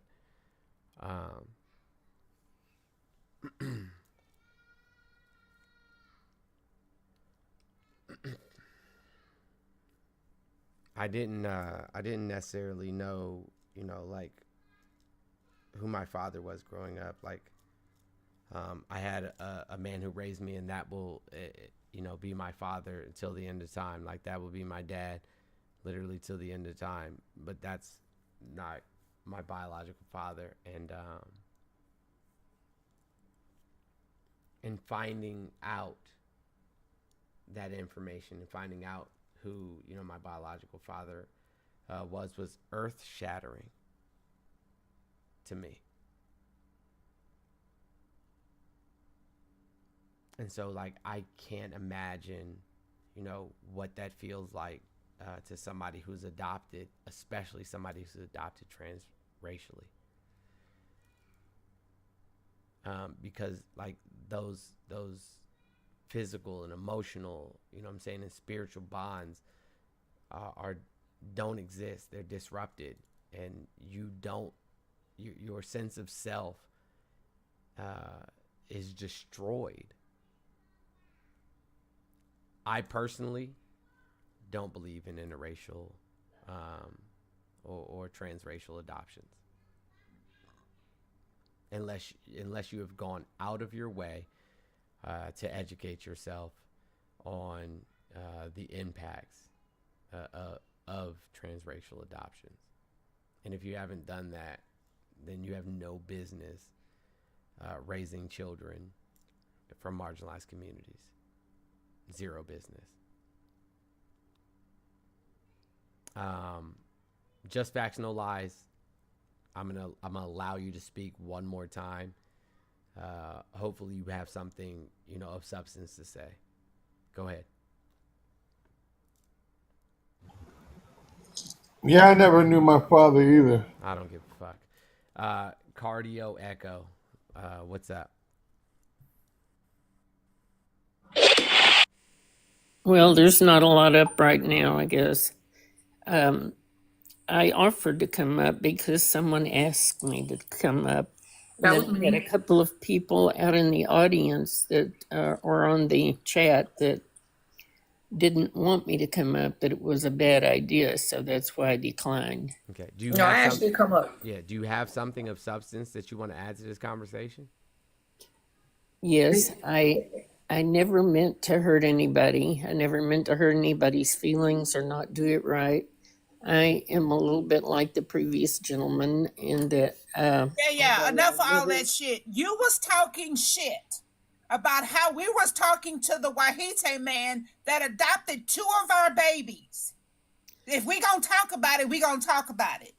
Because now you done had time to sit and listen, and you probably learned something. But you was talking ukus and bukus akaka in this comment section when we were talking to him about the disservice he is doing to these 2 beautiful black children that he has had for 6 and 7 or 7 or 8 years respectively. Now you all calm.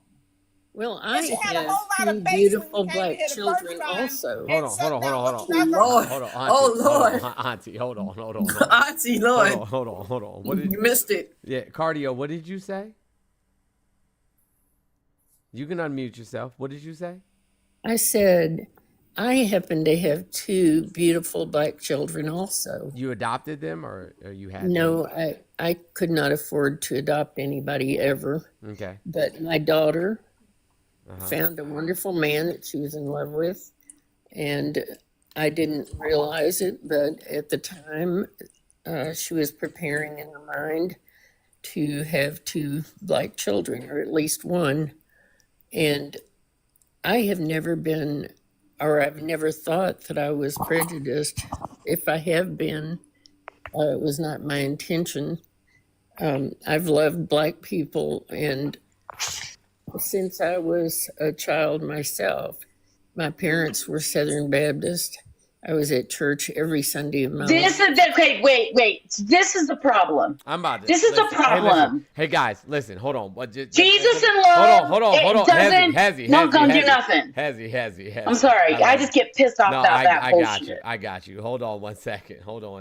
Hey, listen. I have to go to my therapy appointment. That doesn't mean that I'm about to get off. Listen, this is what I'm gonna do. I'm gonna need somebody to bring me up though. I'm gonna log in to the chat from my other account. Somebody please bring me up. I got you, bro. Log into the chat from my other account. Somebody please bring me up, and I'ma just hang on. I'ma just hang on in this spot. Okay, got you. All right, so I'm gonna hang on in this spot so y'all can continue this conversation. But respectfully, I'm gonna bow out because I'm afraid that I'm going to say things that are harmful, you know what I'm saying, to my reputation and my platform, to be honest with I you. understand. So The only reason why I'm not saying it is because it's your platform. However,